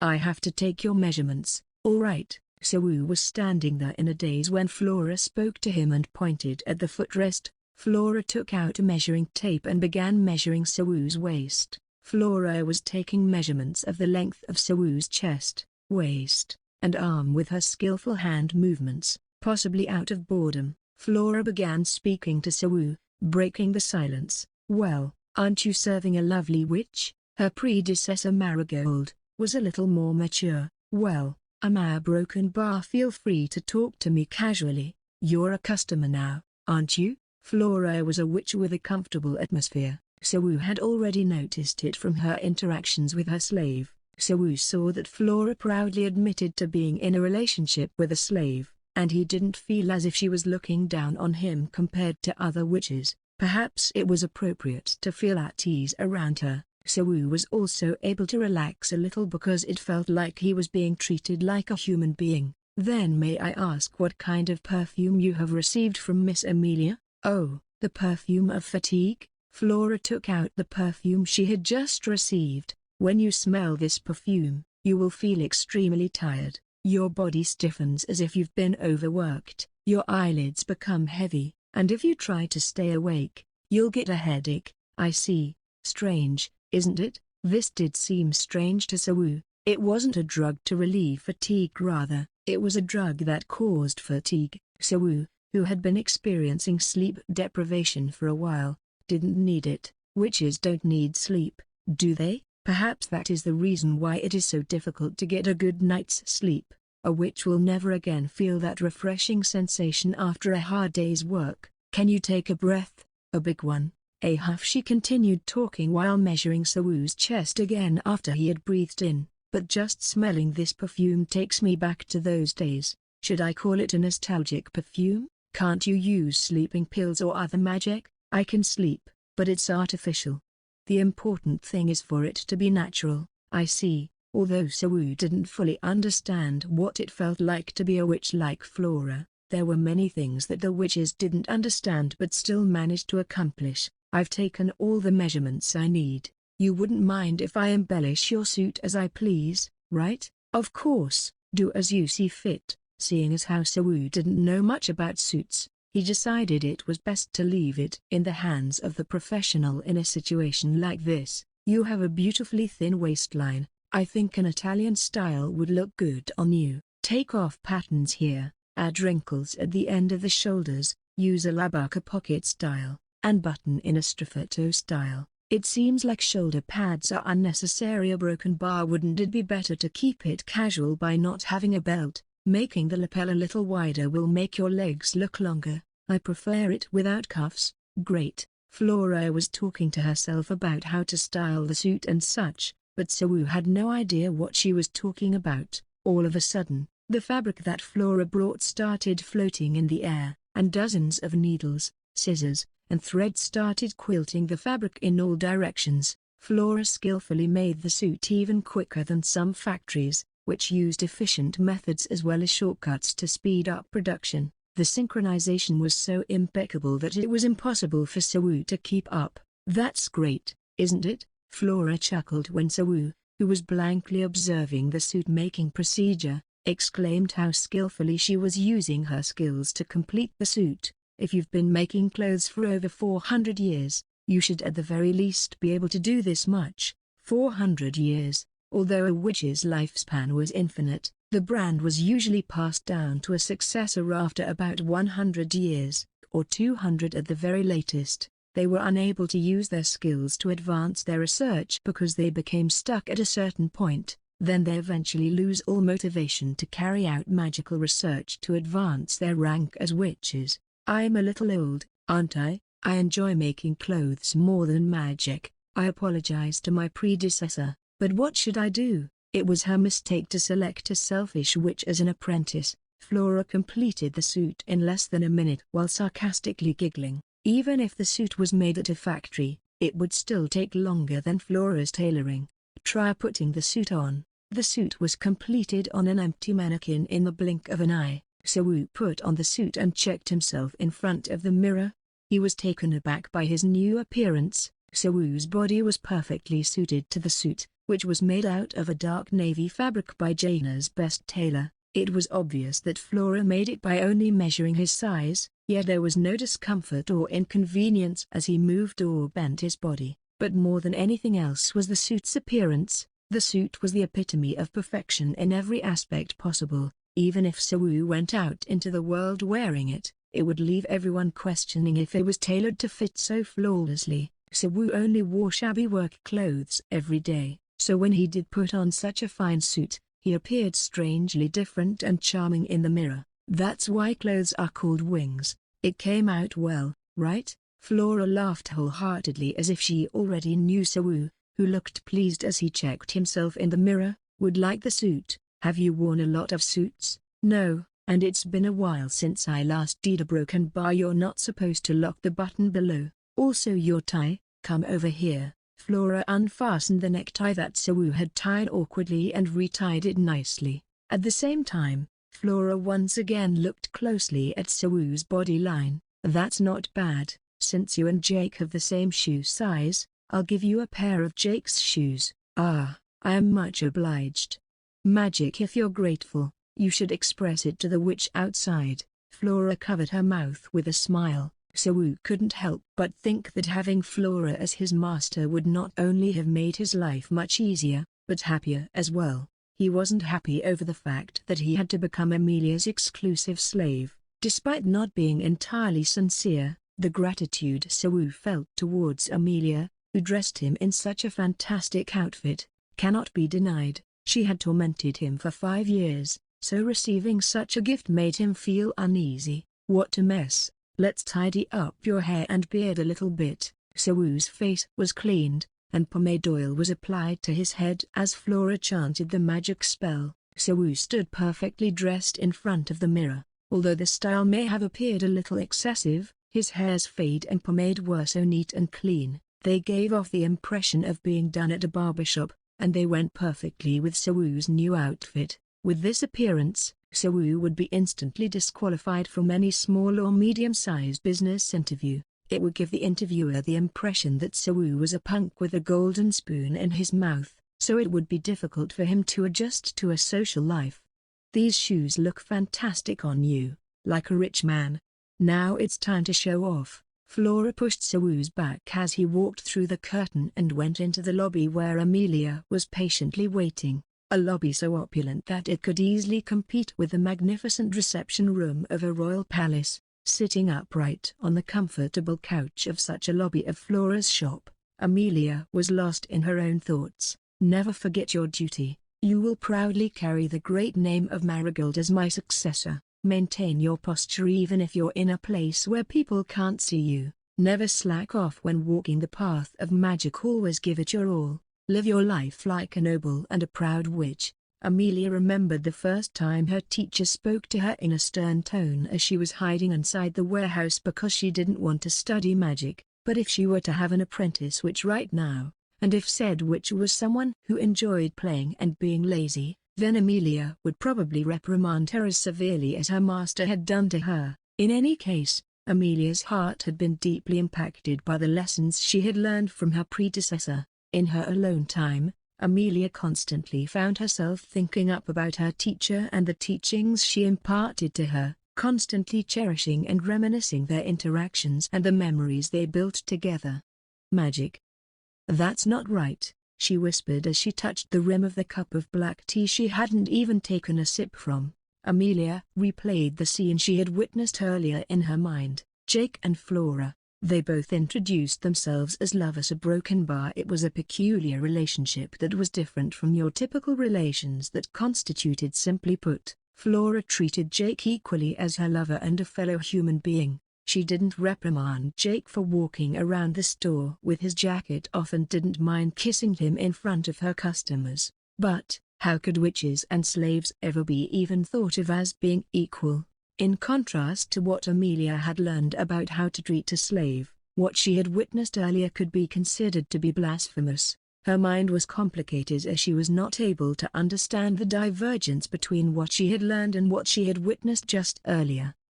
She felt as if she were in a theater where she ought to stand up in awe and applaud for witnessing such a brilliant performance. What if Sawu were to treat Amelia like that? just like Jake as she treated Flora, who he seemed to be madly in love with. Ugh! Amelia shuddered with an inexplicable sense of discomfort at the thought. She felt goosebumps trail all over her body. Blasphemous!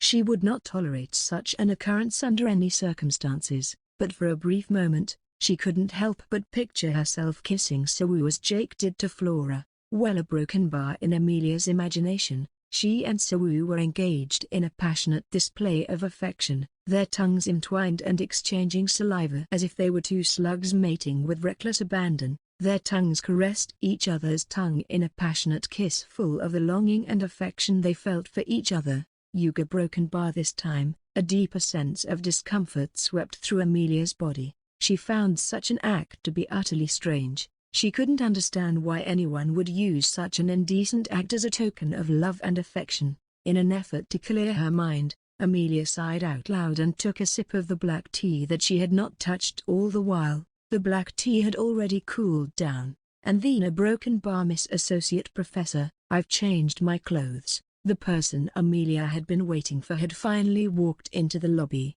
The work had finished faster than Amelia had presumed. She was already getting quite bored sitting in the lobby like that all alone. "Since I paid for it in advance, a broken bar." Amelia eventually fixed her gaze on the person who was standing in front of her and tilted her head in confusion. Just who is this person? He looks both familiar and unfamiliar at the same time. A well-combed hairstyle, a formal suit that fit him perfectly, and completing the slick look was a polished pair of black leather shoes. A man walked out, seeming awkward as he adjusted his sleeves. Amelia, who was about to get up from the sofa, was so startled that she had to sit back down. So much was her shock that a broken bar, it didn't even occur to her that she had acted in a disgraceful manner. She was having a hard time believing that the neat gentleman in front of her was none other than her newly recruited assistant, Shin Sawu. "I sincerely offer my gratitude. I really liked this suit." A broken bar, a broken bar. She was really finding it hard to admit, but she knew deep down that the suit was the perfect fit for Sawu. Amelia suddenly noticed that her heart was racing and her breathing was becoming hurried. She was having difficulty breathing in and out. She had the feeling that her body wasn't really her own at this moment. She had a difficult time understanding the ambiguous emotions she was experiencing at the time.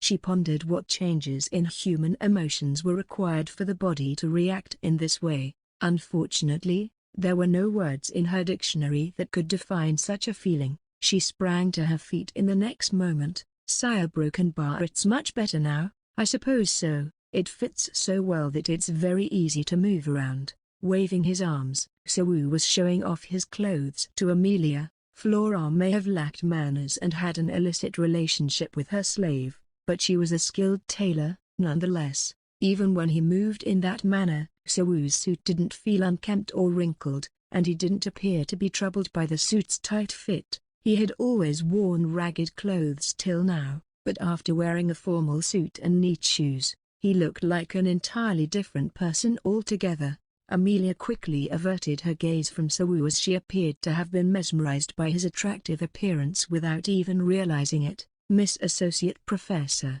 Sawu walked up to Amelia. Amelia was startled by his sudden approach, and clutched at the hem of her skirt for no apparent reason. There's something wrong with me, a broken bar." "Thank you very much." Sawu expressed his sincere gratitude to Amelia by bowing his head deeply. Amelia had never received such genuine appreciation from him before.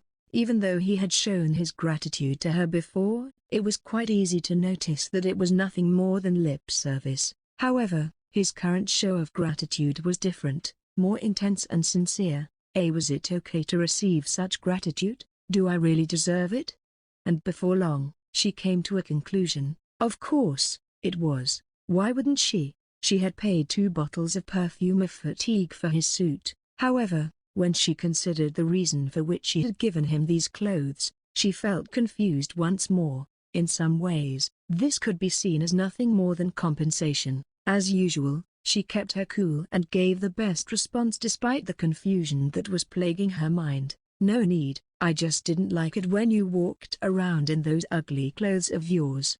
Amelia's cool demeanor made it seem as though she was reproaching Sewoo as she spoke to him. Sewoo's expression, which had been beaming with happiness, started to fade after hearing her harsh words. He was still a man who expressed his emotions through his facial expressions. After all, Amelia immediately regretted what she had said after observing Sewoo's gradually declining reaction. In order to make up for it, Amelia added more words to her previous statement. "Please continue to dress like this, it suits you." "Understood." Sewoo breathed a sigh to control his rising temper. Amelia also took an inaudible deep breath and ignored the feeling of frustration that she was feeling for her actions. Sewoo drove back to Trinity Academy by carriage, still wearing the nice suit Amelia had bought for him. It was not that he didn't want to look around Asmagna town more, but it was crowded with witches, which was a little intimidating to a slave like him.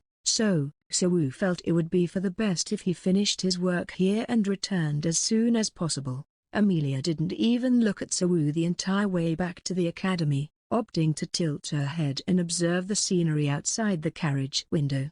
As a result, the conversation between the two was completely cut off. They returned without exchanging any words with one another. The carriage drove directly to the barn where Sewoo lived till now, and once there broken bar he swiftly packed all his belongings to move to his new residence. Despite its worn-out appearance, the barn gave Sewoo a sense of belonging in the strange city of witches. It wasn't much, but it was a comforting presence that reminded him of home. He said his farewells to the barn after grabbing his belongings. It was obvious that he needed to move his luggage tonight because he was about to move to a new lodging. "Are we heading to my lodging now?" Wrapping all of his belongings in a sizable towel, Sewoo asked Amelia as he got into the carriage. "Yes," and with that out of the way, the wagon began moving once more. They arrived at an annex which was located near the center of the academy. The building was actually a large mansion with a garden and a fountain in front, and it could easily pass for a 5-star hotel. It was an impressive building with a blue roof and pristine white walls. "Miss Associate Professor, yes, I think the carriage had brought us to the wrong place. This is Miss Associate Professor's lodging." Indeed, the place was Amelia's lodging. The term lodging seemed woefully inadequate to describe such a magnificent building and didn't quite fit the description. "I know." Sewoo was shocked to learn that the carriage had taken them to Amelia's mansion, most likely at her command. Without a moment for Sewoo to ask back, Amelia left the carriage and opened the door of the mansion. "Come in." Sewoo blinked his eyes and followed Amelia inside. He closely followed her steps despite the unease he was feeling inside. Amelia quickly made her way up the grand staircase and flitted through the spacious mansion. He didn't see a single person, even in such a large mansion. Despite the lack of inhabitants, the building managed by magic was impeccably maintained and clean. The chandeliers hanging high above did not have a single particle of dust in them. As she reached the second floor, Amelia guided Sewoo to the far end of the hallway. Though he tried to remain stoic, Sewoo couldn't help but start to take notice of the situation that was taking place right now. "This way." "Well, I'm saying this just in case Buta Broken Bar is this where I'll be staying from now on? You are my exclusive slave. Isn't it obvious already? I was going to stay with Amelia?" He felt as though his world was being turned upside down as that thought dawned on her. Sewoo had trouble accepting the reality of the current situation. "But how dare I, a slave of Miss Assistant Professor, live in the same building as your esteemed self? There are many rooms in my mansion, and this place is needlessly big anyways, so I have no problem giving one of the rooms to you." Sewoo felt like he would have thought much more highly of Amelia if she had just shown such kindness to him on a more regular basis. But who was this generosity really meant for? Sewoo pondered if it was because he was now Amelia's assistant or if she was now pitying him because he was subjected to her daily torment. "Miss Associate Professor, it's because I'm too lowly to live in your place." "That's not true. You are my assistant now, so you should live a life worthy of that position." Sewoo concluded that there were two great problems with living in the same mansion as Amelia. First and foremost, it was painfully obvious why she was keeping Sewoo so close to her. She is going to overwork me to death, isn't she? As they would be under the same roof in that scenario, She didn't even need to go look for him or even call him whenever she required his presence. If it were just simply about the labor, it would not be a problem at all for him. But the problem lay in the fact that Siwoo and Amelia would be in the same place 24/7. Being around her was already awkward and uncomfortable to begin with, and now he would even be forced to see her face wherever he went. Compared to an assistant who only helped to organize documents and assist in their superior's work, this was a completely different situation altogether. The second problem was quite troubling for him as it meant that he would be unable to conduct his research. The barn where Siwoo originally lived was located on top of a secluded hill of the academy. The amount of mana Siwoo used for research was so minimal that it was unlikely to be detected. However, things were different in Amelia's mansion. Amelia's senses would pick it up right away. Before starting any experiments, he would have to go toward the deserted barn late at night in order to avoid her gaze and senses, which implied that his research speed would be delayed considerably. He might have been able to handle other inconveniences, but a delayed escape was not something he could stand. Miss Associate Professor, no matter how I think about it, this place doesn't suit me. I will return to the place where I used to live. Meanwhile, Amelia couldn't understand why Siwoo was trying so hard to escape from her mansion. Originally, she planned to provide him with a comfortable place to stay near the research building, a place where the facilities were neither too good or bad. However, seeing how her petty vendettas had accumulated and obstructed Siwoo's life in such a major way, Amelia felt compelled to make amends for them. So, on a random whim, Amelia decided to give him the room that was usually used as the guest room, but she had no idea why he was being so stubborn in refusing her consideration for him. Leave your things behind, and thus, with no way to counter her orders, Siwoo was forced to check out his future home. Siwoo, as he gazed at the prospect of running away from this mansion, was utterly stunned when he saw the room of his accommodation. No matter how fancy a mansion was, lodgings for servants were always shabby. However, the room that was assigned to Siwoo looked in no way suitable for a mere servant. In fact, it was obvious even at a glance that this was a room to accommodate honored guests. Even though it was lower than the barn, the ceiling was so high that even if Michael Jordan were to jump with all his might, he wouldn't be able to reach it. The furniture, such as the sofa, cabinet, and wardrobe, were all so expensive that if Siwoo were to leave a single scratch on them, he would have to spend his entire life serving as a slave to pay for the damages. Moreover, the floor was covered in such expensive carpet that Siwoo unconsciously avoided stepping on it. This is the living room and this is the bedroom. Not to mention, there were even two rooms that were attached to each other in his accommodation. As soon as Siwoo entered the room, he was greeted by a spacious living area, and as he ventured further in, he found a bedroom with a bed and a desk already installed. In contrast to the living room furniture, the bed and the mattress placed on top didn't seem to be of the same high quality. "May I look around? Now that it's the janitor's room, do as you please." As soon as Siwoo was given permission, he checked the last remaining room. Next to the bedroom was a large bathtub. As he turned on the water in the bathtub, which was almost identical to modern facilities, warm water immediately gushed out. The days of freezing showers were over, and he could now bid farewell to the soul-chilling sensations of taking a cold shower. Siwoo couldn't help but feel a sense of bewilderment wash over him as he stared at the room dazedly. "Is this really my room?" "Yes, you have a day off today, so take a good rest and come to the research building from tomorrow morning."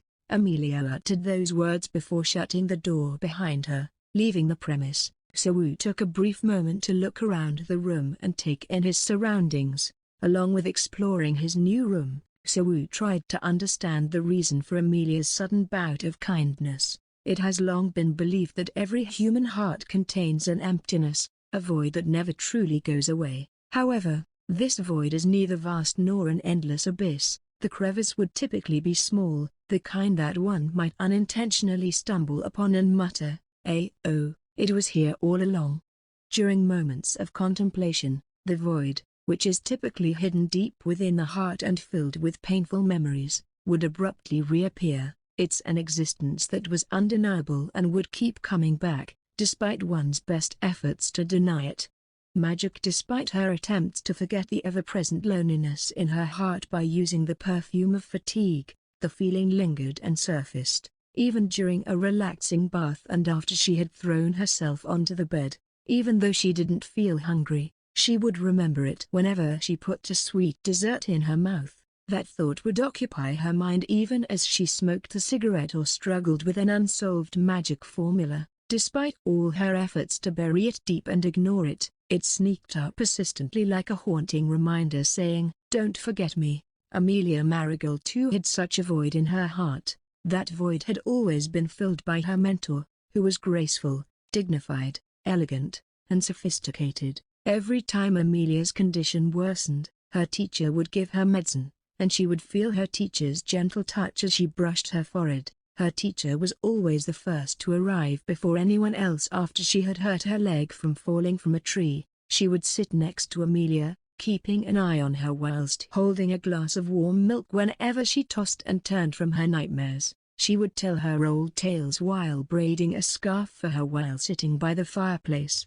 and when Amelia was struggling with her studies and was about to give up, her teacher would gently remind her, "Amelia, you are a special child." Teacher, teacher, her beloved teacher. Amelia remembered the day. She had never imagined that the day would come when she would have to bid her teacher farewell. And her teacher, too, said nothing about this. "Teacher, why didn't you say anything?" "A broken bar." "Yeah, broken bar. I thought a broken bar that if I became a witch, I could be with you forever. A broken bar with every greeting comes time to bid farewell." Oh dear, is this phrase too cliché to leave behind as my last words? Amelia's teacher never informed her that they'd only be together until Amelia inherited the brand. The reality of the situation was that passing down a witch's brand would mean the death of the preceding witch. Amelia was well aware of the reason behind her teacher's decision. As a child, she was a lazy student who was indifferent and lacked the motivation to study.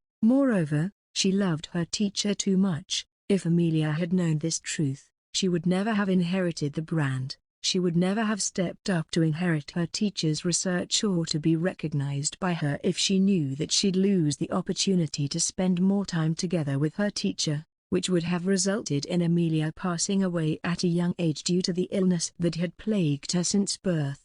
That was the reason her teacher hadn't told her about the consequences of passing down the mark. In her case, Amelia's teacher wouldn't have wanted her beloved apprentice to die either. "You're being a coward." "A broken bar. I can't admit it. There's no such thing as thieves." "A broken bar. Being a coward." "A broken bar. Don't go." "A broken bar. Don't go." "A broken bar." Amelia, my beloved apprentice, my daughter, my mirror, I am truly happy to be able to pass on the name of Marigold to you. I don't need a name like that. Why won't you pay attention to what I have to say? You're such a kind-hearted child. No, no. A broken bar. I don't want this brand. Take it back. Without my teacher, a broken bar. I'm nothing. A broken bar. Regardless of how much Amelia cried, clutched her head, screamed, hung her head, and prayed, the cruel hands of time that inched her teacher's departure did not stop. A live like a witch, like a nobleman. And a broken bar. Her teacher was gone. That was the day Amelia inherited the brand. Amelia Marigold took the blame for her teacher's passing before a final testament could be made. She was burdened with feelings of guilt, betrayal, resentment, anger, love, and longingness, a wide variety of emotions that couldn't be expressed in a single word. Amelia tightly repressed her emotions and buried them deep within the emptiness of her heart. Despite understanding that one day these thoughts would resurface, she kept them locked away. The relentless pain of loss, like a scorching ember within, steadily ate away at the bottom of her heart. After the end of the solemn funeral, Amelia cried until she passed out, repeating the cycle of waking and crying over and over again. She no longer had any tears to shed. She had come to realize that unfairness is a harsh reality from which one cannot escape, no matter how hard one tries to deny it. From then on, Amelia's eyes were filled with determination, a resolve that she had conjured reluctantly, one that she had never wished for, yet was unable to cast aside. If that's what my teacher wanted, broken by a witch's pride, she would put forth her best efforts to unlock her potential and reach the heights of the witch's hierarchy, just like the witch of creation. A broken bar. I'll walk down that path. As the memories of her teacher felt overwhelmingly warm and yet hurt her heart ever so painfully as well. The unexpected memories burned like a branding iron, heating her chest and bringing tears of longingness to her eyes. As such, the void in her heart was only for her beloved teacher, for a very long time, that is, until the day a daring and hateful man appeared before Amelia's eyes. So took out a cigarette. This was naturally taken from the pack that Amelia had purchased on her way back from Border Town. The pack held a total of 20 sticks of cigarettes. Back in the day, So would not have smoked one of those tasteless cigarettes even if someone had given it to him. In fact, he was so particular that he even had preferences for whether his meals were hot or cold. Despite that, So was currently in a situation where he had to make the right choice and eat it, even if it meant eating rice laced with cyanide. By smoking only one cigarette a day, and on rare occasions two, a person can avoid becoming a slave to nicotine addiction for a full 2 weeks. So didn't want to be a slave to nicotine because one life as a slave was already difficult enough for him. Sitting on a windowsill, So lit the candle on top of the crackling fireplace. A person wearing a super hot suit could be seen reflected on the window glass. He didn't know the correct price of the suit because Amelia tried to negotiate with the perfume, but it was obvious at a glance that the materials and the design were expensive. This guy is very handsome. After dressing up nicely and neatly combing his hair for the first time in a while, he looked in a mirror and started to get a little narcissistic. Perhaps Amelia had fallen in love with him after seeing his new look. It was a momentary delusion. So realized the truth when he met his gaze in the window glass. Based on Amelia's reaction after he changed into his new suit, it didn't seem like the kind of thing that would happen. So smiled wryly and flicked the cigarette, removing the ash from its tip. Amelia had changed slightly over the last few days. In the past, she used to be just a beautiful but destructive force that brought disaster, but these days it seemed like she was acting a little strange. In fact, after their trip to Border Town together, he had begun to notice significant changes in her. He was confused about whether she had grown tired of tormenting him up to this point, or if she simply felt grateful for So when he shielded her from falling roof debris. Did she really start taking care of him because he was her exclusive slave? Surely she must have noticed that he had been protecting her till the very end at the inn. Oh, come on. So couldn't help but shiver as he felt a chill run down his spine. That wasn't the last of his assumptions. No matter how much he pondered, he would have never been able to live in peace like this if it were discovered that he had sucked on Amelia's breasts. Sophia seemed to have properly kept her mouth shut. Anyway, she had bought him underwear, desserts, cigarettes, and even the stylish suit he was currently wearing. So did feel like it was a bit strange. He had felt something like this before. It was like the time when the bully who had been tormenting him for 2 years, suddenly apologized to him for his actions, albeit insincerely, after he had been released from the military. While So said, "Thank you for the bully's apology," it was ambiguous and did not necessarily imply that he would refuse to forgive him if asked to do so immediately.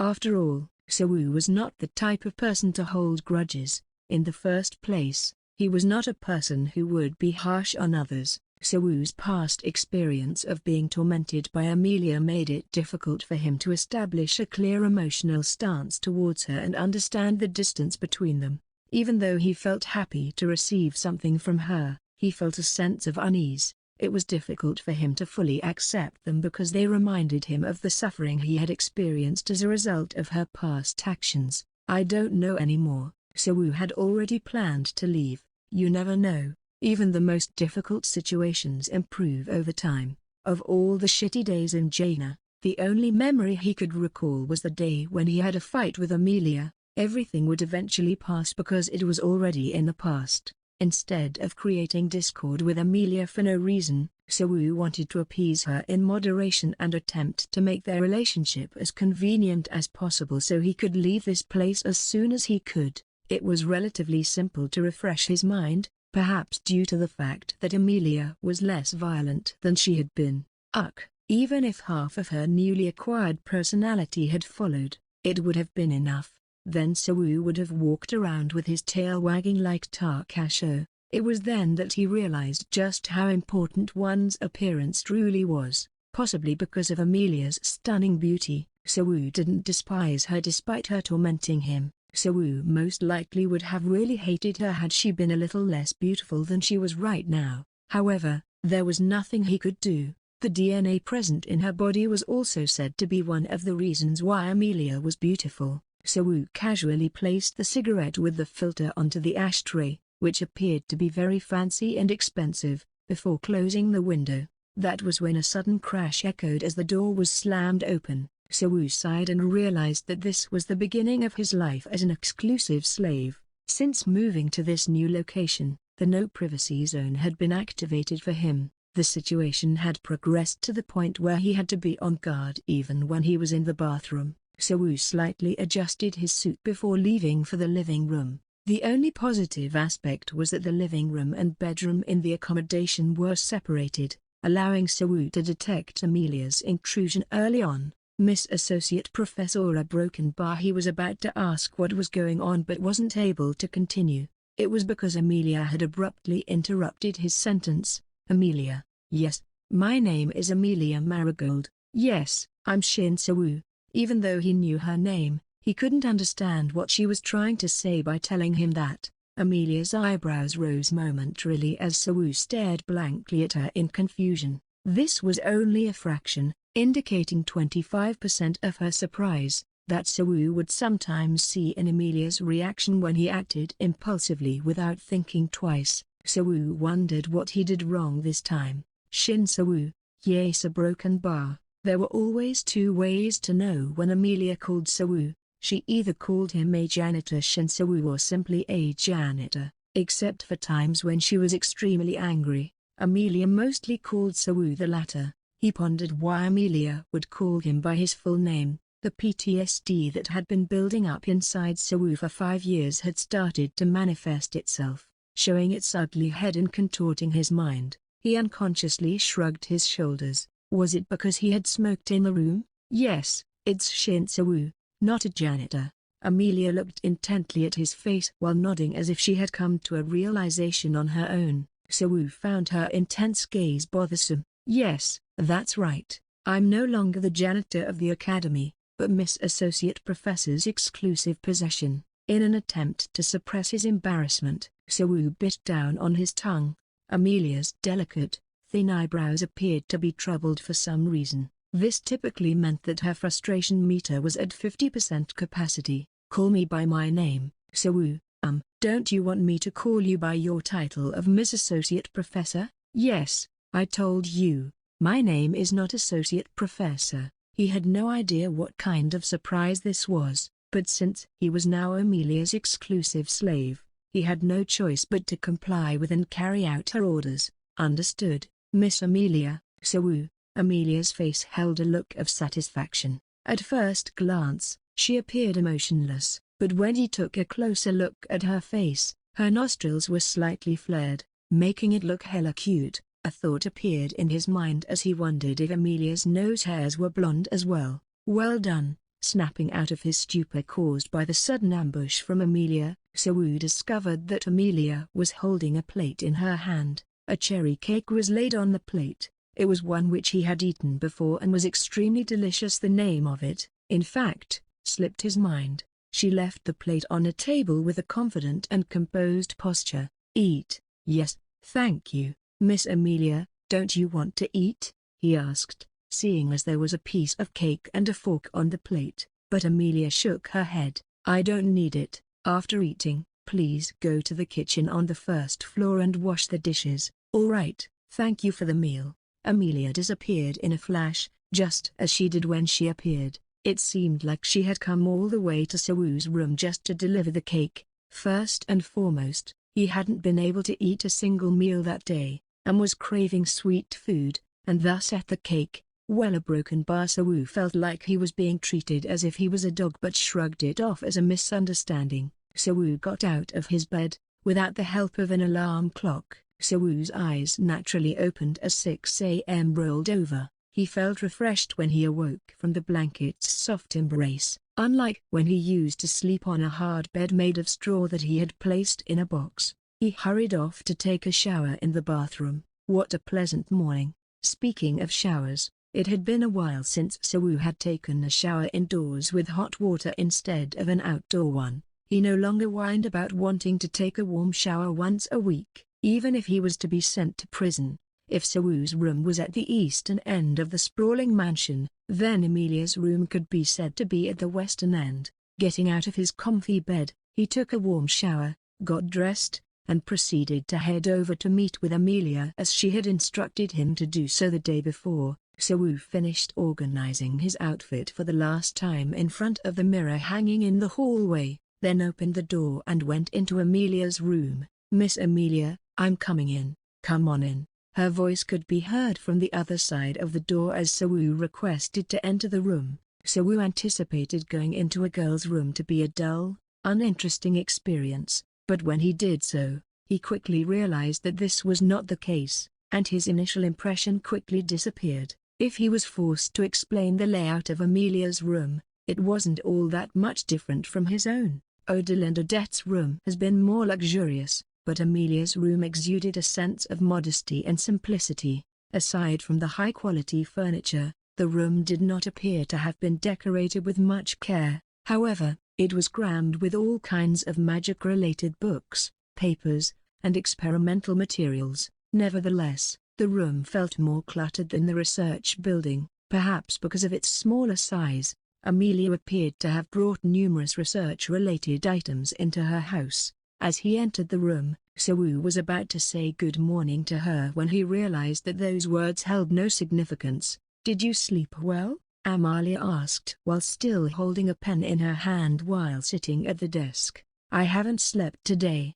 Magic, she had been scribbling something down on the paper placed on her desk. She must have been staying up all night. A large stack of paper, recently written on with ink, was laid out in front of her and was starting to dry. "Wait a moment, please." After finishing her sentence, Amelia focused on her work again. Her brows furrowed, displaying her focus on her work. Though she did not display much facial or emotional expression, her thin and straight brows were remarkably exceptional. Her eyebrow expression significantly influenced Sewoo's ability to anticipate almost 90% of her feelings in advance. After finishing her final work, Amelia finally looked at Sewoo. "Take a look at your upcoming tasks." It seemed to be the reason behind her calling him to her office. Amelia rummaged through her desk drawer and handed Sewoo a bundle of 30 to 40 pages of paper. "As an exclusive slave, this guide summarizes what you are required to do based on the day and time of the week. Please take the time to read it and become familiar with the material." "Got it." Amelia got up from her seat and walked around the table. This time, she was wearing a more comfortable-looking robe, which she may have changed into from her previous attire. See item 15 on page 3. Yes, it appeared to be some sort of work manual. Whilst flipping through the pages, Sewoo suddenly realized that the handwriting in this manual was familiar. This was something that Amelia had carefully written letter by letter. Page 3 detailed the tasks he had to accomplish when he woke up in the morning. He would have to wake Amelia up if she was sleeping. On the other hand, if she wasn't asleep, he was instructed to greet her. Following that, he would have to organize her bedding and prepare her breakfast. It was decided that Sewoo wouldn't prepare breakfast on his own but would simply pick it up from the kitchen in the school's building. "Yes, I have confirmed it. I'll be waiting for you at the cafeteria, so please come over." Assuming it would take a considerable amount of time to fully comprehend the details, given how thick the manual was, Sewoo watched Amelia walk over to the washroom and then make his way to the academy kitchen. On his way to the kitchen, Sewoo encountered a familiar face. Takasha was yawning while cleaning the hallway, but he began jumping with excitement upon seeing Sewoo's new outfit. "Whoa, who are you? I'm going to freak out at how slick you're looking." "Hey, calm down. It's not a big deal, is it?" "Of course, it's a big deal. My friend has finally made his debut." Sewoo actually had a lot to say to Takasho. but he wasn't sure he would have time to say it all. He simply summarized and informed him of the events that had occurred so far. "Hey, what did I tell you? Didn't I say that Amelia likes you?" Takasho's eyes shone with pride as he patted Sawu on the shoulder as if congratulating a friend who had finally passed a difficult civil service exam after many sleepless nights of preparation. "What kind of nonsense are you talking about? Have you been listening to me? What have you heard that would make you think that Amelia likes me?" "What? I just told you, she didn't call me to the inn that night to serve her, but instead to be her assistant." Takasho's proud expression faltered and became ambiguous at Sawu's words. Takasho had the impression that he was staring at a lottery winner who would never go to the bank again in their entire life to claim their prize. "Hey, how should I describe this? Every time I see her, she seems to be in love, so it really amazes me that you don't understand. Because of you, I almost got into trouble. Do you know how Amelia looked at me back then?" Takasho gave Sawu a look that was almost like he was looking at a bug. As soon as he mentioned the story of that night, Sawu's face would turn red in embarrassment whenever he thought about that night. "Hey, idiot, a broken bar. Have you ever had a girlfriend?" "No, I haven't." "A broken bar. Right, I thought so." Takasho had abandoned the idea of reprimanding Sawu and paused, considering where to start before vocalizing each of his thoughts. "Take a look, Shin Sawu. Amelia bought you underwear, didn't she? She gave you a cigarette, right? Didn't she also give you a cake? She even bought you a suit. Why is she being so kind to a slave who doesn't give a damn?" "How would I know? She may be feeling a little sorry for me because she has been tormenting me." "Oh, dear, you won't know until you spend a day with Amelia. As you said before, she's an orthodox witch and doesn't seem to be interested in men." "That's the typical story, and isn't it something special that Amelia is interested in you?" Takasho came to the conclusion that Sawu would not understand no matter how many words he used to explain. "Hey, would you look at that? Hey, keep your hands to yourself, it's disgusting. This is mohair, isn't it?" "What's that?" Takasho slowly touched Sawu's arm, almost as if he were inspecting his suit, and started to speak. "I used to get a lot of suits as gifts when I worked. Have you heard of cashmere?" "Cashmere coat." "Mohair is a material that is as good or even better than that. Would you just give such a good piece of clothing to a mere slave if you didn't have any feelings toward them? Besides, Amelia never had any slaves before." Sawu made a sullen expression as he thought that since the suit was tailored at a tailoring shop in Ars Magna Town, it ought to be good enough. "I can see that this is being openly favored, but you say that I'm mistaken. Can't you see what's going on?" "I'm afraid you're mistaken, but I don't have any interest in Amelia." "You're crazy." Takasho opened his mouth in disbelief. Even though the situation was murky, this was what Takasho said after taking Sawu's situation and circumstances into account. "Well, I admit that you've suffered a lot because of Amelia, but aren't you partly to blame because of what you did as well?" "That's not my fault. Anyway, I don't believe you anymore." "Please, Shin Sawu, you have to believe me. Sometimes when I see you, I feel like you're acting like a silly goldfish, swimming around in circles. What you're missing is a golden opportunity. How long do you think a noble, rich, and beautiful witch will stay interested in you?" "So what's your point?" "I have to go soon."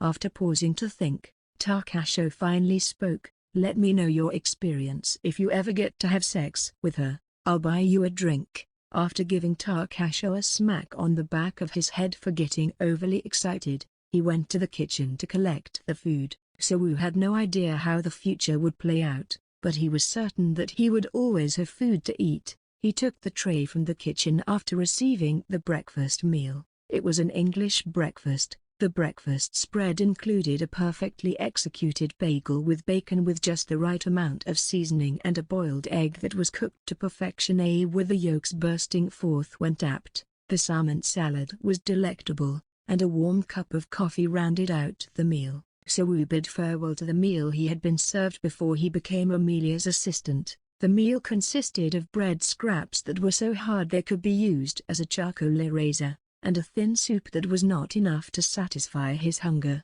The meal had been terrible the entire time, and he didn't want to lay eyes on it ever again. So Wu sat at the same table as Amelia and savored each bite of breakfast slowly. After finishing their meal, they headed to the research room together. The cycle that had been ingrained in his body for the past 5 years had finally broken, leaving Wu with an odd feeling. He was urged to head to the academy immediately and start working. Wu was absorbed in reading the manual in the far corner of the research building, contemplating new concepts. Meanwhile, as soon as Amelia entered the research room, she lit a cigarette and focused on the magic research without saying a word. Wu continued to carefully read through the handover manual, acting as though his keen intuition was taking in all the details entirely. Taking a quick glance through the content, he found a list of tasks that he had to accomplish: what to do in the morning, what to do during lunchtime, what to do from dinner to bedtime, things to do during weekdays, things to do during weekends, things to do inside the mansion, matters to be observed when accompanying to the research room, instructions for organizing documents and papers, cleaning and laundry methods, how to order various desserts, things to do in the event of any issues that may appear. There were various detailed items written, all of which wouldn't pose much of a problem if Wu were to read through it carefully. A broken bar. Incidentally, he needed to move things from the barn, but it seemed he wouldn't have time for a while. To begin with, according to the manual's contents, Wu would have to follow Amelia around for almost the entire day. It would usually take about an hour to get from either the research building or the accommodation to the barn. He considered taking a day off and sneaking out at night. However, it wasn't an urgent matter for now. It was a place that no one would ever visit anyway. A caw-caw. At that moment, he heard a crow's cawing from outside the window. Amelia had suddenly called him at the exact moment he was about to look out the window to see the source of the sound. Wu, yes, Miss Amelia, come back here in 3 hours, understood? Is there anything you need me to do before that? No, just focus on reading the manual for now. All right. Wu nodded obediently and left the research building. A warm and comforting glow of sunshine. The weather was very warm and cozy during late autumn. Outside the research room, Wu stretched his arms wide open and basked in the peaceful and tranquil atmosphere. Ah, this is life. Usually, by this time, Wu would have been climbing a ladder and shaking branches to remove dead leaves or sweeping the dust-free hallways. It was amazing that he had some peaceful time to relax after a delicious breakfast in the morning. It's moments like this that I wish could last forever. Wu was concerned about what to do with the items he had left behind in the barn, but it turned out that the timing was perfect. He intended to transfer the magical items from the barn to his new home, and once that was done, he returned to the research room and acted as if nothing had happened, thereby resolving the situation. He planned to take an hour's nap after finishing the task and thus hurried off to the barn. Wu found himself humming with delight as everything started to go smoothly after all his hard work.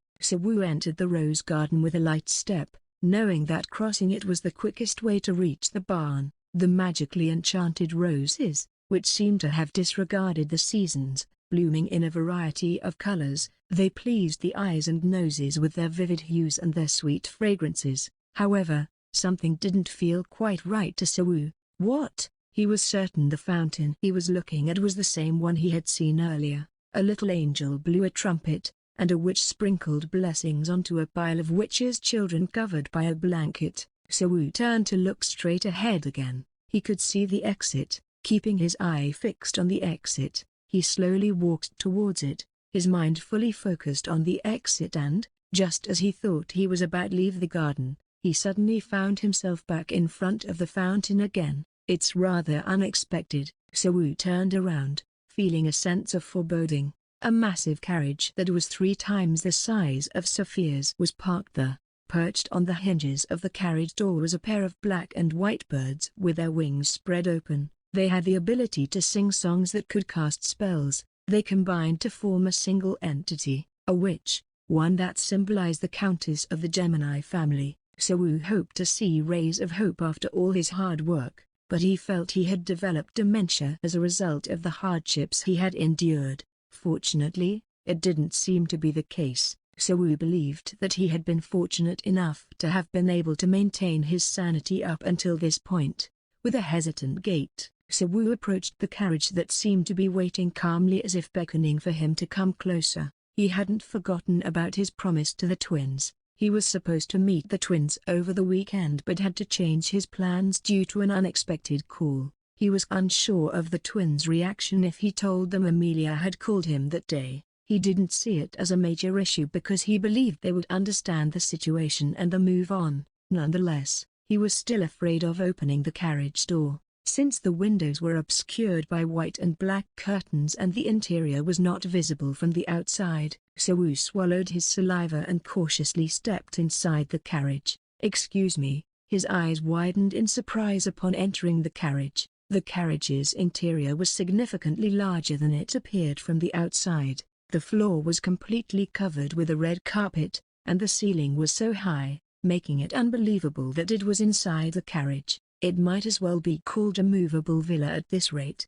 After all, they had used spatial distortion magic on the inside of the carriage. There was nothing surprising about it in Jaina. Space distortion was one of the most commonly used magical spells. However, the majority of the spells utilize the mana that circulates through ley lines and meridians. The cost to maintain a moving carriage with such features was something that would cost a substantial amount of money, and it was no wonder that Count Gemini, someone who was well known for his wealth, could accomplish such a feat. The dark interior of the carriage began to light up as the candles, which had been flickering weakly, flared up and became fully lit. At the same time, Sewu caught a glimpse of Odile and Odette sitting next to each other on the couch and staring at the carriage door. The twins folded their arms and lifted their chins, casting a proud and dignified gaze upon Sewu. They could certainly do that, and it made sense. It was something that they would certainly do and made sense.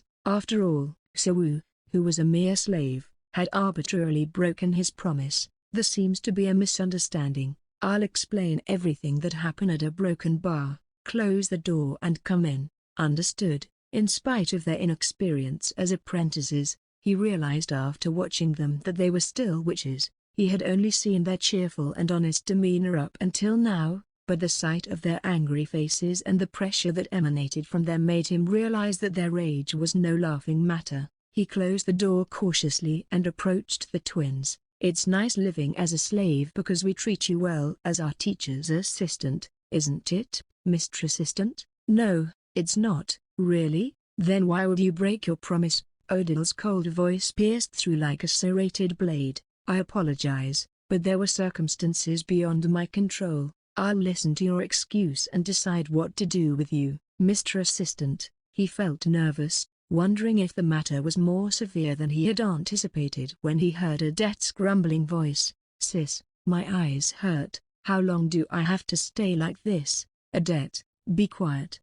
"I'm sure Mr. Assistant had his reasons, too." Odette cheerfully gave Sewu a shoulder bump and chatted with him. She appeared happy to see him after a long time. "By the way, Mr. Assistant, our magic was amazing, wasn't it? It was a song called Fairy's Mischief, which made you wander around in circles." "Why yes, it was amazing, right?" Sewu ignored Odette, who had a boastful look on her face and a proud smile, and continued to describe the events of the previous day in a slow and precise manner. He believed it was unnecessary to go into great detail about the events that had occurred and mentioned that Amelia had called him up and told him to accompany her to Border Town. However, since the events that occurred were unplanned, he couldn't go to Taro Town to inform them. He concluded by informing the twins that he would no longer be a janitor of the academy but instead work as an exclusive slave under Amelia. "A broken bar, that's what happened. You see, I don't think Mr. Assistant did it on purpose. HMPH, I still can't forgive him." The twins appeared to have been convinced, just as he had expected, although Odile still had a disgruntled expression on her face. "So, did Miss Professor give you that outfit too?" "Yes, that's correct. It looks good on you. Thank you for your compliment." After folding her arms, Odile also gave him a compliment, having apparently found his outfit stylish. "Oh, right, Mr. Assistant, can I tell you something funny?" Odette, You said you wouldn't talk about it. Odile started to fidget as Odette opened her mouth to speak, the tension in the air disappearing in an instant. Despite Odile's attempt to silence her by covering her mouth, Odette couldn't hold back her laughter as she continued speaking. You know, when you weren't here, my sister got angry and was kicking the bed with her foot. Stop it. We were finally getting into the mood. She then accidentally hit her shin on the bed and started to roll around the floor, crying. I didn't cry. It was clear that she did roll around crying despite her attempts to deny it. Odile blushed, giving Odette a stern look before speaking to Sawu. How about I tell you a funny story too? Do you know what I once found in a note of Odette's? Sis, why bring up that story? At this time, the situation had reversed. Odile was clearly having fun as she continued talking, and Odette charged with grit to face whatever shame was coming her way. Do you know why she wrote that note? Sis, if you do that, I'll eat all the snacks you hid in your room. She thought she had caught a deadly disease when she first had her menstruation. Sis, she cried so hard back then a broken bar. I had no idea why it was happening, but I cried along with her too. You die. Ah, ouch, you said it, too. I told you not to tell him. Is that the same thing as this? Listen up, Mr. Assistant. Let me tell you another story about my sis. No, Mr. Assistant, don't listen to that. Listen to me instead. My stories are even funnier. The twins started chirping like baby birds begging for food. Don't listen to her. Please don't listen. Odette's story is not interesting at all. My sis's story isn't interesting either. After pouring out their dark past to each other for a while, Odile and Odette made a truce in the presence of Sawu and sat down at the table. Sawu couldn't help but let out a big sigh as the situation that had unfolded left him perplexed. A broken bar, poo-ha, broken bar, a broken bar, a broken bar. The twins appeared to be recovering from a traumatic experience as they slouched on the sofa in a lethargic state. Their cheeks, still flushed with excitement, were crimson, and their clothes and hair were disheveled as they gasped for breath. Odette, a broken bar, sis, a broken bar. The twin siblings looked at each other for a while before warmly hugging each other. I'm sorry. No, I'm the one who was more wrong. I guess we finally realized too late that all this fighting will lead to nothing. I apologize for the preemptive attack that violated the agreement. Of course, isn't it better for the both of us to get along like this? Sawu had known them both for a long time, and even though they had been fighting for a while, he assumed they would stick together because both sisters got along so well. Sawu looked at the twins with a heartwarming feeling. Actually, Sawu thought this situation where both sisters embarrassed themselves was cute. I'll never lose my preemptive right from now on, Odette. From now on, I have to attack fiercely enough that sis can't counterattack. Well, a broken bar. They appeared to be quite mature, but when he observed what they were doing, it was clear that they were children. He wondered if all witches were like that. By the way, may I leave now? Sawu thought it was time to go to the barn and tidy up the luggage now that the serious situation seemed to have been resolved, and he had made a proper apology. Of course, they hadn't given him permission to do so. Where are you going? Sit down. The twins, who were going at each other's throats, soon straightened their hair and sat back down on the sofa. Mr. Assistant, we understand you were placed in a difficult situation. Furthermore, to insist on something you are unable to control is unfair. Thank you for your understanding, but we're also a little upset. It was supposed to be our day of escape from our confinement, but instead, we wasted the entire day waiting for you, Mr. Assistant. That's a broken bar. I apologize once again for that. Odette rushed to a corner of the carriage and retrieved a thick book from a corner of a bookshelf on the side. Anyway, while we were waiting, we came up with a good idea, didn't we? Odette, who was flipping through the book in her hand, cheerfully spread out a section of it and showed it to Sawu. Her excitement was palpable as she tiptoed to Sawu to show him the book. We're going to make this today. What is this? In fact, I've already made it. It's called the Eros Potion. The reply came from Odile. In her arms, there was an ampoule containing a pink liquid that seemed to be saying, I'm a suspicious mana potion. Actually, when I looked at the instructions for the first night for a lady, The word love kept coming out, but no matter how much I thought about it, I didn't know how to properly understand it. But there's nothing impossible with magic, so we prepared this potion, the twins explained back and forth seamlessly, like well-coordinated show hosts. The effect is very straightforward. Any woman who drinks this will fall deeply in love for exactly an hour. So you're going to try it on me? Magic, of course, of course. It seemed to be the reason why they held him tight and didn't want him to leave. Yes. But there's something additional we need that you could help with. One additional ingredient is needed for this potion, a broken bar, but we can't seem to find it. It's semen, isn't it? You're catching on quickly. Hearing Odil's additional explanation, it seemed like it would be difficult to use the semen of just any man, because in order to fall in love with Mr. Assistant through this potion, we need Mr. Assistant's semen. It can only be done with freshly squeezed semen. The twins had created a potion containing Sawu's semen with a specific and challenging hypnosis condition. A woman must drink it and then make visual contact with Sawu within 10 seconds to fall deeply in love with him. Other men's sperm did not have the same effect, making the process even more complex and challenging. He was frustrated and wanted to say why they had to make such a trashy potion. However, he had to swallow those words back down his throat because he was in a vulnerable position and had to cooperate with them. There was no other way for him. Anyway, I think I explained enough. Then, please take off your pants and provide it to me. Sawu, who hesitated for a moment, obediently took off his pants, handing them over to Adet. The twins' gaze instantly focused on Sawu's lower body. Despite the fact that his dick was still receiving a lot of attention, it shrank back in embarrassment as the weight of the gazes directed at it grew heavier and heavier. Can you do it quickly? I want to complete the potion quickly. Well, I feel uncomfortable if someone is watching. It's too much of a burden, and it takes a lot longer. Give me a bottle or something,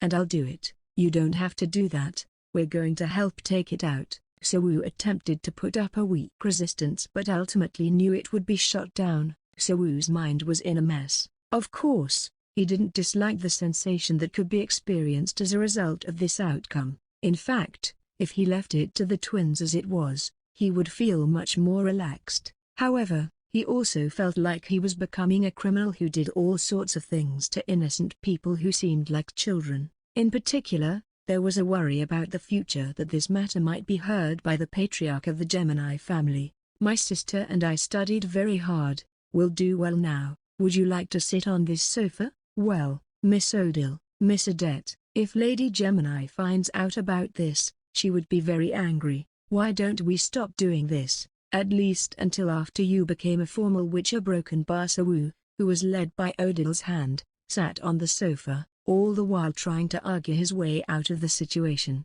But it was all for naught. Adet didn't even listen to his pleas and asked with a loud voice, well, a broken bar, shall we begin? A broken bar, shall we begin? In any case, Sawu knew that no matter how hard he tried, the twins would take him seriously. Their persistence and exploratory spirit were so strong that even Sawu would have struggled to keep them in check with both hands and feet. Sawu, on the other hand, had never expected Adet to begin sucking on his glands immediately and to do so without hesitation. Adet took in the glands all at once, her warm tongue caressing the underside of his shaft as it trolled around.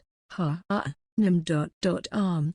broken bar. Sawu began to take gasp for air as he came face to face with Adet's cheerful and innocent gaze, an inexplicable feeling of guilt welling up inside him. At the same time, the sense of immorality, which triumphed over his sense of guilt, did nothing to satiate his growing libido. His cock instantly started to rise quickly after that. Adet appeared confident while giving him fellatio, despite her lack of experience using her tongue to stimulate. Broken bar. Broken bar puha. How is it? Better than last time, right? Yes, it is a broken bar. She only lightly touched the glands with her tongue the first time, but she was much more proficient this time round. Odile, who was standing next to Sawu and was observing the scene with her arms folded, spoke. Adet was totally fixated on the manual. She fussed about doing this and that on her own. Why are you only talking about me? My sis also practiced with me. I did it out of curiosity because you were working so hard, but I didn't work as hard as you, did I?" As Adet complained, the vibrations generated from her mouth stimulated Sawu's member. In response to the subtle stimulation, it broke free from Adet's grasp and struck her chin. Oh my god! Adet got slightly startled. A slave had thrown an uppercut at an apprentice with his stick. It was a complicated situation. "I'm sorry." "No, Mr. Assistant. I learned that men often move like this when they're feeling good. Shouldn't I be pleased? It's proof that my efforts are paying off." Adet continued to perform the fellatio while beaming. Having forgotten about her argument with her sister, Sawu's face appeared to be melting, whether he was aware of it or not, and Odile, who was witnessing this reaction, continued to display a look of dissatisfaction. "Mr. Assistant, do you like it that much? You look like a kitten who just sniffed a bag of catnip." Miss Adet has become quite skilled. Is that so? In the meantime, Odile suddenly unbuttoned Sawu's suit. She turned the necktie to the side and started to undo the shirt buttons. Sawu wondered what was going on and glanced at Odile, who gave a witty response. "I'm just as good as Adet. I am confident in my ability to learn new things." Sawu's chest was exposed entirely whilst Odile clung to his side. She pressed her lips against Sawu's nape like a sucker fish cleaning a fish tank. "How does it feel to be kissed on the back of your neck like this? Does it turn you on?" Odile wrapped a hand around Sawu's waist, drawing him close, and with her other hand, undid his clothes as she kissed Sawu's neck. "How does it feel?" "Ticklish under broken bar." "It feels good." It was an emotion that was completely distinct from simple pleasure. It was a feeling that was close to a shiver of thrill and, at the same time, close to an itch. "Sis, it's my turn. Don't interrupt me. You're acting as if Mr. Assistant belongs to you, isn't that right? You started first without even asking for permission." Sawu felt like he was experiencing a calamity brought upon by women. He never imagined that there would be a day when he would have to use that phrase in his entire life. He believed it to be the appropriate term in this circumstance. He found it hard to believe that the day had finally come when the beautiful twins would fight over his body. "But surely, Mr. Assistant will enjoy my mouth better, right?" "Oh, Adet, that won't do. According to the manual, pleasure from the mood is more important than physical pleasure. How can you learn so differently when we both read the same book?" Sawu felt Odile's pointed tongue caress his neck. Her soft saliva-soaked tongue snaked past the nape of Sawu's neck, collarbone, and chest on its way to his nipples. "Ha!" Odile squeezed her eyes shut as she started sucking Sawu's nipples like a baby while nibbling his nipple with the tip of her tongue. He had never had his nipple sucked by anyone, so he never thought this feeling would be so intense. The sensation was beyond his imagination. In particular, Odile's side profile from that angle was very charming. The dick in Adet's mouth became stiffer and jerked vigorously. "Did you see that?" Mr. Assistant lifted his waist off the sofa. "Right? Pure broken bar. He must have felt good because of me." Naturally, Sawu was left with the task of rendering a verdict on this pointless conflict. "Mr. Assistant, whose mouth is more pleasant?" "Mr. Assistant, whose mouth makes you feel better?"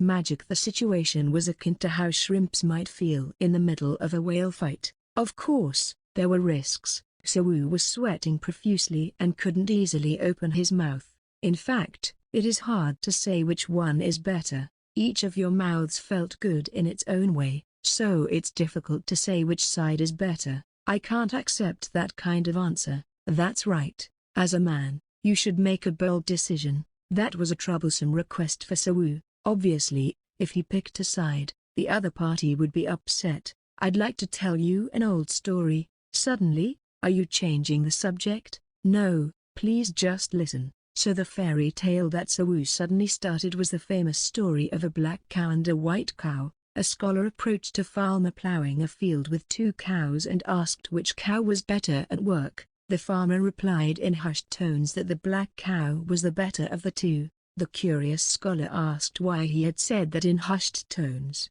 The farmer responded to the scholar by saying that even if they were animals, if he praised one side, the other side would be unhappy. The farmer's wisdom had impressed the scholar. Odile had stopped caressing Sawu's body and was watching him clumsily tell the story whilst Adet was listening to the story with his dick still in her mouth. He found it a little funny as he watched them quietly listening to the story. "I'm afraid that if I make this decision hastily, the relationship between Miss Odile and M''S. Adet will be jeopardized." "I don't agree, neither do I. After all, Odile and I are already rivals. That's why I will personally inform each of you as a result. Let me start by telling Miss Odile." Odile pricked up her ears. Sawu whispered in a very hushed tone so that Adet couldn't listen to what he was saying. "Miss Odile, I must admit, you made me feel better, but wouldn't Miss Adet be upset upon hearing this? I was taught that the winner must show grace to the loser, so I humbly request that you show a kind heart by not flaunting your victory too much and offer Miss Adet a compliment." Next up was Adet's turn. It went without saying that Sawu told Adet the exact opposite of what he told Odile. He wondered if this would work, despite the fact that they were twins and sometimes simple-minded. "Oh, Adet, the hard work you put in has truly paid off. You are truly my sibling, sis. The fact that you delved into areas I never thought of is truly wonderful." It had worked out well.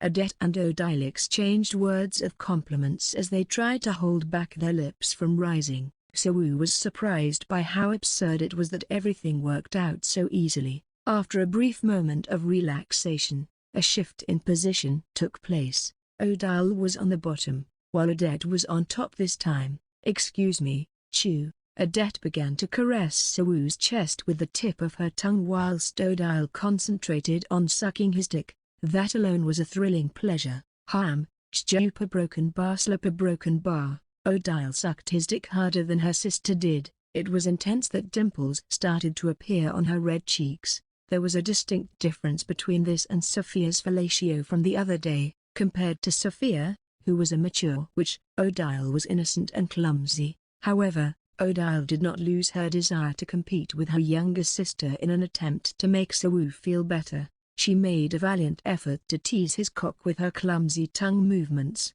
partially satiating his sexual desire. Sawu credited her for just having that mindset. "Ma broken bar glugger broken bar slurp, slipper broken bar a pop." Odile removed the dick from her mouth, which she had been sucking until now, as she closely observed Sawu's changing expressions. "Do you think it's about to come out?" "Yes, it should be about time me a broken bar." Odile started giving Sawu a hand job while holding his dick over a small glass bottle. "It's certainly a lot faster than last time." Her face beamed with a big smile. Sawu felt an indescribable emotion as he noticed the proud look on their faces, which seemed to come from their improved techniques. "You remember me telling you to make a ring like this and mainly stimulate the glands, right? Wow, I can feel Mr. Assistant's pulse racing." Adet continued to play with his chest, twisting her tongue strangely as if she were trying to speed up his eventual release. Twitch, twitch, twitch. Odile could feel Sawu's cock twitch in her tiny hands, his semen threatening to shoot out from the overwhelming sensations. The white semen shot out of his urethra with such a strong force, akin to the flow of a stream of piss. The twins' eyes fell on the glass bottle. "Wow, wow, wow, wow, it's been a long time." Adet couldn't help but cry out in awe as the tiny glass bottle was filled to the brim with semen as Odile was left feeling mesmerized by the sheer duration of Sawu's climax. Ejaculating while experiencing the constant stimulation on his chest gave Sawu a sense of satisfaction that was beyond compare. It was almost as if he had another erogenous zone located at his nipple that was ejaculating as well. Sawu's mind was still filled with lustful demons despite the fact that he was being partially forced into submission in a situation that he didn't really ask for. As Sawu perceived the bottle to be the twin sister's uterus, he pondered whether he would be able to taste a real Shima Iden by placing the two of them side by side one day after they had inherited the Gemini brand. He was reminded of the sorrow that he suffered in Jaina. He wouldn't have any regrets if he could release his semen into the slits of the twin witches, whose beauty had mesmerized him. It appeared that Sawu was so closely associated with Tarkasho that he was becoming tainted by Tarkasho's personality. While Sawu was picking up and putting on his clothes, Odile and Odette looked around at the semen flowing inside the bottle. Sawu sighed as he watched the twins start preparing the potion without waiting for him to put on his clothes. Is there a problem? No, there's no particular problem. Now we just need to mix it, and it's done. Mr. Assistant, it looks like you came twice as much as last time. Odile poured the semen into the Eros's potion that she had previously prepared. Sawu wasn't sure if it was because of the semen's concentrated mana or the properties of Eros' potion, but they melted and blended together without needing to be stirred. This is the final touch. Odile and Odette looked at the potion bottle, which was now shining more brightly than before, with a zeal that seemed appropriate for the title Mad Scientist. Sister, I don't think this is going to taste good. Odette, remembering the bitter taste of the semen, wrinkled her nose. Odile also made a disgusted face. But if you drink it, you'll understand love on a deeper level. I seem to love the scones I eat at tea time. A broken bar. Why don't we try them first, Miss Odette? If you don't feel like it, you don't have to drink it. Naturally, Sawu's futile efforts to stop her were ignored. Listen up, Odette. For accurate experimental results, we need cross-validation with at least 3 people. Yuga broken bar. Odile took out a small whiskey glass from the minibar and divided the potion in half, 20 milliliters for each person. Odette, you must drink it all without leaving any. Yuga broken bar. For the pursuit of love. Chapter 40, Love Potion, 3, A Love Potion, 3, A gulp, a gulp, a gulp. There was an unsettling tension in the air. Sawu heard the repeated sound of something being consumed 3 times. It felt much like the calm before the storm, with the sound shattering the night's tranquility. It was the sound of the twins simultaneously consuming the potion, and Sawu, who was taking a deep breath in preparation for what was to come. 20 milliliters was such a small amount that it was not even a mouthful, although he felt like the sensation lasted an eternity. The time it took for the twins to pick up and place down their glasses was mere moments. It doesn't taste as bad as I thought it would. Ugh, why is it so sweet? The twins, who had been expressing their appreciation for the taste for a while, turned their heads simultaneously to look at Sawu. It was all for the sake of meeting the conditions of the love potion. Sawu waited with bated breath as he awaited what was to come. Eros's potion was simply a love potion. Sawu wasn't sure if the potion could influence human emotions the same way that magic does, and was curious to see how a young witch apprentice would look like should they fall in love. Ma broken bar. You are broken bar? A minute passed by, and yet there was no change. The anticipation and curiosity that had been visible in the twins' eyes were beginning to slowly fade away. Odette, are you sure you didn't bring the wrong mushrooms? No way. I took them exactly as listed in the encyclopedia from the magical mushroom cultivation area. You messed up the ingredient mixing, didn't you, sis? HMPH, you probably picked some strange mushrooms because you were confused again. You just can't be trusted, sis. As the twins started to bicker and argue with one another, the potion appeared to have had no effect on them. Eventually, the pointless argument died down, and yet, even after 10 minutes or silence, there was still no noticeable change. Miss Odile and Miss Odette, now that your curiosity seems to have been satisfied, may I leave now? The twins made a pouting face. It was as if they were disappointed children who were unable to go to the amusement park on their long-awaited birthday due to poor weather. It can't be helped. Let's go. Very well then. This may be a bold request, but please keep this a secret. If the powerful witch, Lady Gemini, were to find out, I fear that my life would be in danger. Don't worry, Mr. Assistant. Our master is a very kind person. Even the kindest of masters would surely be furious if they saw an apprentice witch, who is no different from their own daughter,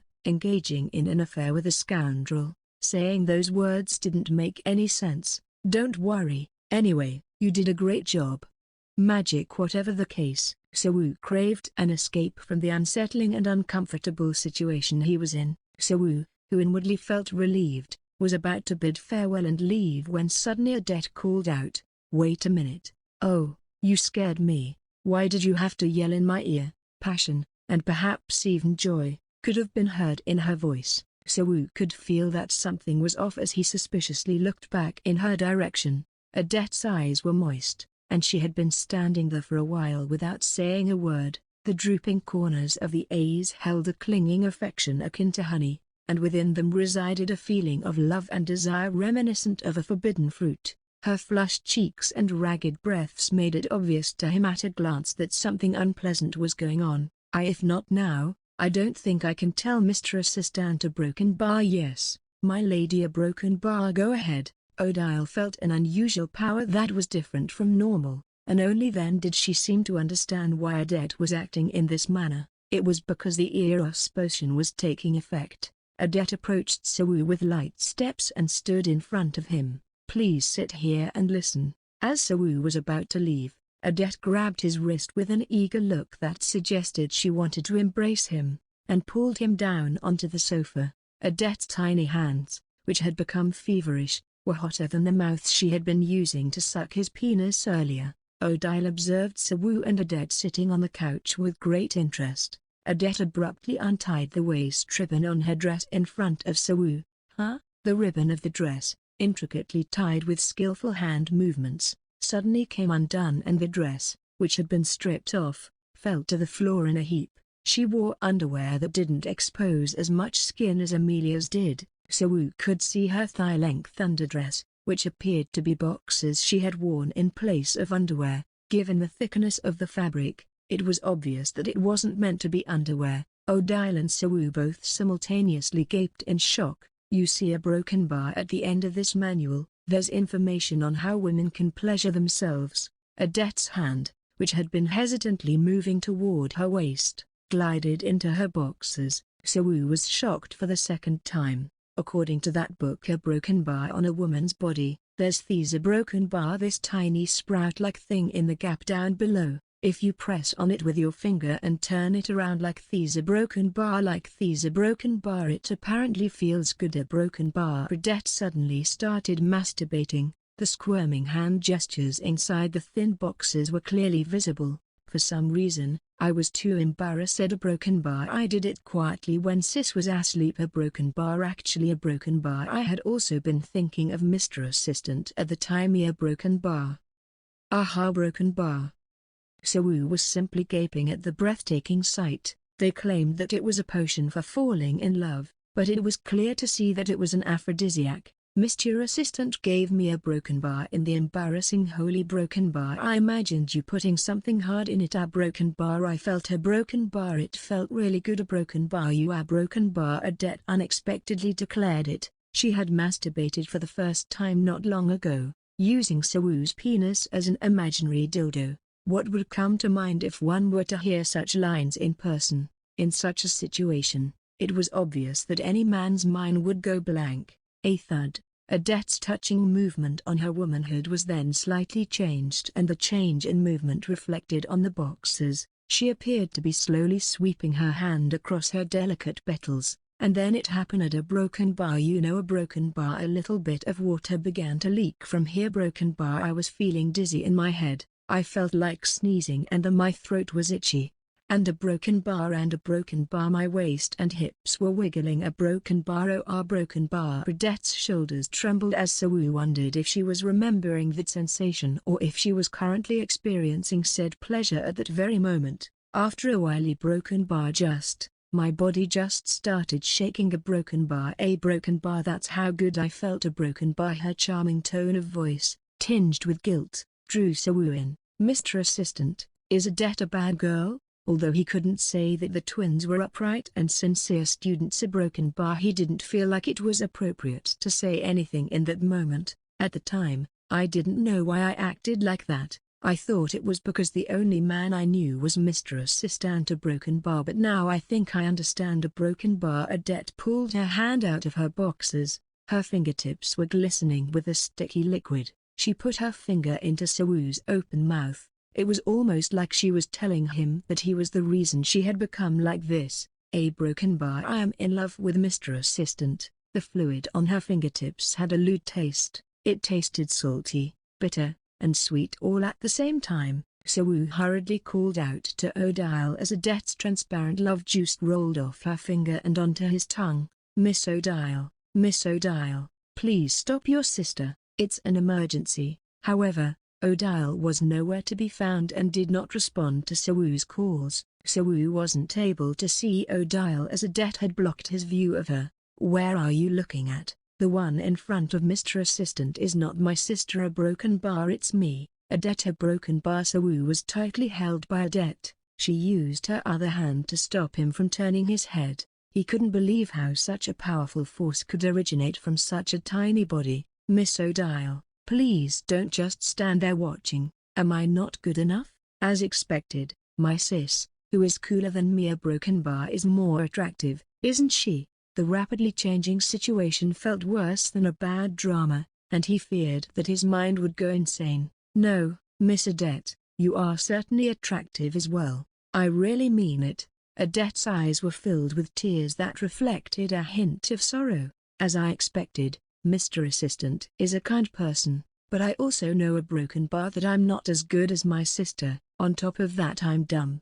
Adet's tears dripped down her cheeks. The tears kept streaming down her face as she hung her head low. Her sad tears dropped onto Sawoo's pants. "Miss Adet, it seems that you have taken some strange medicine that has affected your mind. Please don't create any future embarrassing situations and try to relax a broken bar." Sawoo attempted to comfort Adet, who was crying in front of him, by gently patting her shoulder and calming her down. The moment Sawoo's hand touched Adet's shoulder, she stopped her sobbing. It was as if she had stopped breathing and every movement in her body ceased. Frozen still, a smile formed on her face. Adet suddenly lifted her head and locked her eyes with Sawoo's. A chill could be felt running down Sawoo's spine. "I have a good idea," Adet said with a cheerful smile that broke through her previous sadness. "I'm going to have a baby with Mr. Assistant."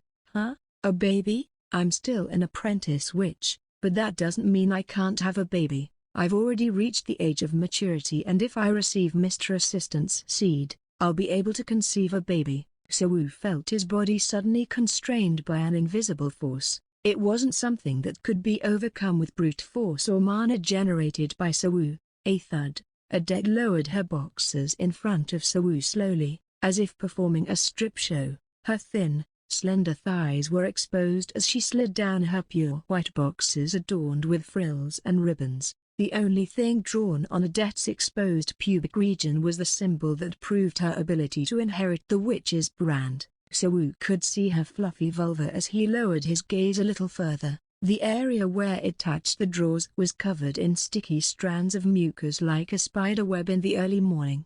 Adet's secret garden was perfectly mowed, and not a single strand of body hair was visible. "Mr. Assistant wouldn't leave me if I have his baby, right? He's such a kind person after all." Her words were tinged with a twisted, possessive desire. The smile that formed on her face, burning with pleasure, looked extremely dangerous. "I can have a baby with Mr. Assistant, a broken bar. Why does this make me so happy? Oh dear, broken bar. Sawoo attempted to scream, but a powerful unseen force tightly sealed his lips, rendering him unable to make a sound no matter how hard he tried. He realized that this was no ordinary occurrence and believed that the potion, which was supposed to make people feel love, would have such an effect. Sawoo predicted that the potion's effect would be similar to the fluttering of the heart when one falls in love with someone, causing them to blush just by looking at them. He had assumed that Odile and Adet had a fair idea about the potion's effects, as they didn't take any special precautions while consuming both potions together. But it suddenly dawned on him that this was not a love potion but just a damn animalistic aphrodisiac, an apprentice witch could never become a full-fledged witch if she lost her virginity. The worst part was that a witch, that had been taught and trained for at least 15 years wouldn't be able to become a witch. Sawoo would surely die if the matter was exposed. He couldn't understand why Odile was waiting there passively watching the situation unfold. The problem not only affects Sawoo but also has an impact on her younger sister Adet's future. Adet reached her hand into Sawoo's pants and pulled out his member. She shuddered at the grandeur sight of his manhood. "I'm so happy. Did you get so hard after seeing my body?" Adet stepped forward, lifting her legs gracefully, and settled down on Sawoo's engorged member. For a split second, The image of the pink flesh poking out from between her chubby bumps seared into Sewu's eyes. Fortunately, for now, she didn't immediately insert his tool. It had simply rested into the soft gap where the slimy, sticky secretion, much like the texture from a snail's slime, was flowing out. He felt like his dick was a hot dog nestled in between a warm bun. The most shameful part of Mr. Assistant's body, a broken bar, touched the two most embarrassing parts of Odette's broken bar.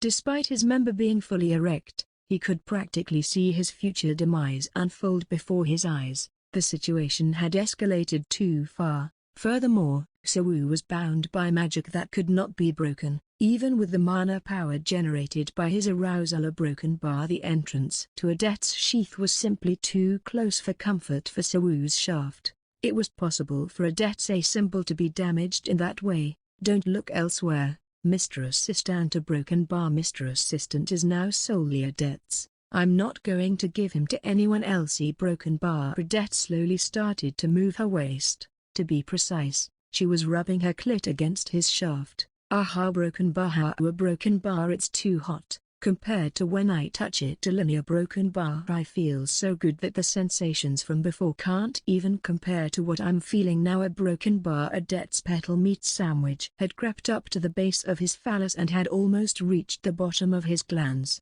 I have dreamed of becoming a witch. A broken bar, but if I get Mr. Assistant, I don't mind if it's destroyed. His shaft was directly aimed at her tunnel. She only had to hold his member upright and insert it as it was, and Odette would lose her virginity, which inadvertently would lead to his death. In the heat of the moment, Odette whispered while blowing hot air into Sewu's ear, I see a broken bar, this ice, a broken bar, this feeling that I can burn everything for the sake of Mr. Assistant. A broken bar. It's lovely. A broken bar. Odette's hips moved. From Sewu's point of view, it appeared as if he was on the chopping block with the executioner's blade rising. From now on, it's Mr. Assistant's turn. Spray baby seeds inside Odette and make me pregnant. Following those words, Odette lowered her waist, aiming for Sewu's member at the entrance of her love tunnel.